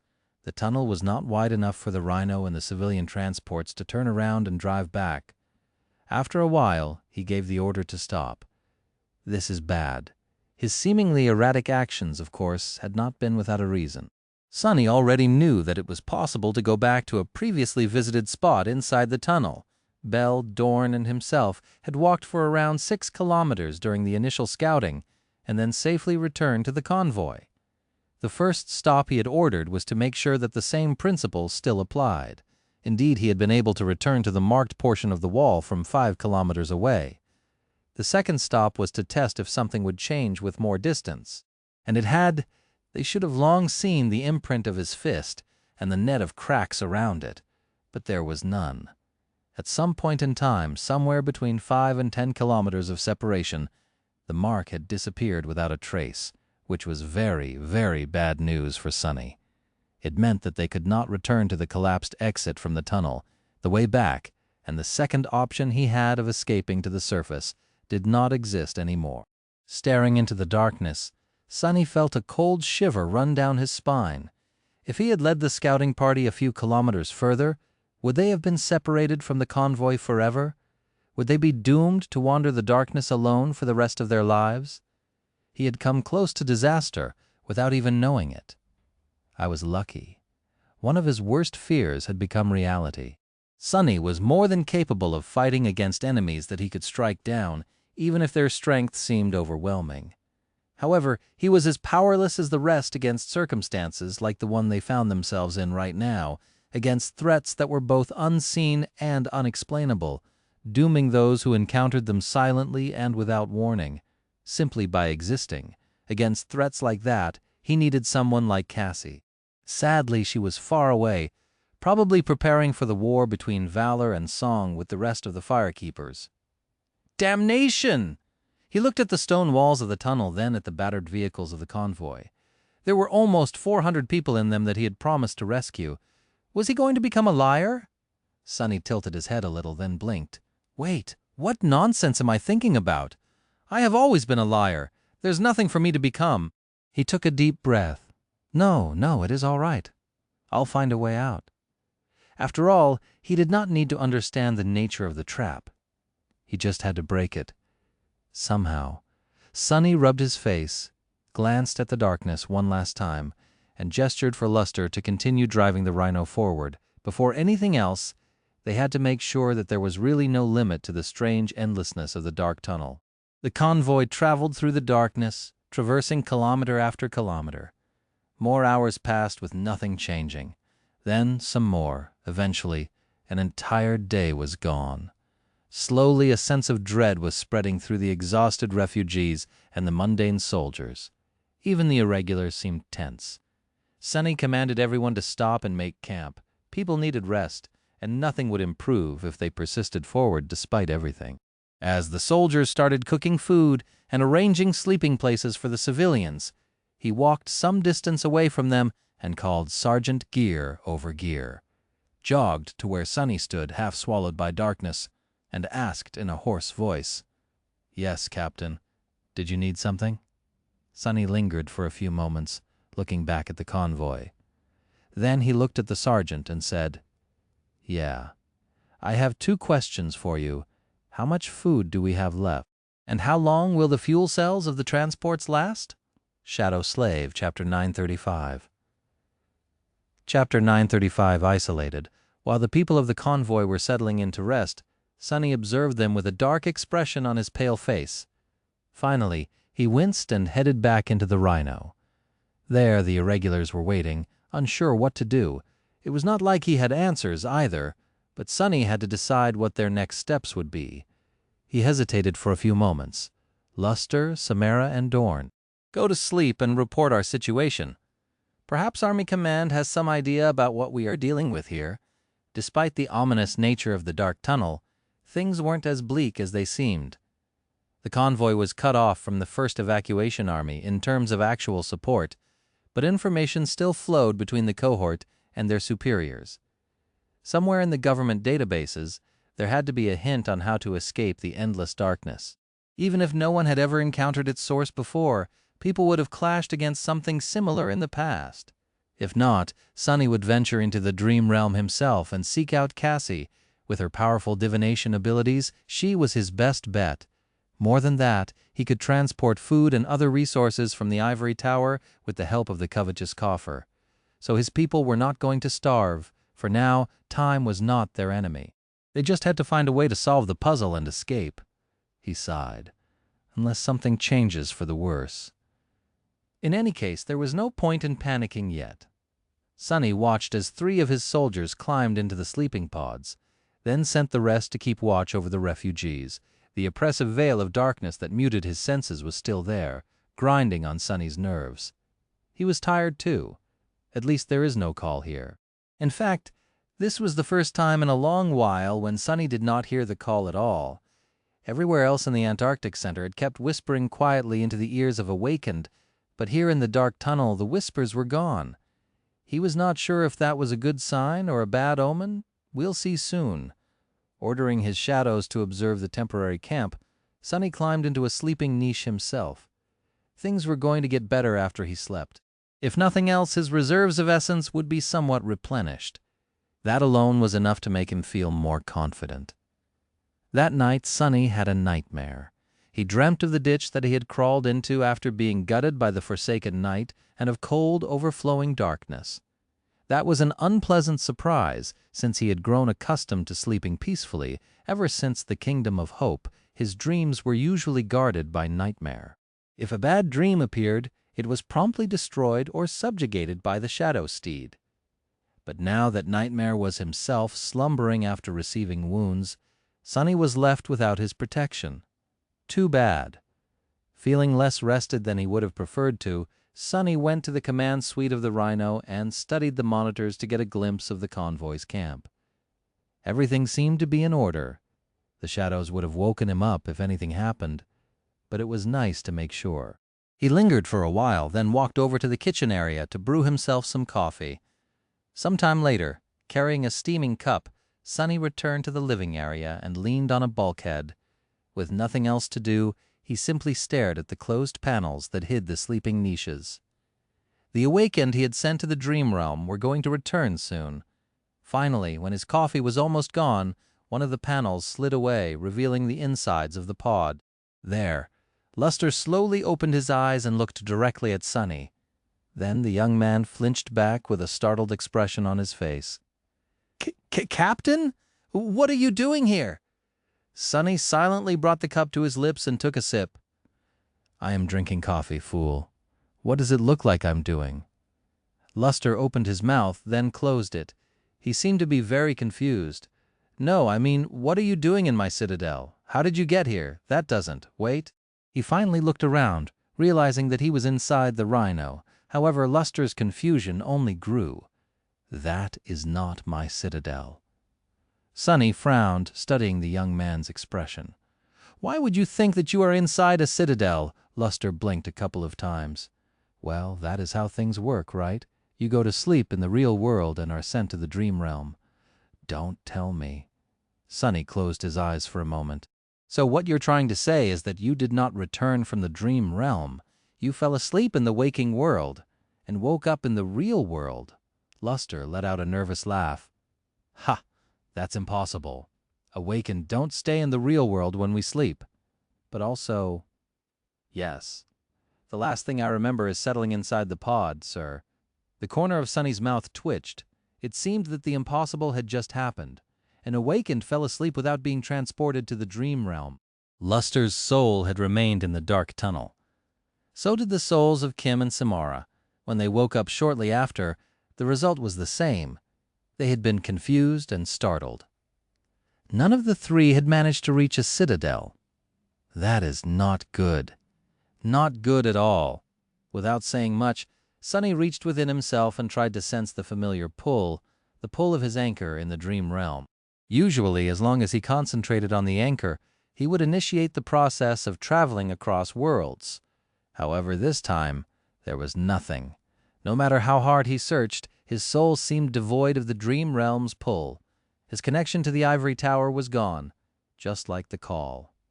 Suddenly cold, Sonny glanced at the sea of darkness surrounding the fragile island of light where hundreds of refugees were trapped, shivering as they slept. What the hell is this place? Shadow Slave, Chapter 936. Chapter 936. Message in a Bottle. I should have known that something like that would happen. During one of his conversations with Professor Obel, Sonny had learned of a thing called Murphy's Law. Anything that can go wrong will go wrong. He did not know who Murphy was and why that person had been in a position to establish world-governing laws, but their veracity was hard to dispute. Perhaps that Murphy had been a bit of a tenacious cockroach himself to come up with such an undeniable rule in any case. That was exactly what had happened. Everything had gone wrong. Sonny had hoped to receive information and resources through the dream realm, but now that hope was destroyed.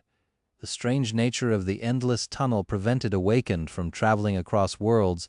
He had not even known that something like that was possible. Damnation.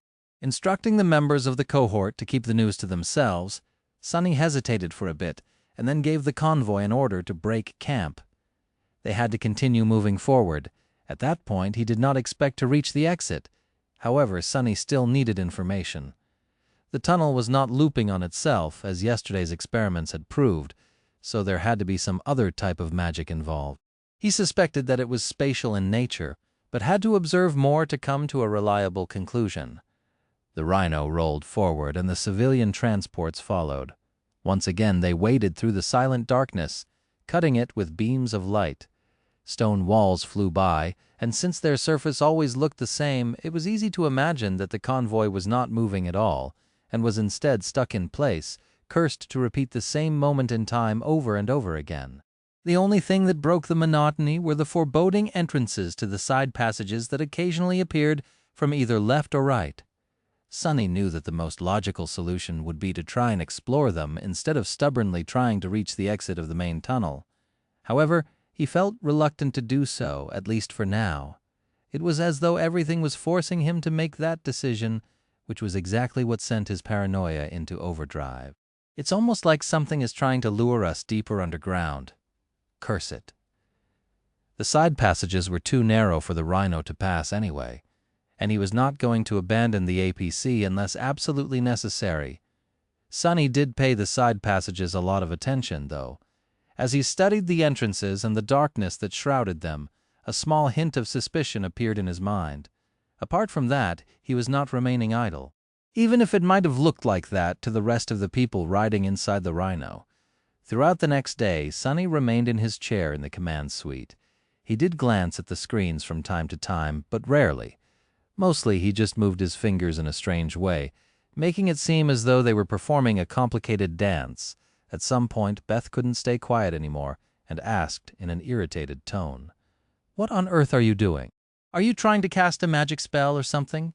There was deep unease and fear hidden behind that annoyance, though. Sonny smiled. "Actually, that is exactly what I'm trying to do. I'm an amateur sorcerer, you see." The young woman scoffed. "Fine, don't tell me. I guess you finally lost your mind." But Sonny had told her the truth. Although she could not see them, he was actually weaving strings of essence between his fingers. At that point, Sonny was proficient enough to not cut off any of his fingers in the process like he had in the Red Colosseum. There was not even a single cut on them. However, creating strings of shadow essence, not to mention arranging them into an actual weave, required a lot of time, concentration, and most of all, of essence itself. That was why he had not been able to practice weaving a lot, if at all, after disembarking in Antarctica. The chain of nightmares was too dire and hectic, and demanded too much of him to waste those precious resources on unnecessary things. But now, things were different. By the end of the second day inside the tunnel, Sonny was able to create enough strings to turn an object into a memory. He needed a bit more for what he wanted to achieve, though, so he continued with the task through the night. On the third day of traveling through darkness, when people turned quiet and fear spread through the convoy like a plague, he produced Weaver's needle from the covetous coffer as well as one of the transcendent soul shards he had stored there before. Any shard would have worked, but Sonny only had these at hand. The needle glowed with soft golden radiance. Using it to create the basic weaves, he began the process of turning it into a memory. Doing so was relatively easy for him, since he had done so many times in the past. This time, however, there was an especially thorny part of the process. Sonny had learned how to name memories through their weave at some point, but each rune took time and additional strings to create. Learning how to weave runes had not been easy either, and had required both a good understanding of weaves and a deep knowledge of the runic language the spell used. He could skip that step, of course, in which case the memory would be simply called by the spell. But Sonny was going for something else this time. In the end, he tiredly put the needle down and let out a shaky breath. Both Professor Obel and Beth were staring at him with curiosity. The old man had not wanted to break Sonny's concentration before, but now he finally asked, "Young man, I'm sorry, but could you perhaps explain what you were doing these past 2 days?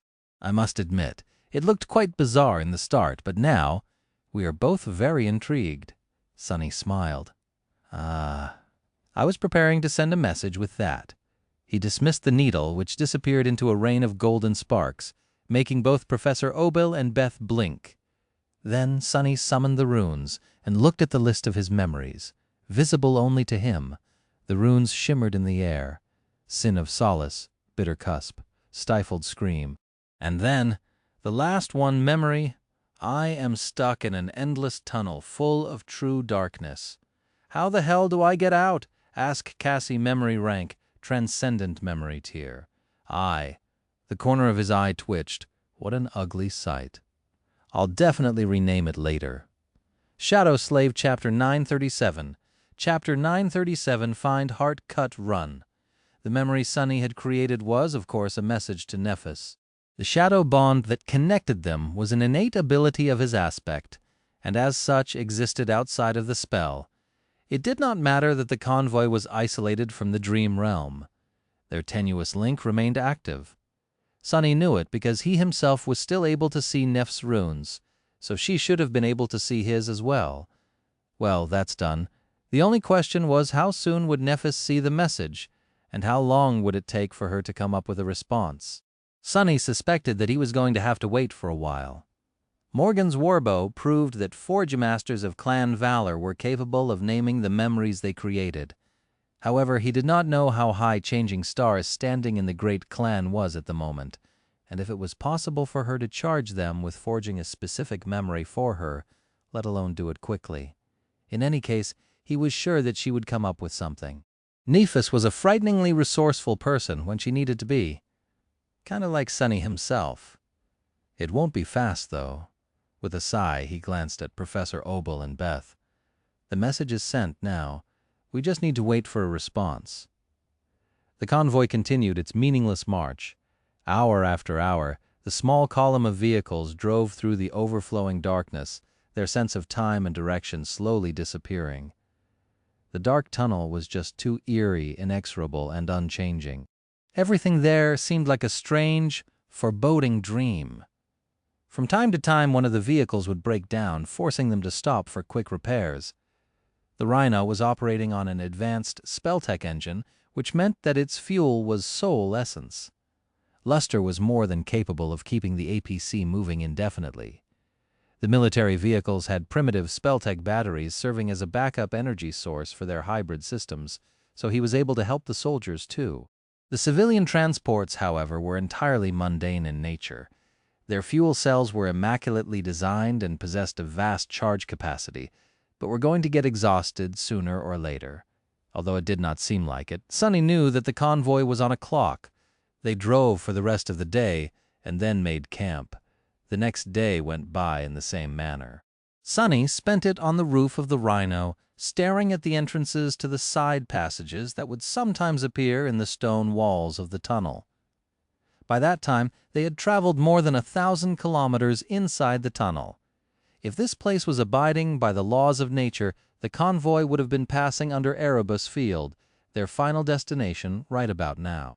With no mountains to climb and no nightmare creatures to fight, only the straight road and no obstacles ahead. The distance that Sunny had hoped to cover in weeks was traversed in a few days. He doubted that it would translate to the same amount of covered ground in the real world, though.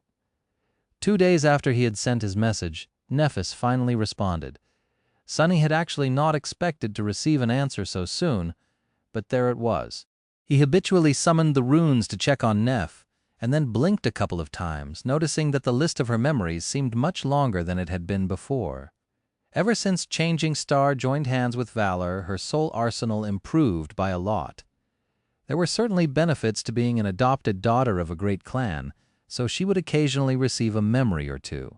It seemed that she was being provided with a constant stream of soul shards as well, even if their influx had slowed at some point, most likely to hide the fact that Nephis possessed multiple cores.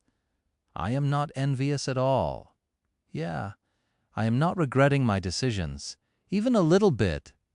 Sunny glanced at the dismal walls of the dark tunnel, then at the battered convoy, the desperate people who clung to what little warmth they could find inside the ramshackle vehicles, and sighed. Then he looked back at the runes, which showed that Nephis had gained 15 new memories in the span of a couple of days. Even if she was being nurtured by a great clan, that was too many. Frowning, he read the names of the new memories: Faint Glimmer, Ire Hearth, Nebulous Veil, Dire Warning, Haunting Eversong, Eager Cut, Altar of Denial, Rust Reaver, Testament of Malice, and 6 more. None of them seemed to have been created by the Forge Masters of Valor. Sunny scoffed. Clever. Smiling faintly in the darkness, he read the first letter of each memory in order. What he ended up with was a concise message: Find heart Cutran. Find heart. Cut. Run. The meaning was quite clear. He had to seek out the heart of the true darkness that drowned the tunnel, destroy it, and then run as fast as he could. The first two parts did not promise anything good, but the last one was downright ominous. Sunny did not know what Cassie had seen or learned, but she would not have included the word run if the consequences of destroying the mysterious heart of darkness were anything short of terrifying. However, how was he supposed to find it? And if that thing was so frightening, how was he going to destroy it? Really now, would it have killed them, to be more specific? He shook his head with a bitter expression. Well, it must have not been easy to scrounge up 15 new memories, let alone ones with names that could be arranged into a simple cipher. So, Sunny thought that he should be thankful. Yeah, thank you kindly. Regardless of how he felt, the course of action was rather clear. As Sunny stared at the walls of the tunnel that flew by, a dark entrance to a side passage appeared in view. What little of it could be seen showed a narrow road that sloped down at a steep angle. He quietly grimaced. I guess I won't be able to avoid crawling deeper underground in the end. How unexpected. Shadow Slave, Chapter 938, Answering the Invitation. The convoy had stopped once again. This time, however, there was one significant difference to the place Sunny had chosen to set camp. It was situated near one of the side passages, which they had avoided at all costs in the past. Currently, the irregulars were gathered around the dark entrance, staring at it with gloomy expressions on their faces. Sunny did not look too enthused either. After a while, he sighed and glanced at his subordinates. Have any of you noticed it? They looked at each other, not sure what to say. After a while, Dorn spoke in a somber voice. What exactly were we supposed to notice, Captain? Sunny silently shook his head. In the past few days, he had been observing the side passages attentively as the convoy passed them, trying to see if there was a pattern to when and where they appeared. The tunnel looked to be endless, after all, so it seemed that there was an endless amount of these branching paths, too, which was a bit weird. In the process of observing the side passages, a sinking sense of suspicion took hold of his heart, and by now that suspicion was all but confirmed. He frowned. Well, I don't blame you. It's pretty hard to notice. Then Sunny pointed at a particular spot on the stone wall of the tunnel, right where it made way for the open chasm of the entrance to the side passage. There's a small protrusion there, and on the opposite side the stone is chipped near the floor. There's also that crack over there. They stared at the spots he showed, not quite sure of the meaning of these small, barely noticeable features. What about them? Sunny lingered for a moment. Nothing really in and of itself. But if you watched closely, you would have seen that these exact imperfections are present at each of the entrances we passed in the last couple of days. The first one we saw during the initial scouting had them too. With how rough the walls of the tunnel are, it is only expected that there would be nothing smooth about the side passages, but still, exact cracks at exactly the same spots at hundreds of entrances. Don't you think it's strange? Luster stared at the chipped portion of the wall, then scratched the back of his head. I don't get it. Did someone leave these marks on purpose? Sunny shook his head. No. What I'm trying to say is that there are no hundreds of entrances. There's just one entrance and one side passage, repeating over and over across the tunnel. All these entrances we saw were the same and lead to the same place. The irregulars paled. After a long stretch of grim silence, Bell finally spoke. So, we are being invited somewhere.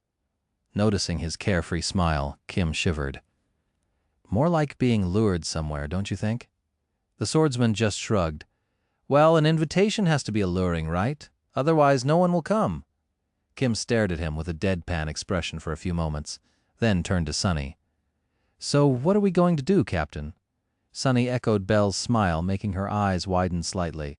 What else? We are going to answer the invitation, of course. Sure, it all seems like a dreadful trap. After all, the damned tunnel more or less left us no choice but to try and explore the side passage. It's an ingenious food delivery system, if you think about it. The food delivers itself. We are the food in this metaphor, of course, and we are going to deliver ourselves to whatever it is that's waiting underground. Belle's eyes glinted. And then we eat it instead of it eating us? Sonny cleared his throat. Right, that's the plan. We are going to try to only be eaten a little at the very least. Something told him that his plan did not sound too encouraging to the irregulars. He coughed. Also, I have it on good authority that we will have to get the hell out of the tunnel as soon as the thing trapping us inside is found and destroyed. So, we will split into 2 teams. One team will go down, the other will remain with the convoy and make sure that all vehicles get to the surface. The irregulars looked at each other, trying to guess who will be assigned to which team. Luster was their best pilot, so he would have to remain with the Rhino. Samara's aspect was less useful in narrow spaces, so there was no point in taking her deeper underground either. The rest of them, that was the question. Quentin looked into the darkness and then asked calmly, "So who is going to accept the invitation, Captain?" Sonny glanced at him with a dour face. "Ah, that's easy. I'm going to take a look underground, while all of you will stay with the convoy." The members of his cohort immediately protested. "It's too dangerous to go alone, Captain. Someone has to watch your back. Please reconsider." Sonny listened to them for a while, then waved a hand. "Shut up, you idiots! Do I look like a hero to you? If I could take you with me, I would. Hell, I'd take a whole army. However, none of you can traverse the distance fast enough to return to the convoy in time. I can, though." He sighed, remembering one of the recruits he had decided to pass on. The guy who could create rifts in space, that aspect would have come really handy right now. However, there was no time to regret past choices. He was very happy with his cohort, too. Plus, I'm not going alone. I'm taking Saint with me. What did you think that I'd risk my hide if she wasn't close enough to save it? The irregulars grumbled for a bit, but eventually accepted his decision. Captain's echo was truly powerful. If a master and an ascended demon couldn't handle the source of the unnatural darkness, then the members of the cohort would not be of much use there anyway. They were not an ordinary master and an average echo either. Sonny gave a few more orders, making sure that the convoy would be fine in his absence, then called Saint and returned to the mouth of the side passage. The 2 of them faced the darkness, remained still for a while, and then silently dove into its cold embrace. Damnation. Shadow Slave, Chapter 939. Chapter 939. In the belly of the beast, the side passage was full of impenetrable darkness, too, flowing around Sonny as it turned him blind and deaf. The blade of the cruel sight was shining with a soft radiance, creating a small circle of light around him. That light seemed to be struggling against the tide of chilling blackness, making it appear more absolute. The walls of the passage were much closer to each other than that of the main tunnel, its roof lower, and the circle of light was even narrower still. All of that made Sonny feel extremely claustrophobic. He walked forward with a resentful expression on his face, feeling the floor slope downward beneath his feet. If there was one thing that reassured them, it was the silent silhouette of Saint who was by his side. The taciturn demon moved with her usual indifference, wielding the sin of solace in her hands. Together they descended deeper into the belly of the mountain. Curse it! Damn it! This is such crap! Sonny was, unsurprisingly, very nervous. There were a lot of things for him to be nervous about. Not only was he willingly walking into a trap of an unknown but immensely powerful nightmare creature, he was also surrounded by true darkness, the element that directly countered most of his abilities. Not only that, but he also found himself in a strange situation. Most awakened possessed at least one luminous memory. Those were usually both cheap and easy to get, so everyone had some sort of enchanted item to serve as a lantern in their arsenal. However, Sonny had never needed one, so he only had the cruel sight. Its light-eater enchantment allowed the somber spear to absorb light and then expel it. After months spent in the darkness of the polar night, most of the sunlight that it had devoured in the past was long gone. What little remained was supposed to last him a few hours. But what if he failed to complete his mission by then? Sonny brought several chemical flares with him just in case, but he really hoped to not get a chance to use them. Additionally, he had to leave one of his shadows with the convoy. Surrounded by true darkness, he could not turn into one to swiftly travel across the network of tunnels. but he could still shadow step back to one of his invaluable helpers. That was why Sonny had ventured into the depths of the mountain alone, hoping to escape whatever disaster waited ahead in an instant. So, a quarter of his power was gone as well. Right now, Gloomy Shadow was with Saint. Creepy Shadow was augmenting the cruel sight, and the haughty one was wrapped around his body. The five of them were a fearsome quintet. Nevertheless, Sonny did not feel confident. The odds were just stacked against him too much. Whatever. What's the big deal anyway? It's just a creepy, inescapable mountain full of true elemental darkness, which apparently has a heart. A piece of cake. Saint turned her head a little and stared at him, the ruby jewels of her eyes glowing with cold crimson light. It was only then that Sonny noticed that his teeth were chattering. He forced out a weak smile. What? It's really cold here, you know? Indeed it was. Steam escaped from his lips, and his voice echoed off the stone walls, traveling far into the narrow passage. Sonny grew quiet, not wishing to announce his position to anything that might have been hiding in the darkness. They continued to descend, soon arriving at an intersection, which was drowning in darkness. It was the first one of many, just as Professor Obel had said. There was a whole network of tunnels excavated during the dark times here, meant to serve as a bomb shelter in case of an all-out war. The tunnels cut deep into the mountain, creating a strange labyrinth. Sonny was sure that there was some logic to how they were arranged, but the intent of the engineers that had built this place escaped him. If anything, the system of passages and chambers cut roughly in the stone seemed random and disorderly, almost organic. And of course, each was consumed by darkness. At this depth, Sonny started to feel as though the darkness was moving around him, flowing through the tunnels like blood rushing through colossal veins. He shivered. Calm down. Damn it. Find the heart and destroy it. What if it was not a metaphorical heart, but a quite literal one? Gritting his teeth, Sonny continued forward.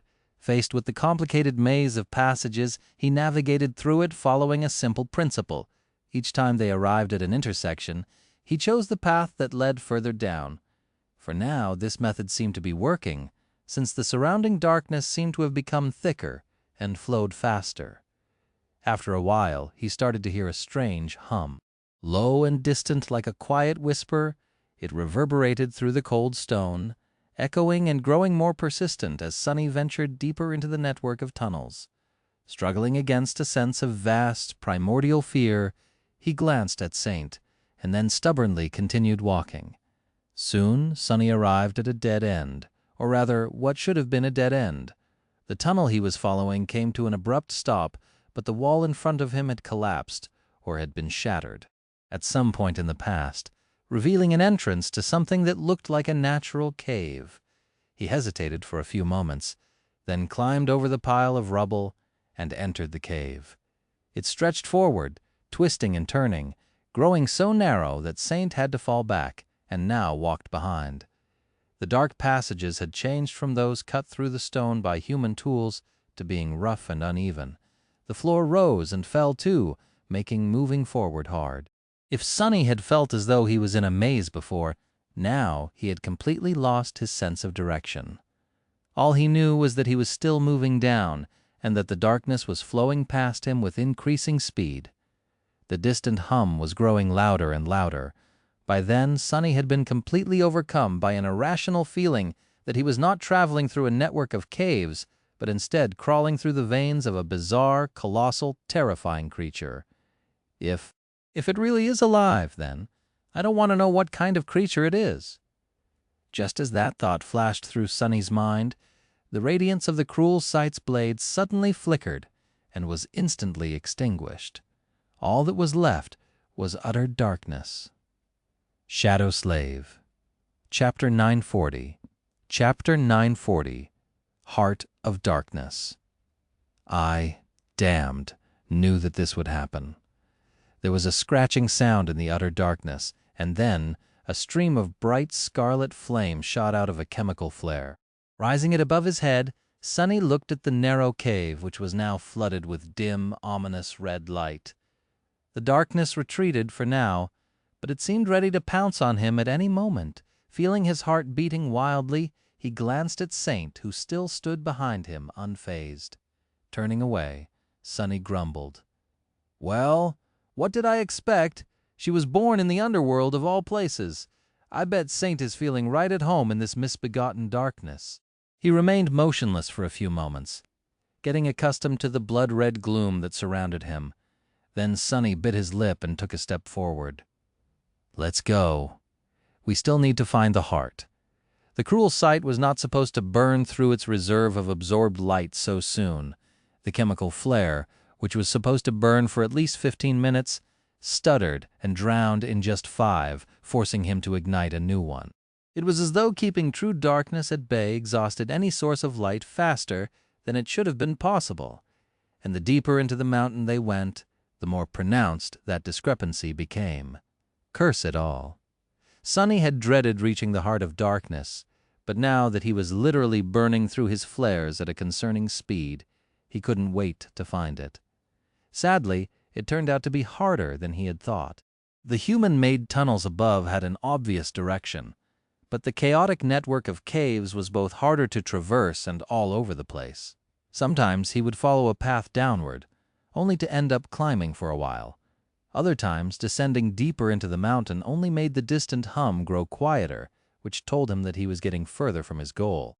In the end, Sonny abandoned all pretense of knowing what he was doing and chose where to go randomly, relying on his intuition to show him the way. Soon he discovered a new pattern.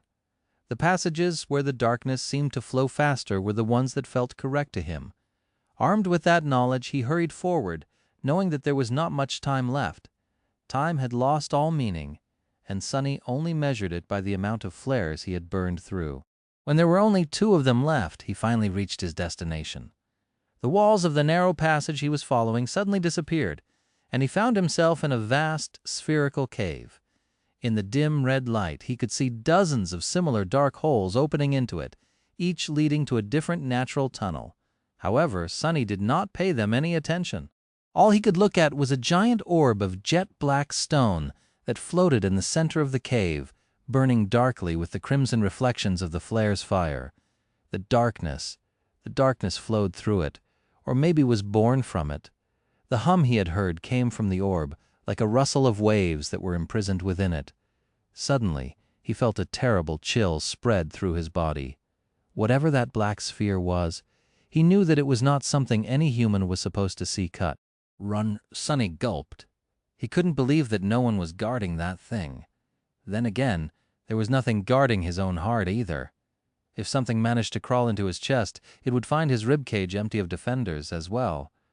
Maybe not if Blood Weave had anything to say about it. Sonny stretched his senses outward, checking if his connection with the 4th shadow still remained. It was there, albeit strangely muddled. Nevertheless, he knew that he would be able to use Shadow Step to get the hell out of the dark cave after destroying the Heart of Darkness. No time to waste, then. His second-to-last flare was about to burn out.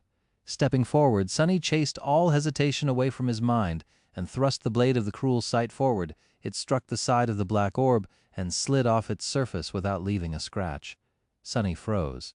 The sound of the spear hitting polished stone seemed deafening, and when it died down, was it just him?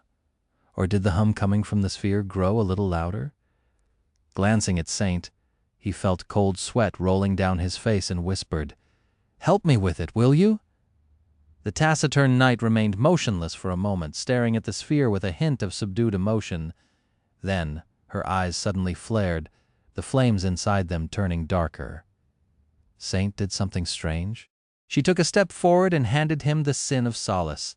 Confused, Sonny grabbed the hilt of the Jade Jian, feeling the infuriating whispers assault his mind. Pathetic. He frowned, surprised at the sudden thought. Was it a thought? At that moment, Saint took another step forward and unsheathed her broken stone sword. The jagged line of its shattered blade flashed through the darkness and sunk into the black surface of the sphere to the hilt. A small crack snaked its way up and down through the surface of the orb. Suddenly, the hum became almost deafening.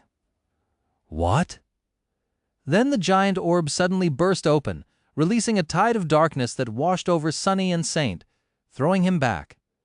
He fell on the cold stone, feeling something rustling against the steel of the undying chain. The flare was swiftly extinguished. In the last split second that it burned, Sonny saw what the darkness released from the sphere was, and understood what the hum he had heard represented. It was not the rustle of the waves. Instead, it was the rustle of countless tiny feet scraping against the shell of the black sphere from within. The flood of darkness that had escaped from the cracked orb was actually myriads of tiny beetle-like creatures that were now swarming over him like a river, already shredding the transcendent metal of his armor. Worse still, the tide of them was still flowing out of the broken sphere, rushing into the dozens of passages leading out of the cave like a flood. The sight of it was both terrifying and bizarre. No matter how large the shell of Blackstone had been, the mass of beetles it released, and was continuing to disgorge, was many times larger than what could possibly fit inside. At this rate, the whole mountain was going to be filled with them in mere minutes. So that's why she told me to run. Feeling a sharp pain suddenly pierce his side, Sonny belatedly realized a dreadful fact. He needed to enter a shadow to use Shadow Step. And with all light gone, there were no shadows left in the true darkness of the flooded cave. Shadow Slave, Chapter 941. Chapter 941, Time to Run. Sonny was buried under a moving carpet of dark beetles. His armor was being chewed through, and a few of them had already gotten inside somehow, their razor-sharp mandibles sinking into his flesh. See, crap! For a moment his thoughts were scattered, but the sudden pulse of pain cleared them. Blinded, Sonny shuddered and tried to move his hand to cover the eye slits of his helmet's featureless mask. It was too late. One of the insects had already crawled through. Since Sonny could not see anything, he only realized it when something cold and slithering brushed against his nose. He instantly closed his eyes, and a split second later, a sharp pain pierced his face as one of his cheeks was torn open. A repulsed hiss escaped through Sonny's lips. Jerking his head, he felt the beetle fall down and then caught it with his mouth, crushing the bastard between his teeth. It felt like chewing on steel, but the resilient shell broke with an appalling crunch, filling his mouth with sharp fragments and an indescribably bitter taste. Arg! Finally, he managed to free his hand from underneath the mass of beetles and covered the eye slits with it, then struggled to stand up. Sonny managed to rise to his knees, but at that moment a new wave of beetles smashed into his chest, throwing him back down. It felt as though he was drowning. A crushing weight of the endless river of creatures pressed him down, making it hard to breathe. With each second, there were more and more of them, and the weight grew more unbearable. In the dark cave, the seething darkness that consisted of countless myriads of tiny insects was rising like a tidal wave, already flooding most of the tunnels. The uninterrupted surface of wriggling black insects was slowly crawling higher and higher, the shards of the broken sphere already disappearing beneath them. The rustling hum of tiny feet scraping against stone turned into a rumbling roar. Then a hand in an armored gauntlet broke through the surface. The chemical flare grasped by it, igniting with intense scarlet flame. Growling, Sonny pushed himself through the squirming mass of dark beetles and managed to rise to his feet with a stagger. Even standing, he was waist-deep in the rushing river of the black shells. As several of them continued to bite into his flesh, he briefly looked around. It took him a split second to take in the sight of the underground cave, which was painted crimson by his last flare and swiftly drowning in the tide of darkness. He had already dismissed Saint, so now all that was left for him was to run. Damned bugs, why did it have to be bugs? The flare in his hand stuttered. The stream of red flame it was spewing rapidly, growing shorter. But before it died, he already dove into the shadows, disappearing from view. The fluttering flare fell into the mass of dark beetles and was instantly swallowed by it, the last hint of light disappearing from the hidden cave. Perhaps forever. Back in the main tunnel, the convoy was nervously waiting for something to change. Everyone was already loaded into the vehicles and waiting for the captain to return. Minute passed after minute, with no news of him. The ever-present darkness remained the same. Inside the Rhino, Luster was sitting quietly in the pilot's seat. Professor Obel and Beth were in the lounge area, discussing something among themselves. The young woman glanced at her communicator, then took a medicine pack from her bag. At that moment, Something fell from under the roof, and a familiar figure crashed into the floor, shattering one of the robust alloy chairs in the clangor of metal. All they saw was the battered surface of the bleak armor and a mess of limbs. Rolling over his shoulder and jumping to his feet, Sonny wasted a second to catch his balance and then jerked his head sideways to look at Luster. "What the hell are you waiting for? Drive! Go as fast as you can, now!" In the next moment, the whole mountain shuddered and streams of dust fell from the tunnel's roof. Luster's eyes widened, and he sent the APC forward without asking a single question. If the captain was shouting, things were seriously bad. Beth and Professor Obel both rose, startled by Sonny's sudden arrival. "What?" He threw a hand in their direction. "Stop! Don't get closer!" As the rhino rolled into the darkness, swiftly accelerating, the rest of the vehicles promptly followed. Inside the APC, the undying chain disappeared into a rain of sparks, leaving Sonny half naked. His pale body was covered with small, ugly lacerations, but there was almost no blood in sight. Several tiny black insects fell to the floor and were promptly and viciously stomped to death by him. Nevertheless, even after disposing of the beetles, Sonny did not look relieved. Instead, he paled even more, and then bent over, vomiting a mouthful of dark blood. Beth took a step forward, looking around in search of a medkit with a worried expression on her face. "What is going on?" Sonny bared his teeth in a growl. "I said stay back." With that, a strange stiletto appeared in his hand. Its blade was long, narrow, and seemed to be forged out of ghostly glass. Without hesitating, even for a second, Sonny sent both the young woman and the old man into a momentary shock by turning the stiletto against himself and plunging it into his chest. "Hey, what are you?" A startled yelp escaped from Beth's mouth, drowning Sonny's own groan. "Ah, damn it!" He twisted the moonlight shard in the wound, causing an ugly grimace to appear on his face, and then pulled the stiletto out. Impaled on it was the body of a strange beetle with a jet-black carapace, its shell broken, crushed, and smeared with blood. The tiny creature had almost reached his heart a few moments later, and Sonny would have been in a sea of trouble. He stared at the dead insect for a few moments, and then shivered. The mountain quaked again, and a net of cracks appeared on the roof of the tunnel just ahead. Sonny looked through the windshield of the speeding APC and inhaled deeply, not paying attention to the pain. Time to run. Shadow Slave, Chapter 942. Chapter 942, Tide of Darkness. Ah, it hurts. Sonny had escaped the dark cave fast enough to not be eaten alive, or even to a serious degree. Just as he had joked, he ended up only being eaten a little. There were a few bites on his body and one on his cheek. The most serious wound by far was the one he had inflicted on himself, to get the last beetle from under his skin. The moonlight shard had cut deep, but guided by his steady hand, missed both his heart and anything else that was important. Still, it stung.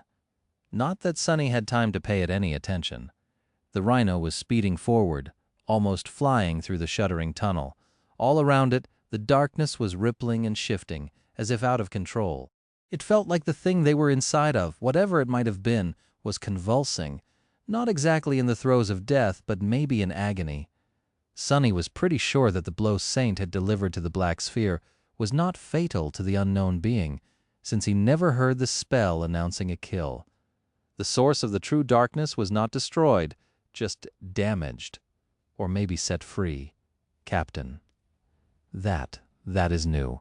Hearing Luster call out to him, Sonny looked forward and saw an unfamiliar shape appear from the darkness. It was a rusted frame of an old personal vehicle which they had never seen before. The implication made a pale smile appear on his face. It's broken. The strange anomaly that had been keeping them inside the tunnel seemed to be no more. They were actually moving forward instead of traveling endlessly through a never-ending sea of darkness. Destroying the Black Sphere had really broken the binding. He let out a shaky breath. If he had not received a message from the outside, things might have turned out differently.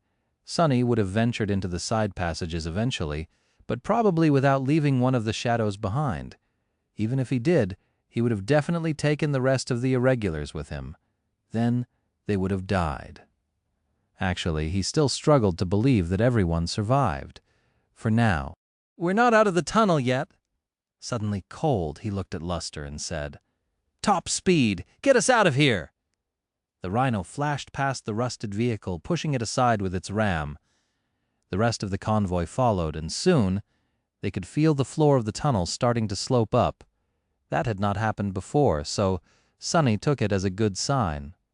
Sadly, good things ended after that. The mountain seemed to be coming to life around them. It shook and trembled, more and more cracks appearing on the walls and the roof of the tunnel. At some point, one of the walls collapsed just as the last vehicle passed it, and a flood of something dark and seething flowed into the underground passage. Sonny shuddered, realizing that it were the beetles. The tide of them rushed into the tunnel like a river of black liquid. However, that liquid was behaving as if it possessed a maleficent sentience. Instead of spreading in every direction like water would, it seemed to deliberately rush in pursuit of the convoy. Up ahead, a deep crack appeared on another section of the wall, and a few tiny bodies fell from it on the road. Crap! All Sonny could do was pray that they would pass the swiftly growing crack before the stone wall shattered. Somehow they did. At that point, it seemed like the whole tunnel was ready to collapse. The civilian transports struggled to keep up with the rhino, climbing up the quaking road. Behind them, the endless flood of dark beetles was gaining speed, swelling as new streams of them poured in. Dust and pieces of stone were raining from above, but ahead of them in the distance a circle of dim light appeared. The exit. It was still night outside, but at least there were the stars, the ghostly flames of the aurora, and maybe even the moon. Although small, the difference between the true darkness of the underground tunnel and the mundane darkness of the outside world was apparent. They almost made it. No, they were going to make it. Sonny gritted his teeth as he watched the distant exit approach while the tunnel was breaking down around them. Just a bit more, just a little bit. Finally, the rhino shot through the round opening, escaping into the chilling cold of the polar night. The vast expanse of the black sky appeared above, looking more beautiful than ever. Sonny grinned triumphantly. Then his grin disappeared. Finally able to see, he sent his shadows to take a look outside and studied their surroundings. The tunnel had led them quite high into the mountains. Behind them, the stone slopes were cracking and breaking, with giant boulders rolling down into deep gorges with deafening noise. Rivers of darkness were flowing out of the mountain, all twisting to take aim at the escaping convoy. The damned beetles were continuing to pursue them even now. In fact, the wide streams of black insects seemed more like limbs of a colossal being than swarms of tiny creatures. They stretched and slithered, looking like giant tentacles, very much like those that Sonny could create himself, but on a much, much larger scale. He felt a sudden chill spread through his wounded chest, and belatedly summoned the undying chain back. Their battle might not have ended just yet, but how could he fight something like that? No. Their only chance of survival was to run. Even Cassie had said that he had to run, so that was what Sonny planned to do. Luckily, the fleet appeared to be a little bit faster than the flood of darkness. Oh, crap. Hearing Luster's shout, Sonny felt the rhino come to an abrupt stop. It was so violent and sudden that he was thrown off his feet while Beth and Professor Obel grimaced in their seats, secured in place by durable straps. What? What is he doing? Has that bastard lost his mind? Before even standing up, Sonny commanded his shadows to look away from the approaching tide of black beetles and try to see what had made Luster stop. What they found made him utter a curse. Damn it all! Right in front of them, there was a vast canyon that seemed so deep that it might have as well been bottomless. There was a long, wide vehicle bridge connecting the two sides of the canyon. Sadly, the bridge had collapsed at some point in the past, maybe decades ago. Now all that remained of it was a piece of broken road that hung over a dark abyss, and the rhino had stopped precariously just a few meters away from the edge. Shadow Slave, Chapter 943. Chapter 943, No Way Forward. Curse it. Sonny stared at the dark abyss of the canyon, his mind empty. A second passed in stunned silence, then another. Finally, he turned around and looked back, as though capable of gazing through the armored hull of the rhino, which he was in a way. There, behind the heavy APC, the other vehicles of the convoy had hit the brakes, barely avoiding slamming into each other. They were crowded on the mountain road, snow dancing in the narrow beams of the headlights, and behind the convoy, the flood of darkness was rushing forward, stretching its tentacles in their direction. They had maybe a minute before the mass of dark beetles reached the rear vehicle. This time Sonny was not going to be able to protect it. He might manage to destroy hundreds or even thousands of the ghastly insects, but it would be like a drop in the ocean. None of his attacks would be able to deal the titanic wave of darkness any serious harm, especially because, as Sonny suspected, the beetles were not technically alive. Not only did he not hear the spell announcing the kills while slaying the few that had crawled into his armor, but the mere fact that the damned creatures traveled with him through the shadows meant that they were somehow akin to inanimate objects. Sonny was only able to carry those with him through Shadow Step after all. What good would it do to kill a bunch of bugs that were not even alive to begin with? Captain! What? What do we do? Sonny glanced at Luster, then said in a hoarse voice, "What else? Run! We have to run!" Then he silently disappeared into the shadows. A moment later, Sonny was standing at the edge of the broken road, looking into the bottomless abyss below. The biting cold of the polar night caressed his skin, and the strong winds instantly tried to push him down. Behind him, the tide of black beetles was devouring the cracked surface of the road, getting closer and closer, and the mountain continued to quake, erupting with a flood of darkness. The canyon was somewhere between 100 and 200 meters wide, with steep vertical slopes that stretched far, far down. There was no secondary road to skirt its edge or descend to its bottom, only the broken bridge and the vast schism separating the fleet from the opposite side. Sonny gritted his teeth. There was not much time to think, so he did the first thing that came to his mind, without even stopping to consider if it was possible to pull off. If it was impossible, he would just have to change that. His essence surged, coursing through his veins with tremendous speed, and then flowed outward. His face paled as his eyes turned into two pools devoid of any light.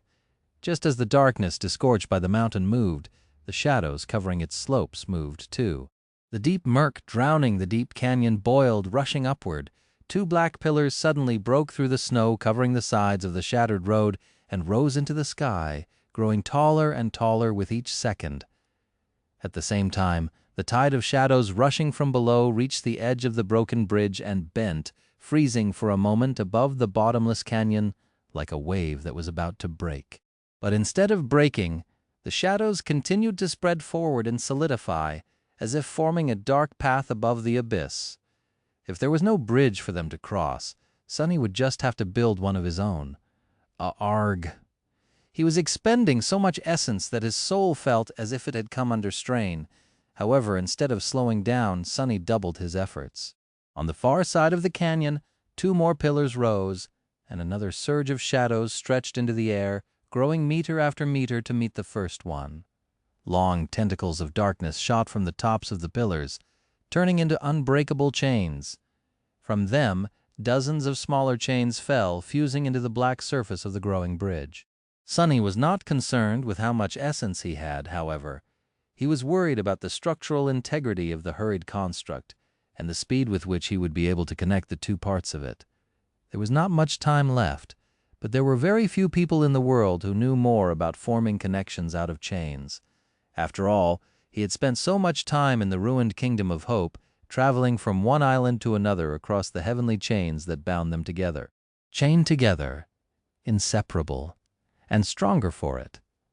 There was probably some philosophical lesson to learn from it all, but Sonny was too preoccupied to care.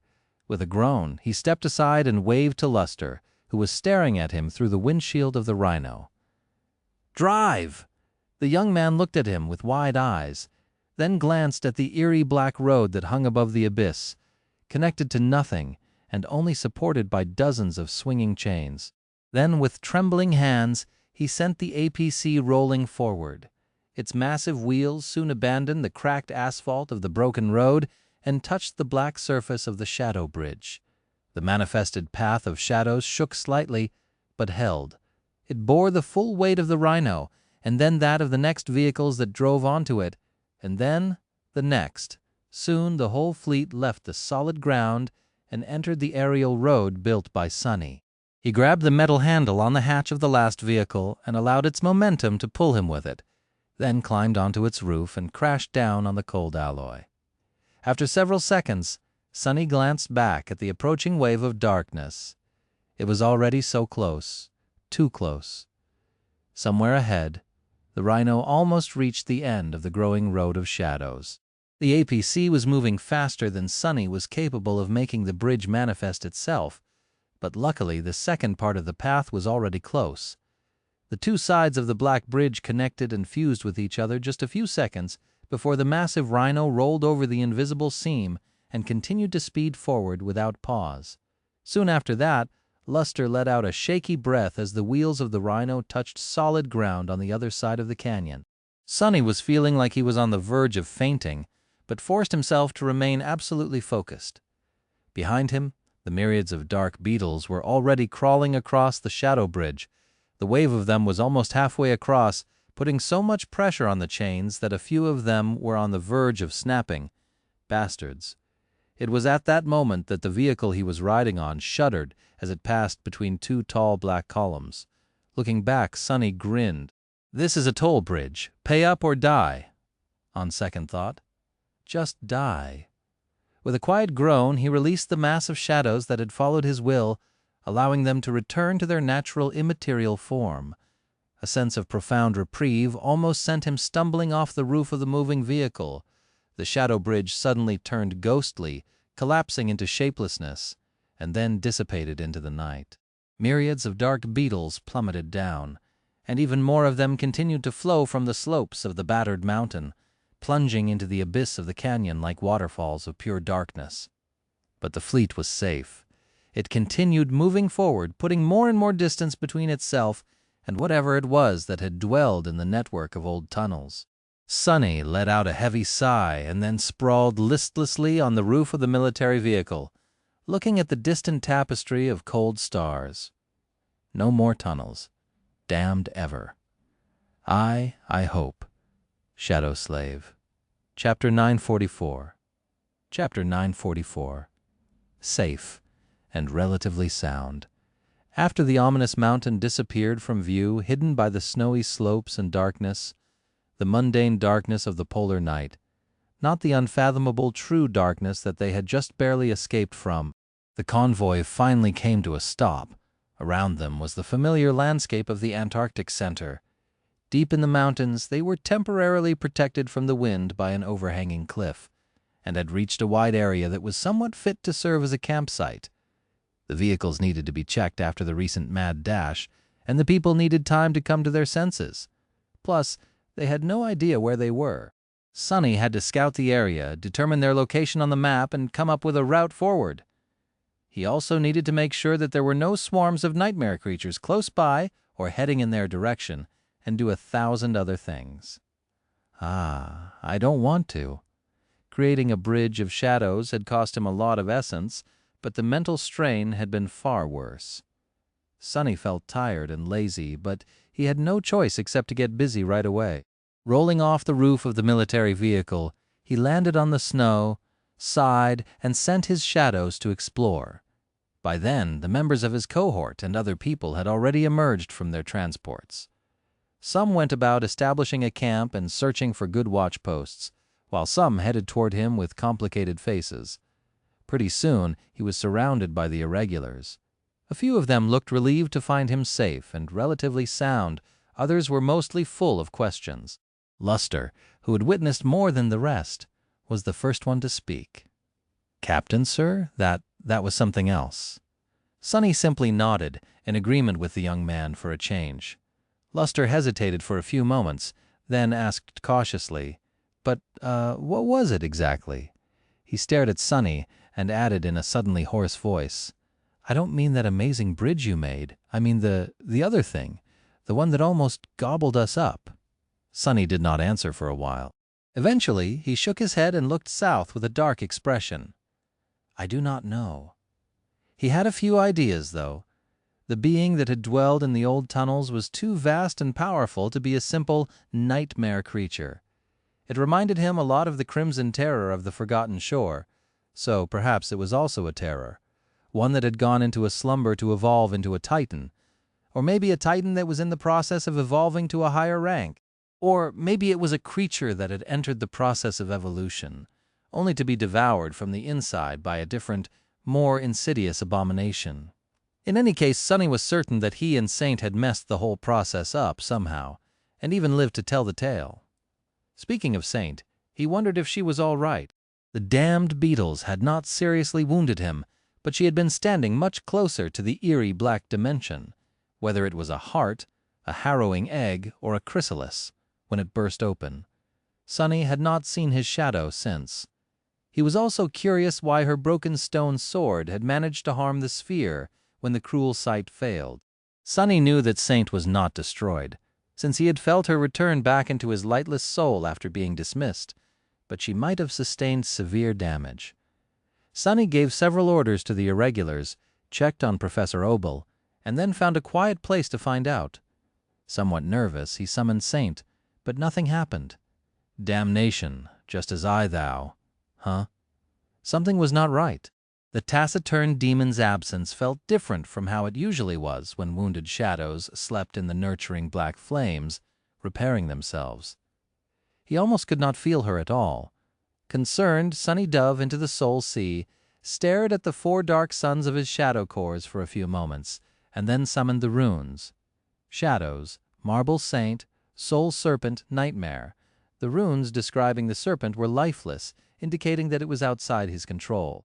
Saint's, however, appeared normal.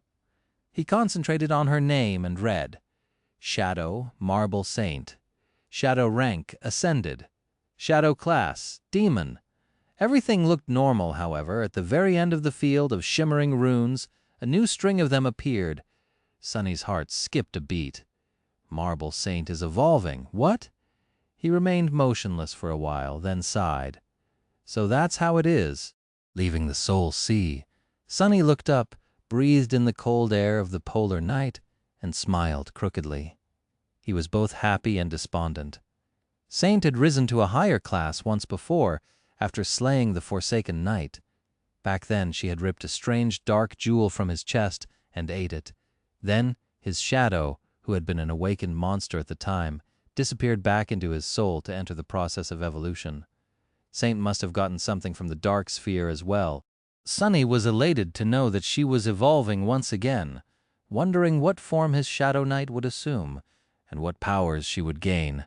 However, he also remembered that last time her evolution to a higher class had lasted for more than a month, robbing him of her support throughout the civil war in the Bright Castle. This time, too, he would be left without his strongest aid for a while. Saint must have known that, too, so this time she did not return into his soul core of her own free will, instead choosing to remain in the waking world to assist him. However, Sonny had dismissed her himself, not knowing what that would entail. He sighed. Well, there was no other choice anyway. That was the only way to get her safely back to the convoy, and now the safety of the fleet was laying squarely on his shoulders, and his alone. Rest well, Saint. You deserved it. When she returned, her powers would undoubtedly be much greater. Sonny was going to need every bit of that power to survive the rest of the Antarctica campaign, but for now, he would have to lead the fleet the rest of the way to Erebus Field without his faithful shadow. I better get busy then. It would not do to have Saint return only to see that we are still stuck somewhere in the mountains. No, not at all. We're both going to be ascended devils, so I'll have to work hard to, not be overshadowed by my own shadow. He looked down and let out a bitter sigh again. Shadow Slave, Chapter 945. Chapter 945, The Road Ahead. Somehow, almost everyone in the convoy was still alive. Looking at it from the roof of the Rhino, Sonny felt both burdened and surprised. He had not really expected to get this far into the mountains without suffering severe casualties. Was he supposed to feel proud of himself? Let's try to keep it this way, then. By now his shadows had already climbed the nearest peaks, allowing him to observe the surrounding area. The tunnel they had escaped from might not have been endless, but as it turned out it was actually quite long. More than that, it cut straight through the mountains instead of meandering its way around the gorges and canyons. As a result, and due to the previous days of travel, the convoy had managed to cover a lot of ground and was more than a third of the way to Erebus Field. Sadly, the good news ended there. That is troubling. Sonny glanced at the screen of his communicator, then climbed back into the interior of the APC and opened the map of the Antarctic Center as a projection in the command suite. They had reached the edges of the section that he had marked back in the abandoned bunker. From here onward, all Sonny had to go on was the stock map, which was not very detailed, and outdated on top of that. The battle between the Saints and the Titans had changed the topography of the entire region, and there were the effects of the Chain of Nightmares itself to consider, too. Of course, he could always repeat the process and update the map with the help of his shadows again, which was exactly what he had been planning to do, and why his mood was currently so foul. With a sigh, Sonny started to put new marks on the projection. Soon, the position of the convoy was surrounded by a sea of red lines and symbols that stretched far to the north, with barely any green in between. Damnation. The path ahead was going to be rough, to say the least. They must have been relatively close to the place where the three saints of the First Evacuation Army had battled the Winter Beast, the Goliath, and the Whispering Legion, eliminating the latter Titan. The resulting earthquake had destroyed a good chunk of the mountain range and made a mess of the surrounding area. Sonny was trying to come up with a way to get the convoy through that mess, but it seemed all but impossible. Most of the roads were destroyed, and those that remained were buried under heavy debris. Avalanches, landslides, and rockfalls were everywhere, reshaping the landscape. The damage was much worse here than Sonny had expected. And there were nightmare creatures, of course. The whole area was seething with them, and he had already spotted at least 24 active gates, with more probably hidden from view by the overturned terrain. Sonny was not sure if the Rhino would be able to make it through, let alone the civilian vehicles. No matter how hard he tried to find a safe route, there seemed to be none to be found. His mood turned dark. After a while, Sonny decided to get a fresh pair of eyes to take a look at the map, or better yet, several. He ordered the irregulars to gather in the APC and invited Sergeant Gear as well. Professor Obel was already there, so Sonny simply asked the old man to join him in the command suite. Soon everyone arrived, and an improvised strategy meeting started. The result was about as disturbing as Sonny had expected. No one seemed to have a good idea on how to proceed. Dorn was currently pointing at a certain point of the map. If we can use our echoes to lead the nightmare creatures deeper into the gorge, we might be able to drive past this gate without being swarmed by enemies. From there, we can follow the auxiliary road to the pass and get some breathing room. Samara shook her head. Even if we manage to avoid the nightmare creatures, you are overestimating the civilian transports. Most of them won't make it on this extremely rough terrain. We are already struggling to keep them from falling apart, and this whole stretch of the mountains is basically a high-intensity obstacle course. She sighed, then looked at Sonny with a somber expression. There is one more thing everyone is forgetting about, too. Fuel cells. They are not exhausted yet, but going through a gauntlet like that will put them under strain, which I don't think we can afford. Driving through the mountains is one thing. Driving through this disaster zone is another. Sonny frowned, then glanced at Sergeant Gear. Can't we improvise something to charge the transports up? The soldier hesitated for a few moments. Eventually he sighed. We can cannibalize the military vehicles if need be. The power systems are not exactly compatible, but with the help of awakened Kim and Samara, some sort of converter can be rigged. The soldiers can join the refugees inside the transports. But apart from the obvious loss of defensive capability, there are other factors against that solution. We are not too high on energy reserves ourselves, and the transports are much more power-hungry. So it won't be a drastic change, maybe a difference of another 100 kilometers or so. In this cold, Sonny let out a heavy sigh, thinking of other solutions. There were all kinds of wild ideas in his head, like hitching one of the transports to Nightmare and letting the black steed pull it like a mundane drudge. The Rhino could manage one, too. Hell, with a proper harness, Sonny would probably be able to pull one of the transports himself. That would be a sight to behold, he grimaced. "Join the army," she said. "You will earn lots of contribution points," she said. Curse it all. Was that why he had become an officer? To be strapped into a damned yoke and pull a wagon like a glorified ox? The idea was ridiculous anyway. Sure, it was theoretically possible to pull the civilian transports in case they lost power. But what about heating? What about light? How would the civilians survive hundreds of kilometers of traveling through the mountains in the middle of a polar night? Without those things at that moment, Luster suddenly spoke. "There is an option that we are all overlooking, isn't there? One that is not only viable as far as terrain is concerned, but will also get us to Erebus Field within a day." The others looked at him with confusion, while Sonny's face darkened. The young man smiled sheepishly, then added, "I mean, I know that it's risky, but it's right under our noses." With that, he pointed at the map. There, at the very edge of the mountains, a thick red line was stretching far north, the coastal highway. Shadow Slave, Chapter 946. Chapter 946, Scenic Route, the coastal highway. That damned thing. Sonny was, of course, aware that traveling by means of the highway was an option.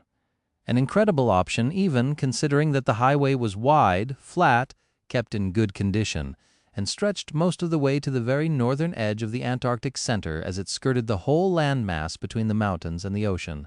But that was exactly the problem with it. Built along the coast, it was both awfully close to the water and utterly exposed here in the mountains.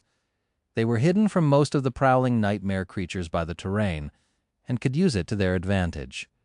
Out there on the coast, nothing would be protecting them from the hordes of abominations, both those on land and those hiding beneath the waves. Sergeant Gear and the other survivors of the initial, much larger convoy could attest to the horrors of the coastal highway. They had barely escaped it once, losing most of the transports and every member of their awakened escort in the process. Indeed, the soldier looked incredibly tense at Luster's suggestion. "With all due respect, you don't know what you are talking about. That place, it's a death trap.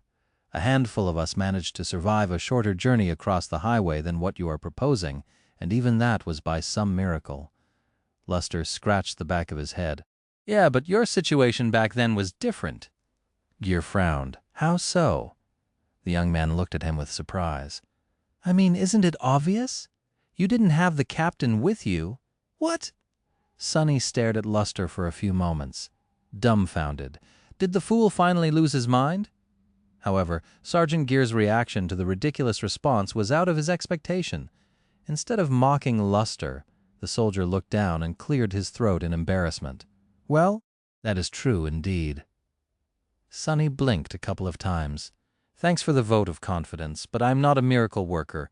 I'm afraid of the coastal highway, too." There was a reason for why he had chosen a much longer, much more arduous journey through the mountains, after all. Even if the highway offered a convenient path to their destination, it held a much higher risk of running into something that none of them was prepared to handle. From hordes of nightmare creatures akin to the devouring cloud to the damned terror that had slaughtered every living soul at LO 49. To countless other horrors no one knew about. Even running into a Titan was not out of the question. The winter beast was being contained somewhere in the north by St. Tyrus, but the location of the monstrosity that Army Command had designated as Goliath was currently unknown. Nothing was stopping the bastard from showing up the moment the convoy got stuck in the open. However, traveling through the mountains had turned out much more dangerous than Sonny had anticipated, despite his habit of always expecting the worst. By now, he had successfully managed to lead the convoy into pretty much every possible terrible situation that they had been supposed to avoid by not choosing the highway. With the path ahead so close to being impassable and the civilian transports falling apart on the steep, unreliable mountain roads, the more dangerous route was starting to look more and more attractive. Kim sighed. "Sorry, I hate to agree with Luster, but there are about 600 kilometers between us and Erebus Field. That is, if we go straight, of course. If we have to maneuver through the mountains and circle around them in search of passable roads, fighting nightmare creatures as we go, I doubt that many of us will make it." She sighed, then threw a tentative glance at Sonny. "If we descend to the coastal highway, however, and go at full speed, we can cover these 600 kilometers in a matter of hours. Of course, this is a huge risk, but..." Isn't it an even bigger risk to stubbornly push forward through the mountains? If it means staying in the wild for days, maybe even weeks more, Sunny winced. Kim was somewhat right. The coastal highway was dangerous, but so were the mountains. They were teeming with nightmare creatures of all sorts and were too hard to navigate in the wake of the earthquake. There was also the matter of time, which no one except for Sunny, and perhaps Professor Obel, seemed to be aware of, since they were not looking at the bigger picture. And the bigger picture, from what he could tell, was not looking too swell. The First Army was not earning any victories against the tide of abominations. Instead, its position was gradually worsening. Those additional days and weeks Kim had mentioned were much more important than she knew, for more than one reason. Sunny sighed. In the end, both choices were terrible. Remaining in the mountains was a bit safer, but also a bit hopeless. Trying to charge the coastal highway was much more dangerous, but also offered a much more realistic chance of salvation. It was like rolling a die. "Do I feel lucky today?" He remained silent for a long time, then deactivated the projection and looked at the people gathered in the command suite. Everyone tensed, waiting to hear his decision. Sunny tiredly rubbed his face. "Prepare the vehicles to go all out. I want them to be able to keep their top speed for at least 6 hours without ever slowing down. Do everything you can. I don't care if the transports completely fall apart and explode after that. Just make sure that nothing breaks down on the road. Either way, it will probably be their last ride. So, prepare well. We will be taking the scenic route along the coast." With that, everyone was suddenly extremely busy. Getting the convoy ready for a high-speed charge across the coastal highway was not a small task, especially considering that it was most likely going to turn into a rolling battle. Sunny was one of the few soldiers that had nothing much to do, so he simply went outside and stared at the night sky, with a full moon staring back at him like a giant blind eye. A few meters away from him, the lone sleeper of the convoy was busy applying black venom to whatever bullets Sergeant Gear's soldiers had left. He was also doing the same to his arrows. Suddenly curious, Sunny called out to the young man. "Hey, you, what do you think? Will we make it?" The sleeper looked up at him with wide eyes. He was apparently not expecting to be addressed by the captain. "Sir? Yes, sir, without a doubt, sir." Sunny chuckled. "That's the spirit. Oh, right. I was meaning to ask, what is your name, anyway?" The sleeper stared at him blankly for a few moments, then looked down and whispered under his nose, "God damn it. What the hell, really?" Sunny frowned. "What was that?" The sleeper flinched. "Oh, sorry, sir. It's just that, I have already told you my name like 20 times. It's my flaw, sir. Everyone seems to forget." "Huh?" Sunny scratched the back of his head. "Well, all right, as you were then. What a strange flaw." Not the worst one to have, though. He left the sleeper alone and walked forward, stopping in front of the rhino and looking ahead. Then he started stretching his muscles. The road ahead was desolate and enveloped in darkness. This is going to be a wild ride. Shadow Slave, Chapter 9, Fort 7. Chapter 9, Fort 7, Highway to Hell. The small convoy turned west, rolling down a narrow road that descended from the mountains and eventually met the coastal highway. The Rhino was moving at the front of the column, with 4 remaining civilian transports following it and the 3 battered military vehicles guarding the rear. This was Sunny's siege army for the next 6 hours or so. The 3 armored vehicles at Sergeant Gear's disposal still had some ammunition left, just barely enough to last them the rest of the way to Erebus Field, provided that their charge across the highway would be as dire as Sunny anticipated. The civilian transports were not only flimsy but also lacked any kind of integrated defense systems to ward off the attacking nightmare creatures. However, they were protected by something far more lethal, the irregulars. Samara was already setting up her rifle in an improvised gun nest on the roof of the rearmost transport. To allow the awakened sharpshooter complete freedom in picking off targets from distance, Quentin was by her side, his sword and shield ready to strike down any nightmare creature that would dare to get too close. Kim was on the roof of the next vehicle, with a dozen magazines of charged rounds prepared in advance for her carbine. The nameless sleeper was keeping her company with a bow and a quiver of poisoned arrows. Bell and Dorn were protecting the last 2 transports. Both had memories capable of ranged attacks, but neither was a proficient marksman. Their main job was to prevent abominations from attacking the refugees directly. So, knowing that they would probably have to move around the roofs of their assigned vehicles a lot, the two fighters had neglected modifying the vehicles with any kinds of protective emplacements. All 4 transports had been prepared for the charge, as well as the soldiers could manage. There were plates of armor and alloy spikes welded to their sides, as well as makeshift rams attached to their fronts in a pale imitation of the rhino. And lastly, there was the heavy APC itself. Since Saint was gone, Sonny was sitting on its roof instead, holding Morgan's warbow in his hands. Despite the howling of the chilling wind, he did not feel cold at all, fueled by adrenaline.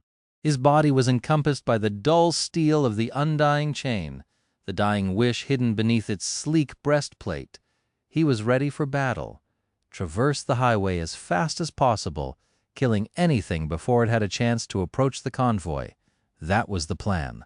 Not that Sonny really expected everything to go according to it. Blackie and Abomination were running ahead of the column, serving as the vanguard and forward scouts, while Nightmare was still slumbering in the depths of his soul. The Dark Courser was already sufficiently healed to be summoned, but Sonny was holding back on calling upon him until things inevitably went south. Which they will. I just know they will. Descending the mountains was easier than trying to push through them, so it did not take long for the convoy to reach the final stretch of the road before the coastal highway. The terrain had turned much smoother, and then entirely flat. Finally, the beams of light shooting from the rhino illuminated the wide expanse of weathered concrete and the dark waves rising and falling not too far behind it. The highway was wide enough for 10 APCs the size of the rhino to drive side by side, but a section of it was separated from the main thoroughfare by a thick barrier. Behind it, closest to the mountain slopes, a railway stretched both north and south, meant to carry armored trains across the landmass. That still left them enough space to maneuver, but also placed the convoy closer to the ocean. The full moon shone in the black sky, drowning in the undulating lights of the ghostly aurora. The highway was utterly empty and basked in the pale moonlight. All of it, the dark slopes of the mountains, the wide expanse of the road, and the black waves beyond it, looked eerie, ominous, and foreboding. However, Sonny had no time to appreciate the ambiance. That was fast. A few hundred meters ahead, the 2 echoes had already caught the scent of nightmare creatures hiding in the darkness. Unfortunately for them, very few things could hide from Sonny's gaze in the gloom of the polar night. Even before Abomination had a chance to lunge at the dark shapes laying on the road, a black arrow fell from the sky, piercing the head. At least Sonny thought that it was the head of a monstrous centipede that seemed to have been resting on the concrete. You have slain an awakened beast. A moment later, the echo's powerful jaws crunched on the chitinous carapace of a different abomination, while Blackie jumped on the third, trying to copy the ferocious attack of the larger hound. A second arrow helped him finish the job. Without slowing down, the rhino plowed through the corpses of the massive centipedes, tearing them apart and clearing the way for the rest of the convoy. Sonny felt the APC vibrating as it gradually gained more and more speed. The coastal highway seemed to be in good shape despite the recent earthquake, so nothing was slowing them down. For now, at least, it seemed as though they had a chance of making it to Erebus Field in a timely fashion. However, he could already see more nightmare creatures in the distance, their frenzied eyes slowly igniting with dangerous flames as the lights and the noise of the convoy attracted their attention. There were unclear shapes moving on the slopes of the mountains, too, rising from the darkness and starting to descend toward the highway to intercept the column of human vehicles. Much more disturbingly, the black waves continued to murmur to the speeding convoy's left as they continuously assaulted the shore, coming and going without showing any sign of a harrowing threat hiding beneath their dark surface. That lack of movement filled Sonny with much more unease than the swiftly approaching silhouettes of murderous abominations. Whatever it is that is going to show up, just show up already. There was no response. Gritting his teeth, Sonny turned away from the ocean and raised his bow. Shadow Slave, Chapter 948. Chapter 948, Dire Marathon. There were all kinds of nightmare creatures who had apparently decided to take a nap on the flat concrete surface of the coastal highway. Bestial maws opened in vicious snarls, sharp mandibles dripping with viscous saliva, jagged claws, curving bone scythes, and various implements of death that Sunny did not even know how to describe. All of it was flying toward the convoy, drawing closer and closer with each second. The faster the vehicles moved, the faster the abominations converged on them. Damnation, Sunny was standing on the vibrating roof of the Rhino, drawing Morgan's warbow time and time again. In a short span of time, he had let loose a veritable rain of arrows, slaughtering at least a dozen of the approaching nightmare creatures. His muscles were already protesting the unforgiving pace, but augmented with all four of his shadows, Sunny knew that he could keep the same rate of fire for much longer. The battle was only starting anyway, although the menagerie of monsters rushing toward the convoy seemed ghastly and dangerous. These were only the dregs of the chain of nightmares. They were the lone stragglers or small packs of abominations that had broken away from larger swarms and hordes, and as such did not pose a real threat, for now they were also only attacking the column from the front. Very soon, Sunny and his people would be surrounded and forced to resist attacks from all directions. To postpone that, Samara finally opened fire. Most of the nightmare creatures on the highway were obscured from her by the other transports and the wide shape of the Rhino, but she had a clear shot of the mountain slopes and the abominations that were rushing down the treacherous surface of the icy stone to attack the convoy from the side. A shining slug flashed through the air, and one of the distant silhouettes ruptured mangled remains sliding down the steep slope. Even before the echo of the first thunderous shot dissipated into the cold air, the powerful rifle was already humming with electrical whine once again, charging to spit another devastating round. I am not fast enough to kill all of them. For now Sunny was conserving his essence. He was only using one of the active enchantments of his mighty bow, soul arrows, which did not demand a lot of it. The dying wish was also inactive, for now, since there was no need to draw the attention of abominations away from the civilian transports yet, he considered summoning the strike of thunder for a moment, then decided against it. Their charge toward Erebus Field was going to be a marathon, not a sprint. They had to be frugal with how they spent their power and resources. Instead of laying waste to the approaching nightmare creatures with a strike of lightning, he picked the most threatening ones and concentrated on taking down these high-priority targets first. Abomination fearlessly dove into the mass of enemies, tearing them apart with ruthless determination. Since there were very few fallen creatures among this first wave, most were much weaker than the massive echo. Blackie, however, was in danger of being slain if he was not careful. The smaller hounds separated and dashed to the edge of the highway, concentrating on attacking the outliers of the rushing mob. So far, so good. Sunny killed most of the nightmare creatures that could seriously threaten the Rhino, but at that point, the APC was already only meters away from the swiftest of the attackers. Moving at its top speed, the enormous bulk of the Rhino smashed into the lunging abomination, practically pulverizing it into a cloud of crimson haze. The second creature crashed on the concrete with an arrow in its eye, and then the convoy was in the thick of the disorganized crowd of nightmare creatures. Some of them were quick enough to change direction and dash toward the civilian transports. The others were too slow and allowed the column to flash past, then wasted precious seconds to stop, turn around, and hurry to pursue the speeding vehicles. The turrets of the military vehicles barked, sending poison bullets toward those abominations that were fast enough to catch up with them, and ignoring the rest. It was not their goal, nor was it realistic, to slaughter every single nightmare creature across 600 kilometers of the coastal highway. But then again, there was no need to. They only had to kill those that the convoy could not outrun. Samara continued to fire her rifle, choosing to concentrate on the more powerful targets, just like Sunny had.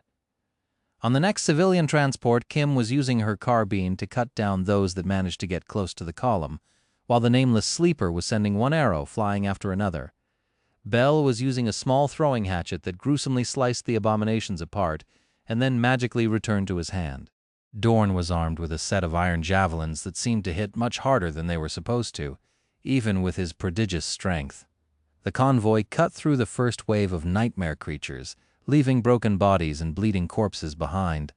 Its defenders continued their barrage, finishing off those nightmare creatures that were now gaining on the column from the back. Sunny rotated his shoulder and winced slightly, then knocked another arrow on the string of his bow and froze for a moment. Peering into the distance, he tried to evaluate the situation. His face darkened. Curse it! A few hundred meters ahead, a stream of nightmare creatures was spilling on the highway from the mountain slope, and ever further away, behind them, the whole width of the road was blocked by a dark mass of monstrous bodies. This time, it was a proper swarm. One of many they would have to fight their way through, most likely. Sunny studied the swarm for a split second, then quickly glanced at the ocean. At least the dark waves were calm for now. With a contemptuous sigh, he sent the arrow flying in the direction of the mountain slope and then drew his bow again. This time his fingers were illuminated by the furious light of a caged lightning. Shadow Slave, Chapter 949. Chapter 949, Moving Slaughterhouse. As soon as the strike of thunder flashed through the darkness of the polar night and burst into blinding arcs of electricity, decimating the center of the swarm, Sunny spoke into his communication device, Wedge Formation. He had created a rift in the middle of the mass of nightmare creatures, but it was not enough to clear a path through the blockade. There was the flanking force spilling from the mountains to worry about, too. The abominations were already dashing toward the convoy, bits of broken cement flying from beneath their sharp claws. The fastest and strongest one, however, suddenly collapsed, a golden arrow piercing its throat. Behind the rhino, 2 military vehicles and 2 civilian transports accelerated and left the column, assuming positions on both sides of the convoy. From above, it would have looked like a wedge with the APC taking the point, while the other 4 vehicles formed its wings. The purpose of that formation was very simple, with the massive shape of the rhino not blocking their view of the road anymore. Both the military vehicles and the awakened on the roofs of the 2 civilian transports were free to target the swiftly approaching swarm. Samara's rifle thundered, and Kim's carbine cracked, sending a rain of bullets into the mass of abominations. 2 turrets joined the fray, clearing a path for the convoy to charge through. Sunny continued to let loose arrow after arrow as well, taking down the most threatening of nightmare creatures. Just a few moments before the column reached the swarm, the 4 vehicles veered back and returned to their positions, hiding behind the bulk of the speeding rhino. Here we go! The ram of the APC plunged into the mass of bodies, both dead and alive, with a violent shudder. Pieces of flesh flew aside as it cleaved a bloody trail through the mob of nightmare creatures, allowing the rest of the convoy to follow. They made it through, even if just barely.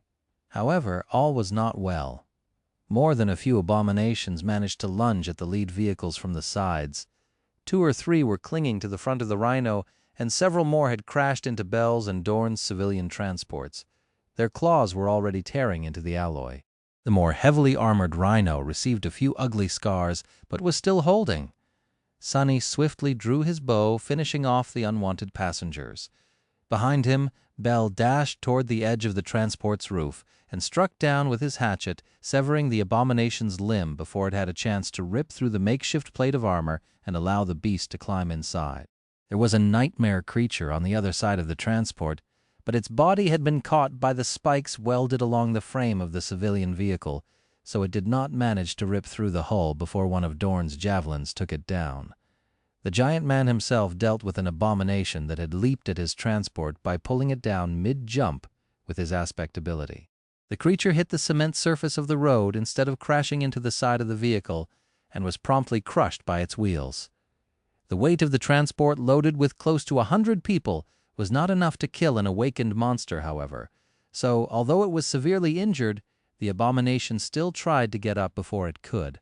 The next transport rolled over it, and then the next, ending the creature's life in a string of sickening crunches. Just a few moments after crashing into the swarm, the convoy was through. The turrets of the military vehicles instantly turned around, unleashing a barrage of bullets at the fastest of pursuing nightmare creatures.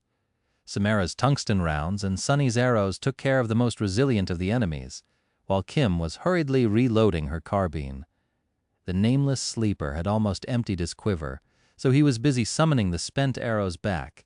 The thinned-out swarm was falling behind. But there were already new enemies appearing from the darkness ahead. Letting out a frustrated sigh, Sunny spun to face north again and drew his bow. This is going to get old fast. Surrounded by bloodshed, the convoy continued to devour kilometers as it sped across the wide highway. The battle never really stopped, instead stretching into one continuous moving slaughterhouse. Even if there had not been too many nightmare creatures near the coast at the start, the lights and noise of the charging column mixed with the smell of fresh blood, attracting more and more of them from the mountains. All that ever changed was the intensity of combat. Sometimes the defenders of the convoy only had to repel disorganized mobs of stragglers, killing them off before the abominations could launch an attack on the vehicles. Sometimes a true swarm would appear to block off the road, forcing them to fight their way through while sustaining minor damage and desperately trying to prevent anything from getting to the refugees. Despite it all, the vehicles were in a good enough shape to remain operational, for now. The Rhino was covered in scars, and its ram, as well as the whole front section, had turned slick with blood, making it look like an infernal machine of morbid carnage. The civilian transports had chunks of flesh stuck on their spikes, with deep grooves left behind by the claws of abominations decorating their sides. The barrels of the turrets on the military vehicles were glowing red, steaming as the chilling darkness of the polar night cooled them down.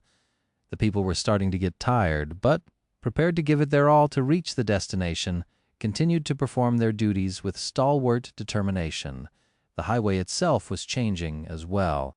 The further north they moved, the more nightmare creatures and the more signs of sustained damage there were. Wide cracks appeared in the concrete, and the column had to maneuver around broken vehicles and carcasses of massive abominations from time to time. The latter picked clean to the bone by other monsters. Killing the enemies before they reached the column was getting harder and harder because of these obstacles. At some point, Sonny tensed as he noticed an especially troublesome obstruction blocking off the road ahead. His face darkened. What now? Shadow Slave Chapter 950. Chapter 950 derailed. Still some distance from the convoy, the whole width of the highway was blocked off by something that looked like a tall wall of alloy. It was surrounded by a scene of pure mayhem, with torn pieces of metal and massive chunks of concrete laying on the road in a chaotic mess. Sonny scowled, trying to make sense of what he saw. After a second or two, he uttered a silent curse. Ahead of them, the barrier between the thoroughfare and the railroad was shattered to pieces. The object he had thought to be an alloy wall was actually the roof of a train carriage laying on its side. One of the armored behemoths must have been derailed here at some point in the past, turning a whole section of the highway into a nightmare of broken concrete and mangled alloy. Damnation. Sonny had ridden an armored train once before, so he knew how fearsome these moving fortresses were. What could have even destroyed an alloy beast like that? He wasn't sure that an earthquake would be enough to derail one of them, even though it was the most reasonable theory he had. In any case, Sonny had more pressing problems than guessing the fate of the crashed train. The convoy was not allowed to slow down. The fragile equilibrium they had been able to create was all dependent on the assumption that the column would keep moving. If they lost speed, or even worse, were forced to stop, there would be no escape from death. They would simply drown in nightmare creatures. Sam and Quentin make the echoes fall back to the Rhino. Then he closed his eyes for a moment and reached forward with his senses. After becoming a master, and before coming to Antarctica, Sonny had received no opportunities to test the limits of shadow manifestation in combat. Now, he knew that his ascended ability was more powerful than he had thought, so he was going to call upon it again. Before the convoy reached the wreckage, the shadows on the slope of the mountain came to life and flowed forward, forming long tentacles. These tentacles tore through the alloy of the overturned carriage, taking hold of it, and then pulled the massive structure aside. A deafening sound of metal scraping against concrete filled the air. Come on, come on. The carriage was moved just far enough to create an opening for the approaching Rhino. The APC pulverized several chunks of the concrete barrier with its ram, clearing the road, then maneuvered to the side and slid past the mangled alloy structure. Behind it, the highway was revealed to be in terrible condition, so it took a lot of skill to navigate the Rhino past the mess of broken metal. Luster was just the man to do it, though. He masterfully avoided all the serious obstacles and rammed through those that could be destroyed without ever slowing down. The rest of the vehicles weren't as large as the APC, so it was not too hard for them to follow. Several abominations crawled from the wreckage to lunge at the convoy, but were swiftly pierced by arrows and poisoned bullets. Soon, the convoy left the field of debris, but instead of being relieved, Sonny only gritted his teeth. Obscured by the remains of the armored train, there was another swarm of nightmare creatures ahead of them, this one much larger and dangerous than all the previous ones. Worse still, since they were late to discover it, there was not much time to thin the abominations out with ranged attacks. The convoy was under real threat. God damn it! Sonny briefly glanced at the black bow in his hands, knowing that just its power alone was not going to be enough this time. The situation was dire, which meant that it was time to call the cavalry. He considered summoning Nightmare near the Rhino and stylishly jumping into the saddle from the roof, like he had seen cool heroes do in webtoons, but then decided against such theatrics. It was not that Sonny was not capable of landing on the back of a galloping horse from a moving vehicle. It was just that Nightmare's saddle was a memory and had to be hoisted on the black steed by hand each time he was summoned. By now, Sonny was capable of riding his horse without a saddle, but using any kind of melee weapon effectively without stirrups was more or less out of the question. Stirrups were essential to mounted combat, insignificant as they might seem. He sighed. I guess I'm just not cool. With that, Sonny summoned Nightmare directly onto the roof of the Rhino, simultaneously calling upon the Sin of Solace and the overpriced saddle. Soon the fearsome black stallion was standing in front of him, looking forward with ferocious crimson flames burning in his eyes. Nightmare snarled, revealing 2 rows of metal fangs that resembled those of a wolf. It seemed that he had plenty of sleep, and now hungered to tear some abominations apart. Moonlight glinted on the dark surface of the courser's adamantine horns. Don't you worry, you'll get a chance to rampage in just a few moments. Sonny swiftly put the saddle on the courser's sable back, fastening it into place.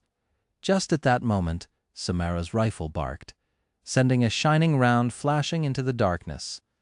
A chorus of bestial howls was the reply. He cursed, grabbed the hilt of the Sin of Solace, and jumped into the saddle. Sonny closed his eyes for a moment, sensing insidious whispers assault his mind. Today they seemed especially clear. He took a deep breath, then looked forward and sent Nightmare charging. The black steed lunged forward, jumping from the roof of the Rhino in a tall arc inside the APC. Luster flinched as adamantine hooves thundered right above his head, and then craned his neck to stare at the swift shape of the leaping steed. What the H-hell? He paused for a moment and then added in a stifled voice. Damn majestic. Plummeting toward the mass of abominations, Sonny gripped the hilt of the Sin of Solace tighter and poured essence into the dying wish, activating its soul enchantment. Let's teach these bastards the meaning of true fear, Nightmare. And that's the end of today's episode. Thank you so much for spending your time with me and for continuing this incredible journey through Shadow Slave. If you enjoyed the episode, don't forget to leave a like, subscribe to Kevin Audiobook TV, and share your thoughts or theories in the comments. I always love hearing what you think about the story and what you believe might happen next. Take care of yourselves and your loved ones, stay healthy, and I'll see you in the next chapter. Until then, happy listening.